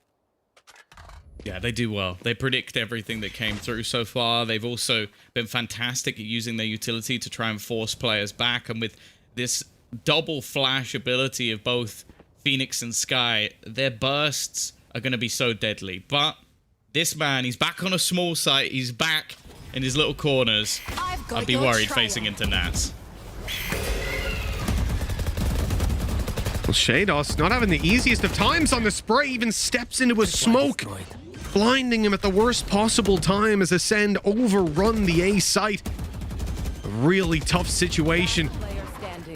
Well, CNED's behind. Wow. Takes Defo, dashes on to Chronicle, who just so happens to be reloading. I mean, that is a poetic finish for CNED as we tie things up 2-2. He's having one hell of a start. Even the Blade Storm online to kick off the 5th round. That is always the thing with ACEND. Like, I think that this map has always been one of their best because of their ability to just go for these slow defaults and then turn it into a fast take. And they just have the agents available to them that can just pretty much force people into such awkward positions. Like, you have to bear in mind, Nats's trips and cages actually do get them the opening kill, but Shados just gets completely overwhelmed with no one else being on the site with him. Didn't have enough to delay them, and now they're going back to what has to be a very aggressive round because they just don't have much invested. Redgar, though, does still manage an opener, and even through the trip, Defo's caught another. The Blade Storm going huge right at the start, and they keep on going. There's the retrieved weapons now. As they start to move to the C site. It is a nasty Nats tucked in the back corner that delivers the first blow, a second, and even the third. What is this man made of? 3 rounds on the board for Gambit, and they do it with nothing but pistols. He almost smiled. I saw it. Someone slow that down. Catch that. He nearly smiled. I'm telling you. I saw it. I'm telling you. This is BS. Now, I don't know what it is. I know that if Mitch doesn't already own this skin, he will have bought it just for this moment alone. But that is unbelievable. He didn't. I just want to point out as well, he didn't use any of his utility in this round because he was buying it for the next round. That was just him sat in a corner with nothing. He is a ratty player. And it works out far too many times, far too often. This is going to be tough. They've lost complete control. Nice paranoia to just drop down and cover it. They've used the run it back, and sure, it doesn't look likely they'll get a... Oh, maybe they will get a kill. Oh, okay, Chronicle saved by the clock there as the run it back is recalled. Nats has the option to drop down. The flash through the cage here is going to be huge. There's no way they expect it. It's so beautiful from ACEND. Every piece of utility perfectly calculated, even to allow CNED to peek. That flash doesn't blind him. I love watching these two teams play. Out of charges. It's weird. We're seeing back-to-back like rounds that are just dominated by one squad. Even when it's weaker purchases, it just does seem like it could go either way. And while CNED opens it up, and 4 kills for him in this round. Like, as you said, there was a lot in between. The utility used to set him up even through the edge of the cage just made things nigh on impossible for any rotations to come in, and he's looking on this map, and as we've sort of mentioned before, like, in terms of players within EMEA, he tops the list. I don't think there's anybody who could really argue it. Maybe some of the players from Supermassive Blaze making a name for themselves at the moment, but they look like they've got every piece, like, in terms of a solid squad. In terms of this man individually, I don't know if there's anyone.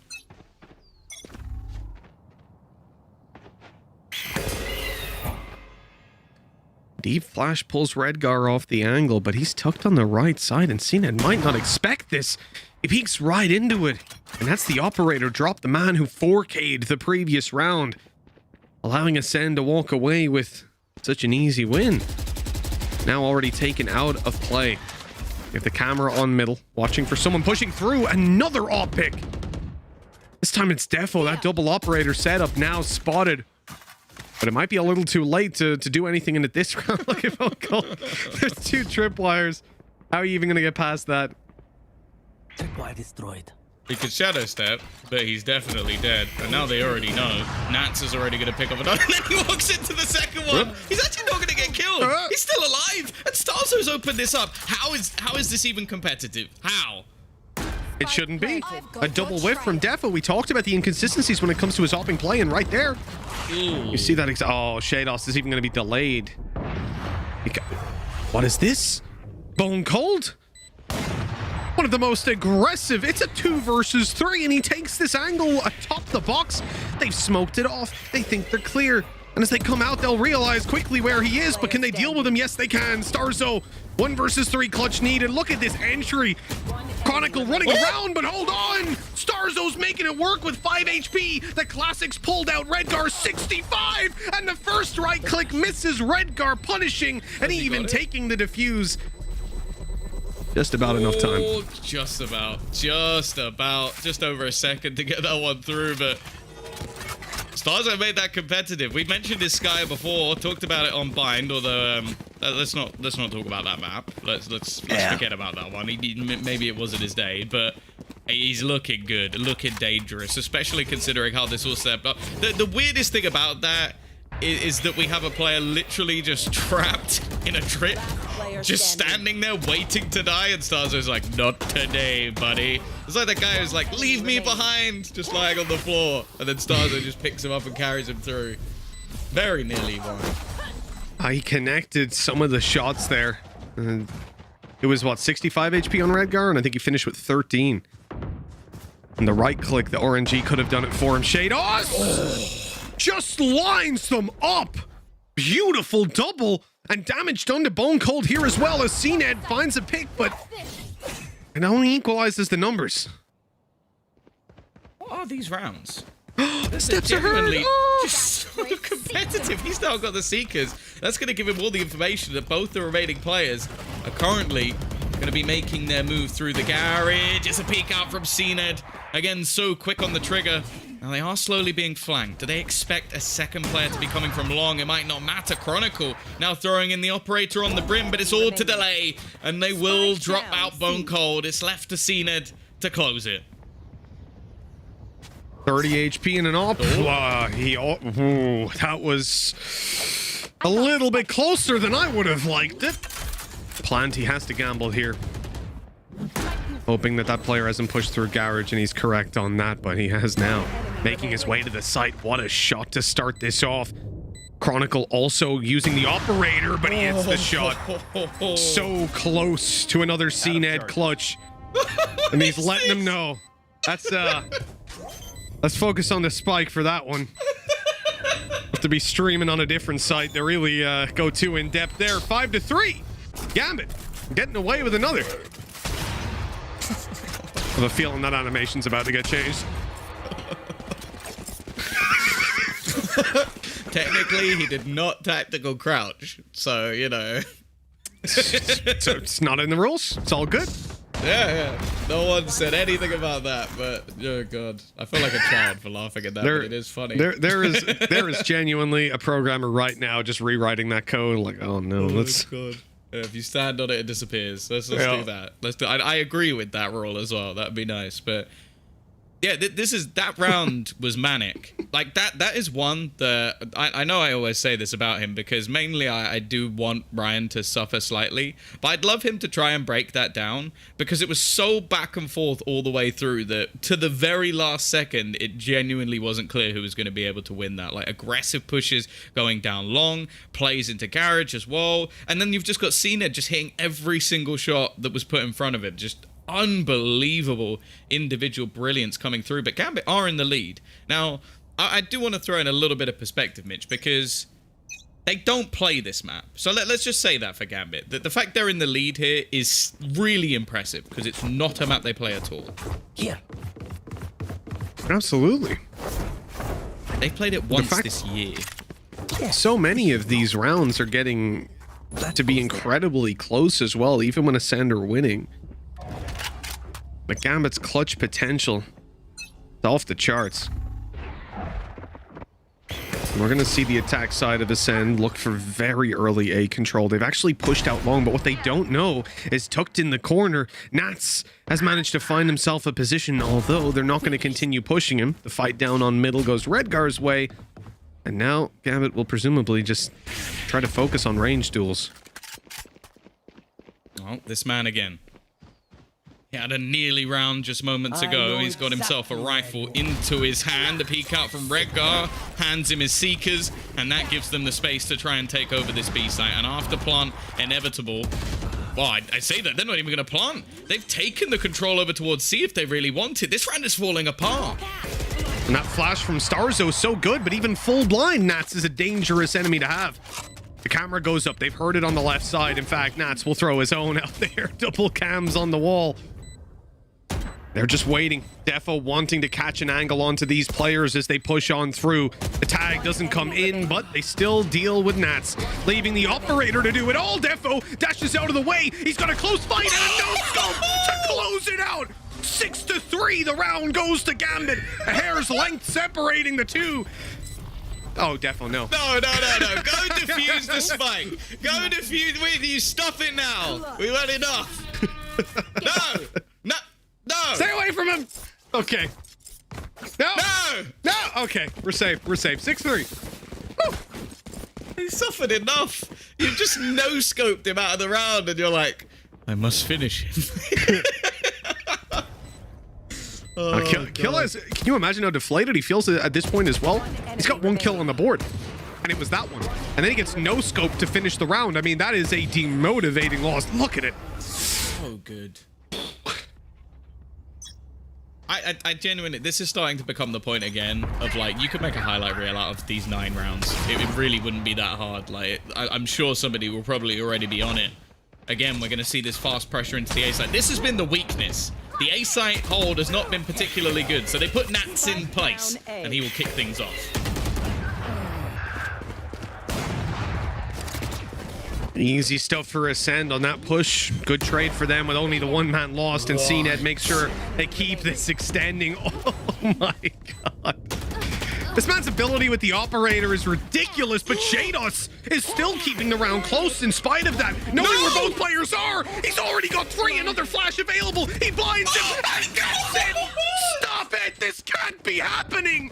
Gambit with 7 rounds, and so many of these are clutches, but Gambit keep on winning them, Tom.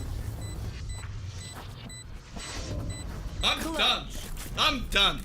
That's none. I'm done. That's not possible. That man is not. There's no way. There's no way.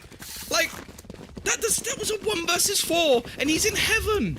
He's in heaven. That's the worst place to try and retake that site from. Of any of the 4 points he could have come in from, that is the worst. What are they doing? What? Why?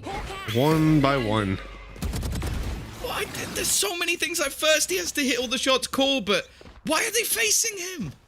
Get out of my way. I can't give you an answer, Tom, and I don't think they can either. Plenty of Ryan, things we can lean toward. Break that one down. Good luck. Good luck. You can bring Lothar with you. Get Kaquka to help as well. Hey, get all the analysts in. We're going to need the whole team Zesh for this will be one. able to explain this one. It was something to do with the racing car. Free kill? Oh, free as can be. Chronicle with another judge in hand. Zeke can't get anything done, and it's left to kill as. Went as expected. 8 rounds for Gambit now. This, I mean, I said when we were on Breeze, Tom, that I was expecting to see a different team when it came to this, and to be honest, it's not even down to the setups, the strategy, and you can kind of see in the way some of these early rounds are going that this isn't a map they play too often, but when there's 1 man left alive, they seem to just get some sort of a buff. I don't get it. Honestly, I think that, so for anybody who doesn't know, Cameron is the guy who does like our social media stuff. I think his computer's Shout on out fire. Big Cam.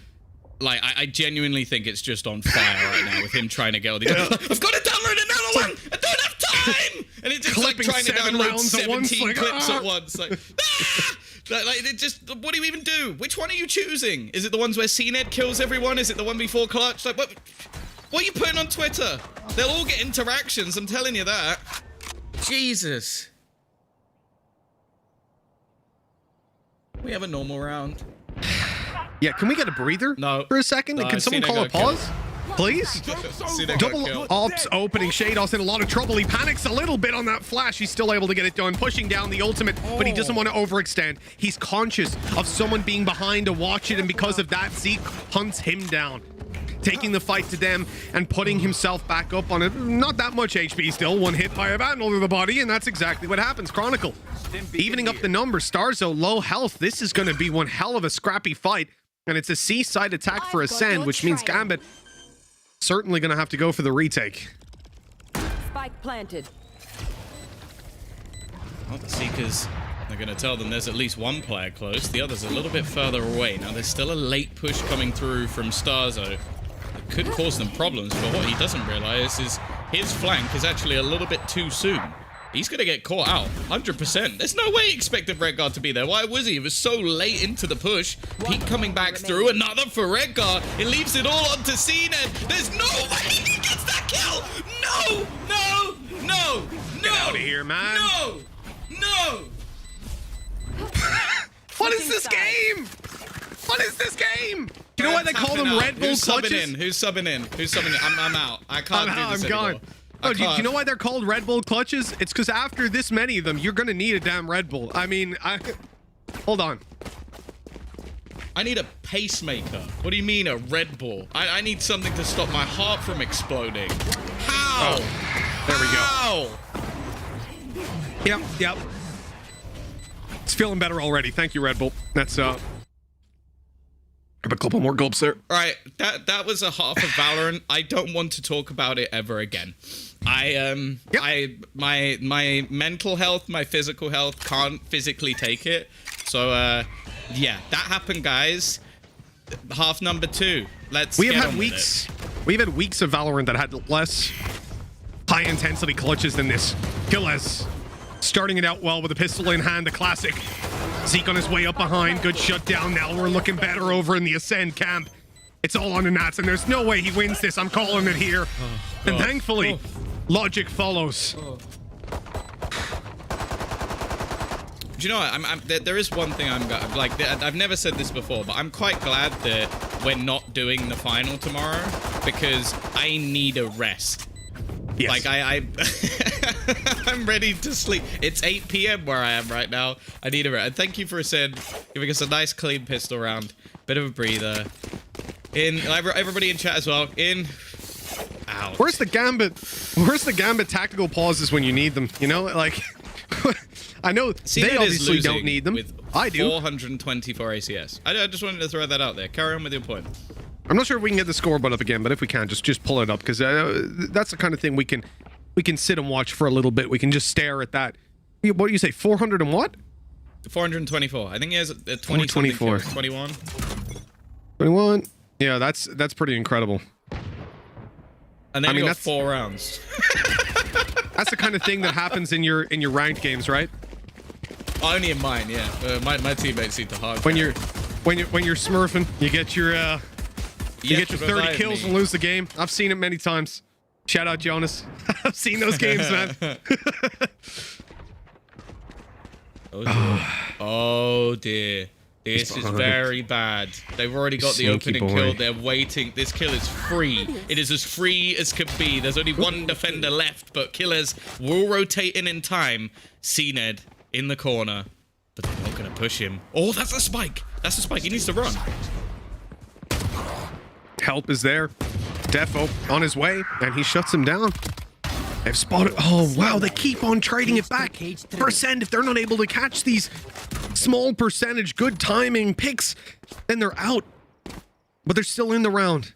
2 versus 3. Shados, you dirty boys, heard the drop free. And they know exactly where Killaz was.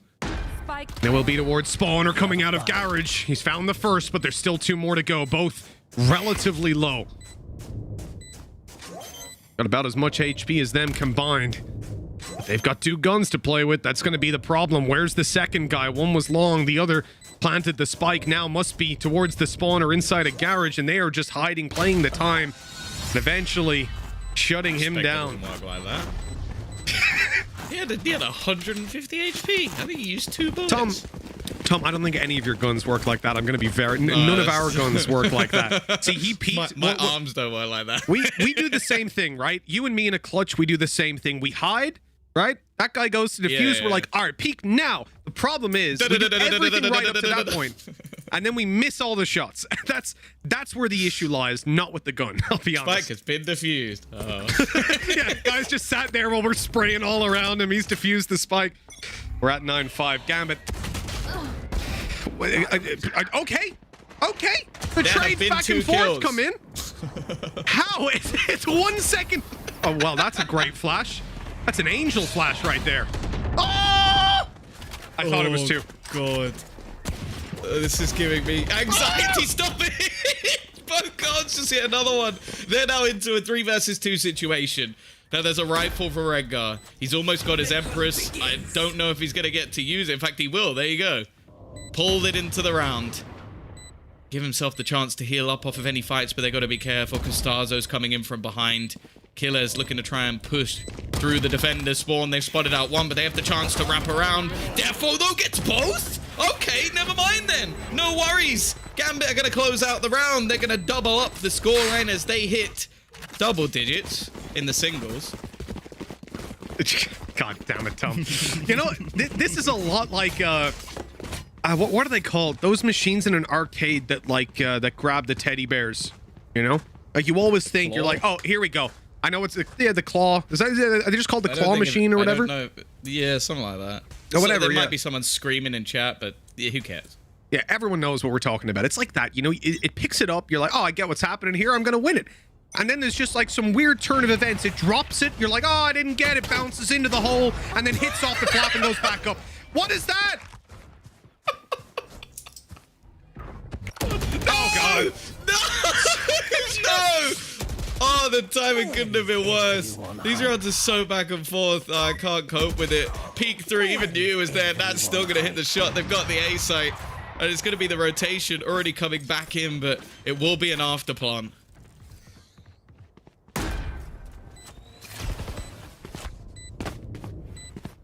An after plant for ACEND to try and get back in. They've lost a lot of what would really help here. No smokes, no flashes out of Zeke. I mean, those early picks for Gambit were so valuable. But the problem is CNED's still online. He's still here to play. That I thought he was jumping out. I really thought he had just jumped out. I was about to lose my mind, and I was ready for him to kill 3 people with that op. But they're going to go together, rallying the charge. The good flash, and Killez gets 1 trade is there. Not even needed. Nobody dies from ACEND as they get a flawless retake. And it's right at the buzzer as well. Just a few seconds left to get that defuse in. I mean, that was good pacing to get into that site and put it 10-6, a round that ACEND desperately needed. Yeah, that was a really clean retake. I'll be honest, I wasn't expecting it to be as clean because I've almost started to expect the chaos rather than like actual retakes anymore. But hey, you know, it works out. And this is a real chance for them. Like, as you mentioned, like, it's a crucial round, but more so because of what it does to the other side of things. This is the last credits in their pockets. I think that's where you keep your credits. I'm not really sure. Maybe on your phone, tablet. Maybe Brimstone looks after them. Who knows? But it's going to be a very aggressive start. Bone Cold, he spotted the cam, but hiding in the cage. This is a push that you just can't afford to make. Killers, though, has already managed to find Defo with a little bit of aggression, and ooh, it's almost a kill for Bone Cold. Well, he got one on a Nats at least before going down. It keeps the numbers even. Killez quite low and, well, very low now. Quick headshot through the wall. Gorgeous stuff for Redgar. Looks like Killez needs to wear smaller shoes. We've got a Gambit man advantage to play with. Spike in their possession. Everybody grouping up. And where are they going? First of all, let's just comment on the fact that they're against a double op setup, which is going to be incredibly tough for ACEND to hold on with. Especially in Zeke's position. I mean, they can come from literally either angle. A run it back operator. Don't see that every day. No, because it's weird. If he gets the kill on the Redgar, he can actually win this round single-handedly, but it's going to come down to timing. I mean, how does he can't expect that. There's no way. I complete respect for Zeke in that position. He was in a very tough spot. But now CNED has a clutch. And you know what, Tom? My money's on him with how things have been going. Nope. No. There's no way. Absolutely 0% chance that he does this again for however many times it's been. He's even burning. He's on fire. He's going to be pushed out, and this time he dies. Thank Christ. Oh, I'm not a religious man, but I think I've said Jesus more times in this game than ever before. Yeah, I didn't believe in God, and then I met CNED. The Holy Church of CNED. Well, this is going to be a tactical timeout from ACEND, and at long last, somebody has answered our prayers, Tom. I think this is one where, you know, normally we would talk about tactics. Perhaps you'd like to just lead a meditation session for the chat out there. Get everybody nice and calm, nice and ready for what could be an incredible end to this map. Just... All I'm going to say is, Cameron, deep breath. There you go, bud. You've had a moment to calm down. Honestly, I think after this game, all we're gonna do is just have to think about what we've done, because this is I think we've ruined Valorant forever. I think I'm gonna have to buy one of those. Is it a pendulum?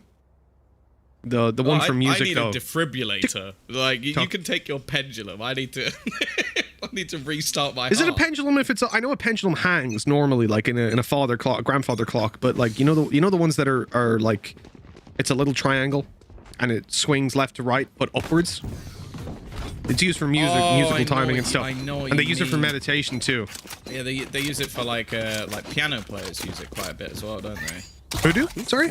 They put it on the piano and then it's like tick, tick, Yes, tick, yes, tick. exactly. I can't remember It's what good for called, keeping though. track of music, mainly for like, you know, keeping in tune, making sure you're not going speeding through it, but How do people die so fast? This is it. the mid peaks, man, like they keep challenging window, and it is relatively a 50-50 on who wins it every time. So I mean, why not?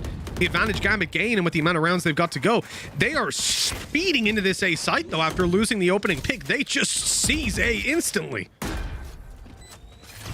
Oh, we got a retake. We got a few weaker weapons, but we do have some pretty damn strong ultimates. One of them already being emitted. It's going to be the Seeker. Cena. He just goes diving through. He's behind them. He's only going to get one, but it doesn't matter. The space has been made. The trades have been had, and it's left on to Defo and Shadows to try and bring this back. At this time, there will be no savior for Gambit. Ascend again. The A site has been their stronghold throughout this map, and they will get their 7th. This is absolutely ridiculous. I mean, that was so good from Ascend on the retake. CNED with a Vandal, something you rarely see. And I want to really comment on the fact that, okay, with an Operator, the guy finds 2 to 3 kills pretty much every round. But he also puts himself in some really bad positions intentionally for the team. So right there, you have a Paranoia thrown through. That blinds up, I think it was Chronicle on the site. And I guess other people. He dashes in, putting Cloudburst down as he goes, tries to get on top of the boxes. I think he actually missed that, fell a little bit short, but that was perfect because he landed right behind Chronicle, took him down. The alternative there is that he lands on top of the boxes. And when the Cloudbursts fade 2 seconds later, he is able to absolutely destroy the entire team because they wouldn't know he's there after the Paranoia. It's such a good play by Ascend. It's a small thing, but it maximized their chances of really getting in there. And even if they see him, even if the Paranoia doesn't connect, they have to turn away from the choke point to shoot him. And that's when his team are bursting out to try and get the site. It was really nice. So basically, CNED dash get killed. Cheers, Mitch. Either way, we're going to have the push coming into the site, and, well, it's not going great again. Looking like they're going to need a hero. Killers has already managed to find one. Be careful, Nats. This man is not afraid of your cages. You've been spotted out. Oh, he's going to go for the no-scope peek and actually manages to escape. Still finds the kill. Just run away from CNED. CNED on A. Go anywhere else. That is a genuine call at this point. And Gambit are indeed respecting it. On the back of Ascend, probably rotating to the A side, but the problem is Ascend are ready for this as well. Killaz maintains his position towards this C site.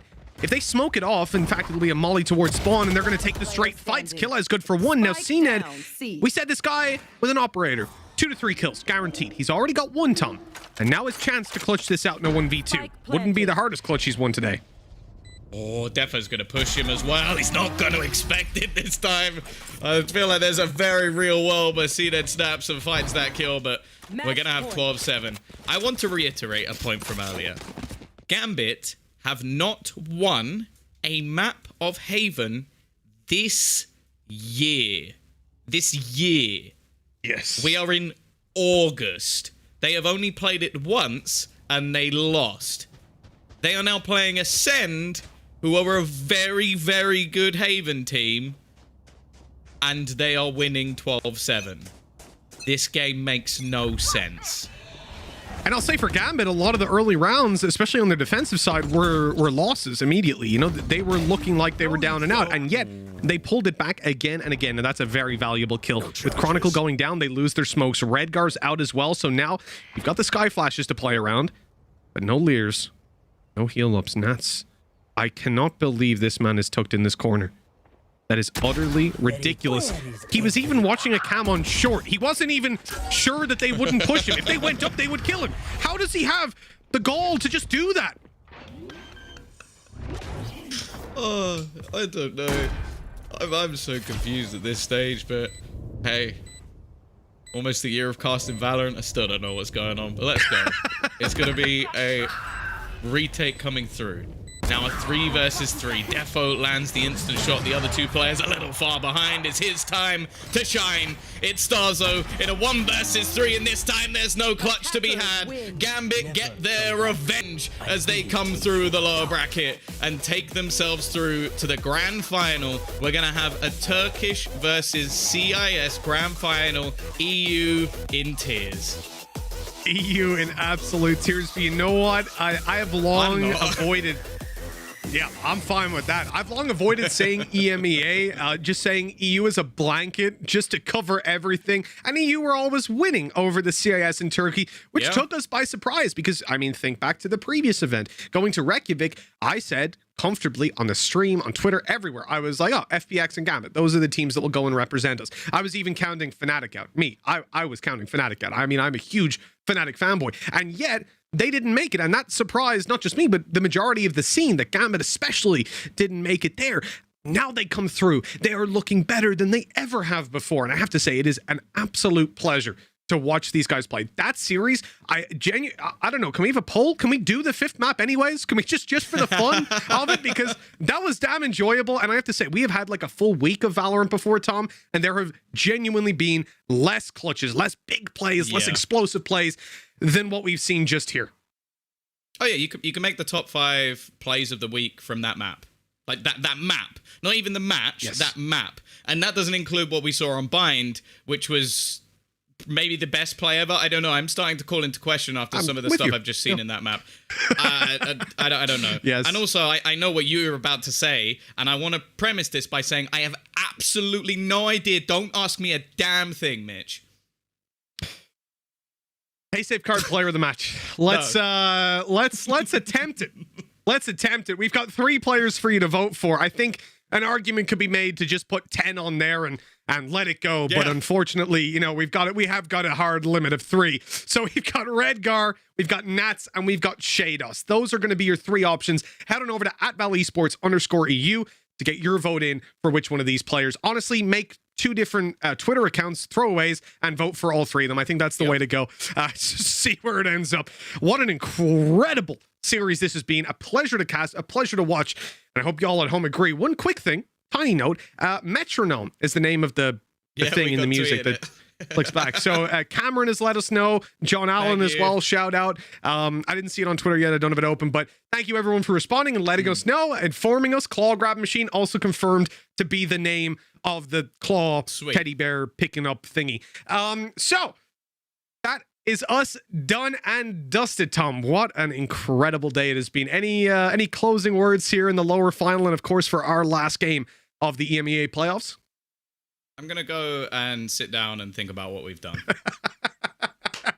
I think I'll do the same, Tom. I would, but I've already chugged a bit of Red Bull on that. I was expecting another match, so I gotta ride it for a little bit. We're gonna go to a break. When we exactly, hey, a little bit of exercise after the donuts yesterday. I'll take it. It's time to go to a break. When we come back, the analyst desk is gonna be breaking down that series. And once again, best of luck with that one, guys. We'll see you real soon.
What a map that was, and what a series. Gambit, they've closed this out 3-2-1. I'm your host, Yinsu, and I'm joined now by their IGL Redgar for a post-match interview. Hi, Redgar, welcome back. Now, it looked like you guys were having a ton of fun out there. It was definitely fun to watch you. How nice is it to get your revenge now after what happened in the upper bracket?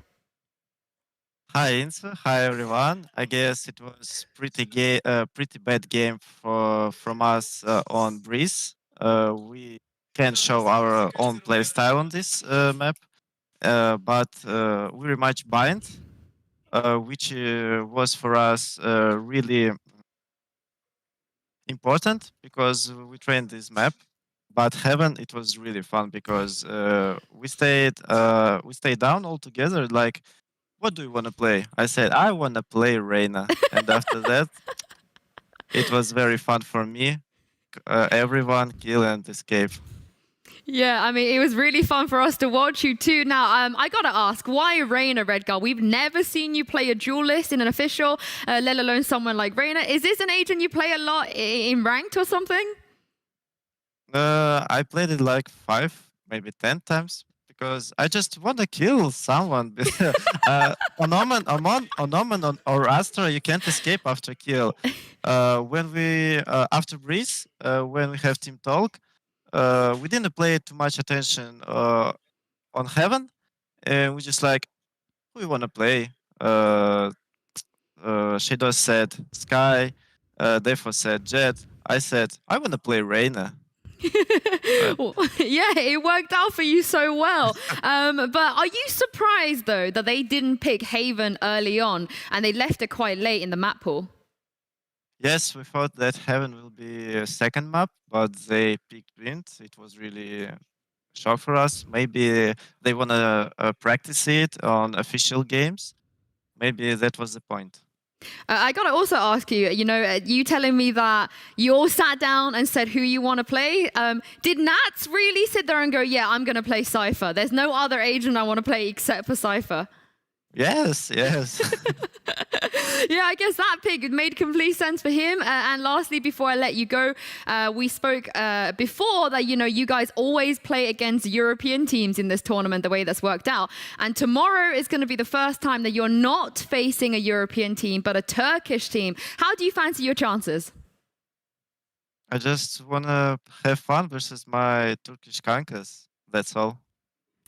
I mean, you had a lot of fun today. So, do you know what, Redgar? You have to bring the Reyna back now, you do realize, because you were too good. Maybe we will try to do it later. Maybe on Berlin, we will watch about it and talk about it with Ench, I look forward to it. Thank you so much for joining me, and congratulations once again on your win. Thank you. Goodbye, everyone. Bye, Redgar.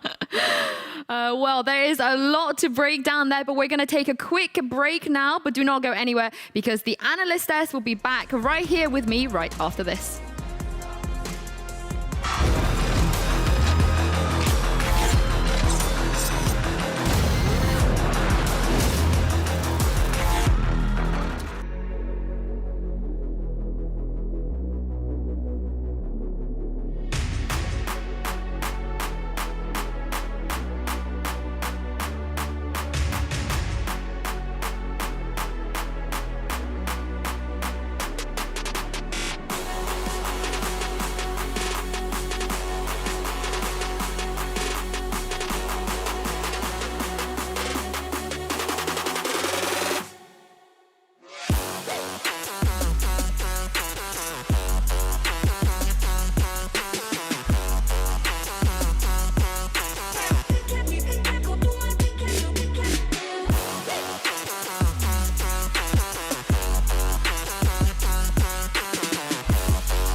a day, what a day. We had highs, we had lows, mainly lows if you're a European fan. We had a lot of fun. We had everything we could have asked for, I feel like we got today. But breaking down that last map, guys, Ryan, like, what can we even say about what happened on Haven? That's what we can say. I mean, that is from the perspective as a European that wanted to see ACEND at least made the ground. Like, as much as I'm happy that we have CIS and Turkish teams in the top 4, it's upside down as well, which makes it even worse. But like, I don't even know how to break down that last map. It was such a good watch. It seems that ACEND are incredibly entertaining on Haven, but I didn't expect Redgar on the Reyna to be pulling as many punches as he did.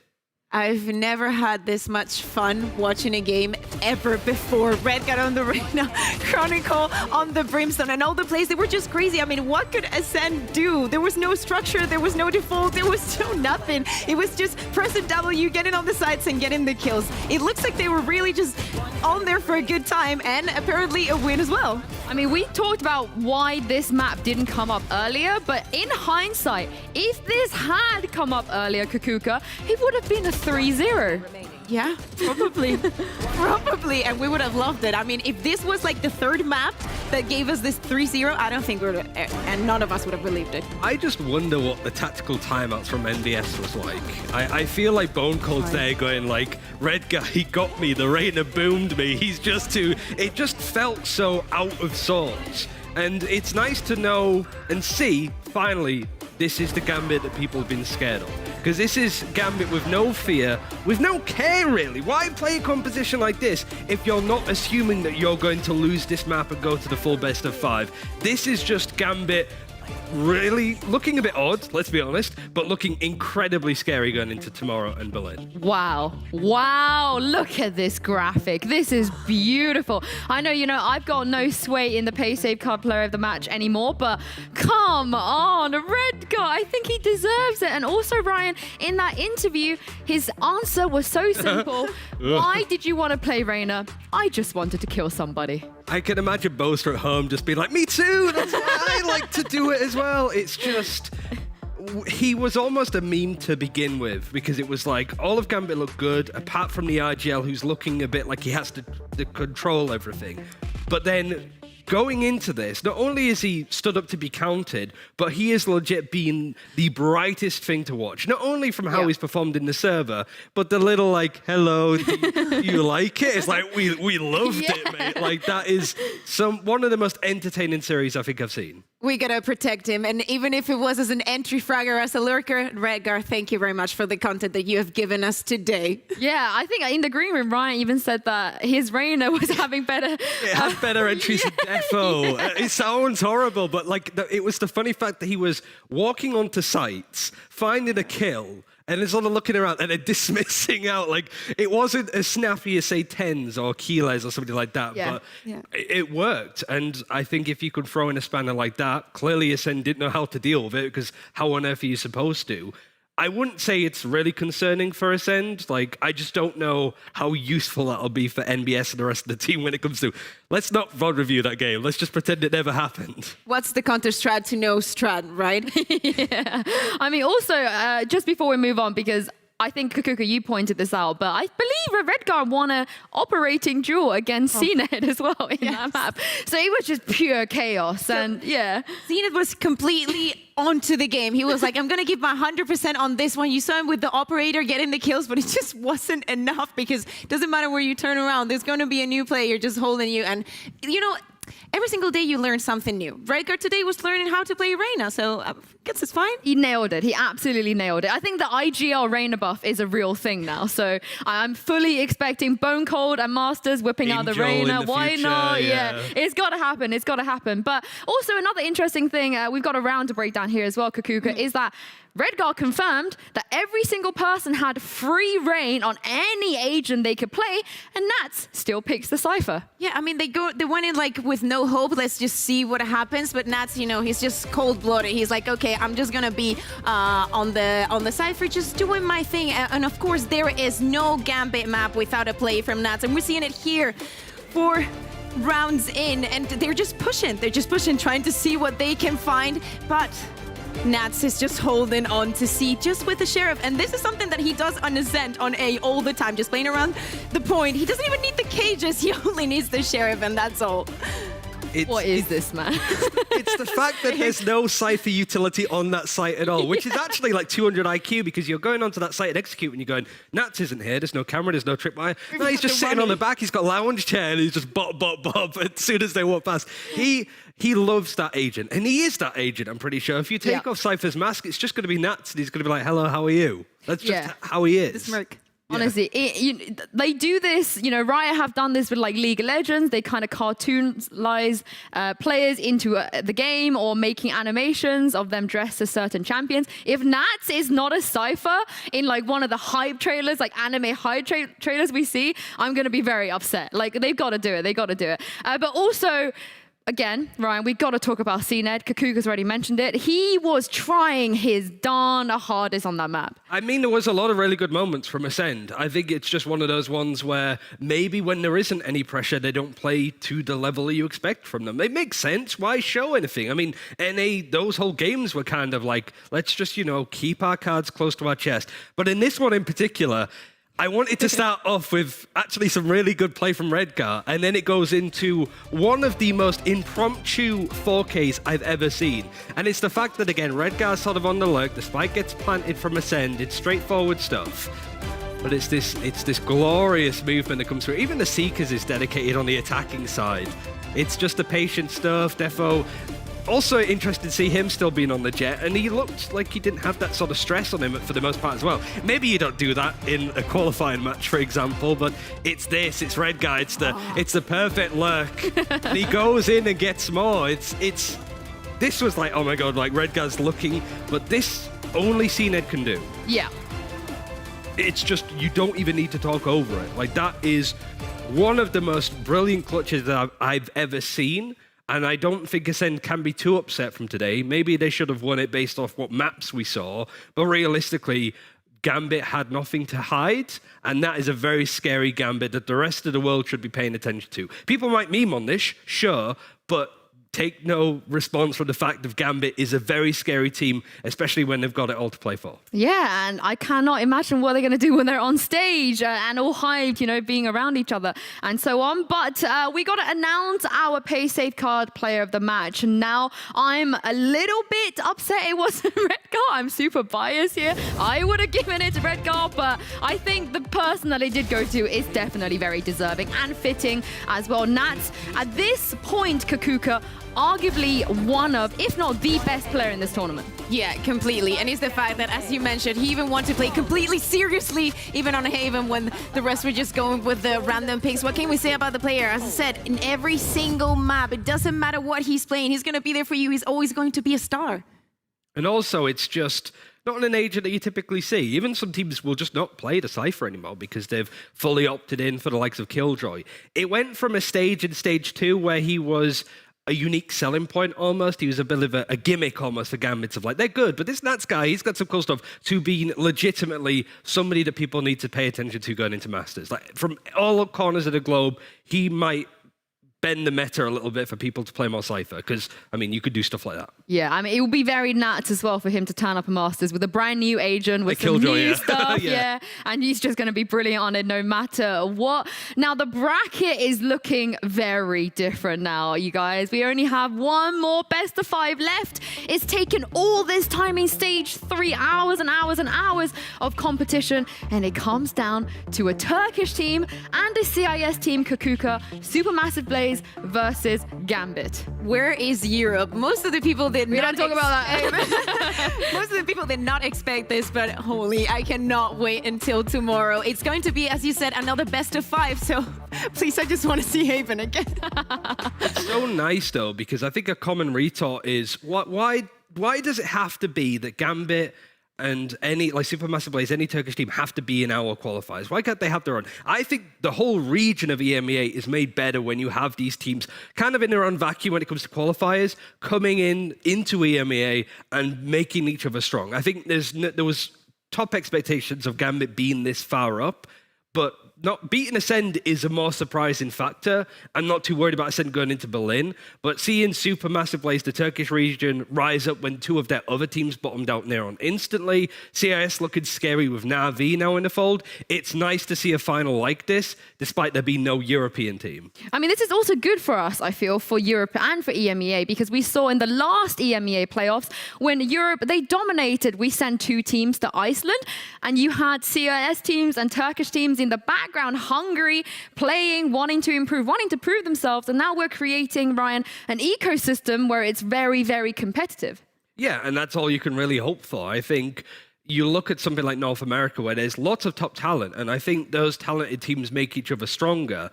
I would just like to be able to see Gambit, Supermassive Blaze, Oxygen, Forza more in the fold, because it's great to have this kind of tournament where everybody comes together, but we need to see Gambit play up against some of the other European teams as well. Like, Berlin's going to be insane, but this has got me hyped up for Last Chance qualifiers, where there's just a healthy mix of all of the different regions, and one from Middle East, North Africa as well. So yeah, that's a crazy amount of talent in one 8 bracket Last Chance qualifier. It's pretty insane. We've mentioned it before, you know, European teams always wanted to play against Turkey and CIS and vice versa. And now when it comes to the point, it's like, oh, Europe, I mean, maybe you fall a little behind. And I love to see how the Astra's doing on this qualifier. I really feel like that is going to be an important point on Berlin. Yeah, and as I said, today was the penultimate day, so tomorrow is the last day with the grand final. We've spoken a bit about it already there, Supermassive Blaze versus Gambit. But how much of this, Kaquka, how much does regional pride come into this? So let's say Supermassive Blaze are able to take Gambit down tomorrow. Does that then automatically make Turkey the best region, do you feel? Not automatically. We'll wait until Berlin, but of course it's going to give them some advantage. I think like they deserve it. Like they've proven themselves a lot during this final, so I'll be happy to see that. I think it would be a massive thing for the Turkish region, knowing full well that there are coaches out here that say, we don't scrim against Turkish teams. Almost like it's a gimmicky playstyle of being hot-paced. If Supermassive Blaze win, that tells all of those naysayers about the region that it's not a gimmick, it's a legitimate way to play the game. And if you can't adapt to it, you're going to be left behind. And I think that's the biggest thing for a lot of the European teams in this tournament. If you don't adapt, if you don't improve, you are going to be the first teams out.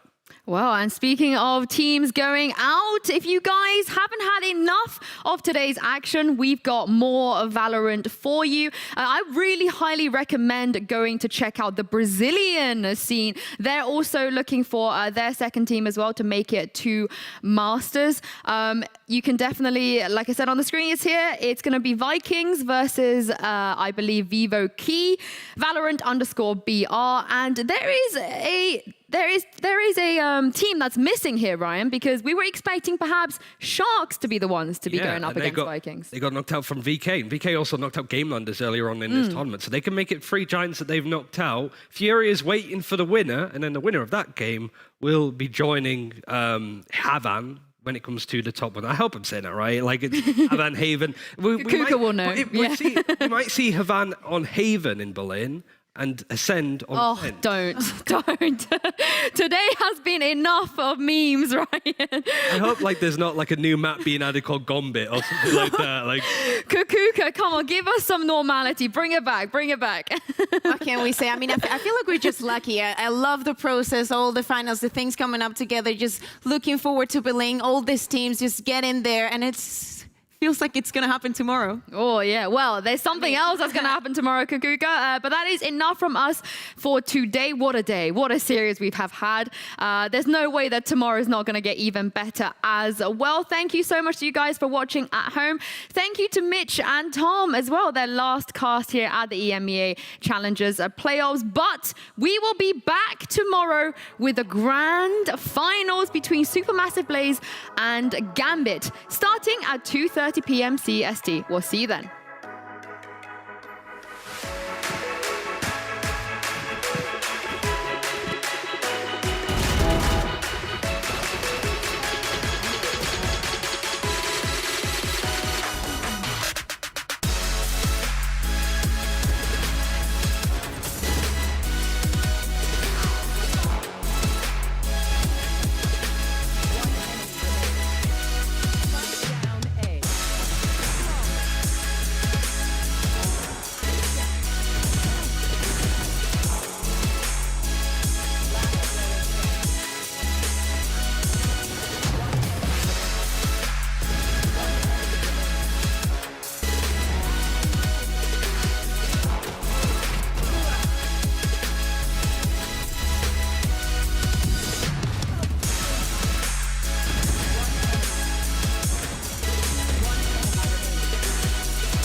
pointing their fingers, but we're never gonna do as we're told. We're painting by numbers, chasing rainbows like we're looking for gold. Through the oceans, through the desert, across the mountains, on 100 fields of gold. We were born to be legends, but we chose to take the bitter road. We're never looking back, we are the runaways. We try never to stay the same. When the skies are turning black, we're dancing in the rain. We fly free like a paper plane.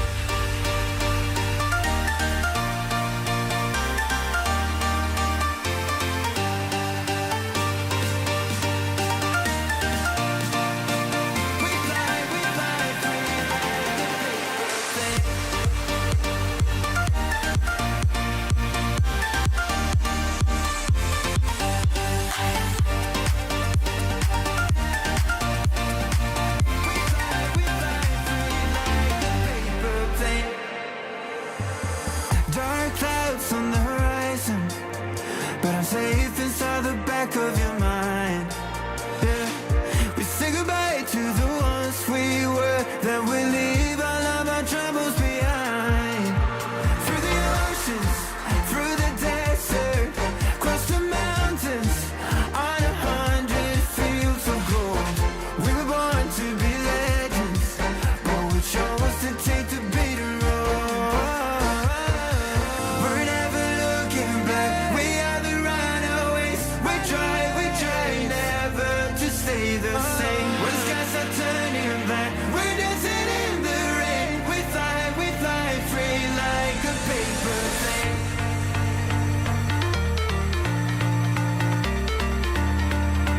We are the runaways. We fly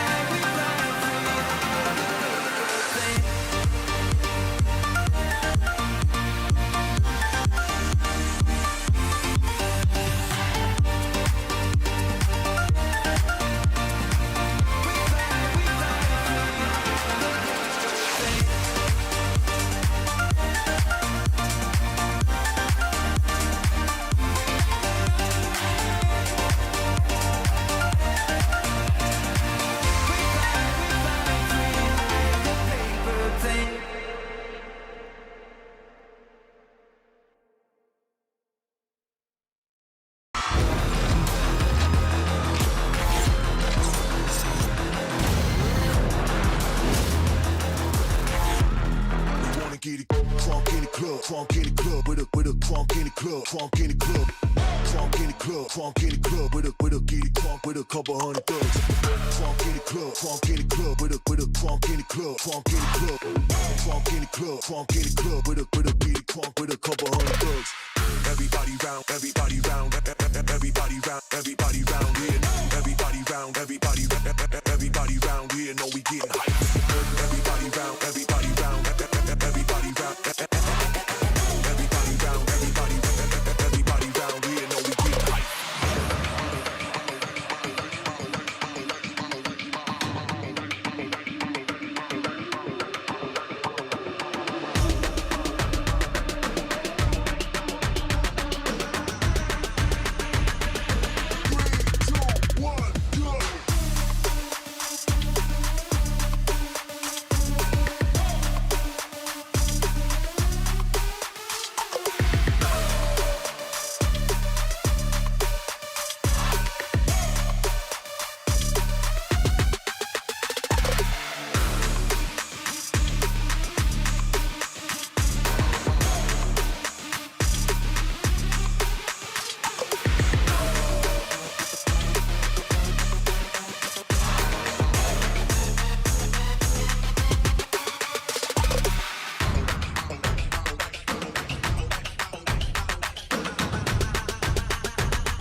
We wanna get it crunk in the club, with a crunk in the club, crunk in the club, Crunk in the club, crunk in the club, with a get it crunk with a couple hundred thugs. Crunk in the club, crunk in the club, with a crunk in the club, crunk in the club, crunk in the club, crunk in the club, with a get it crunk with a couple hundred thugs. Everybody round, everybody round, everybody round, everybody round.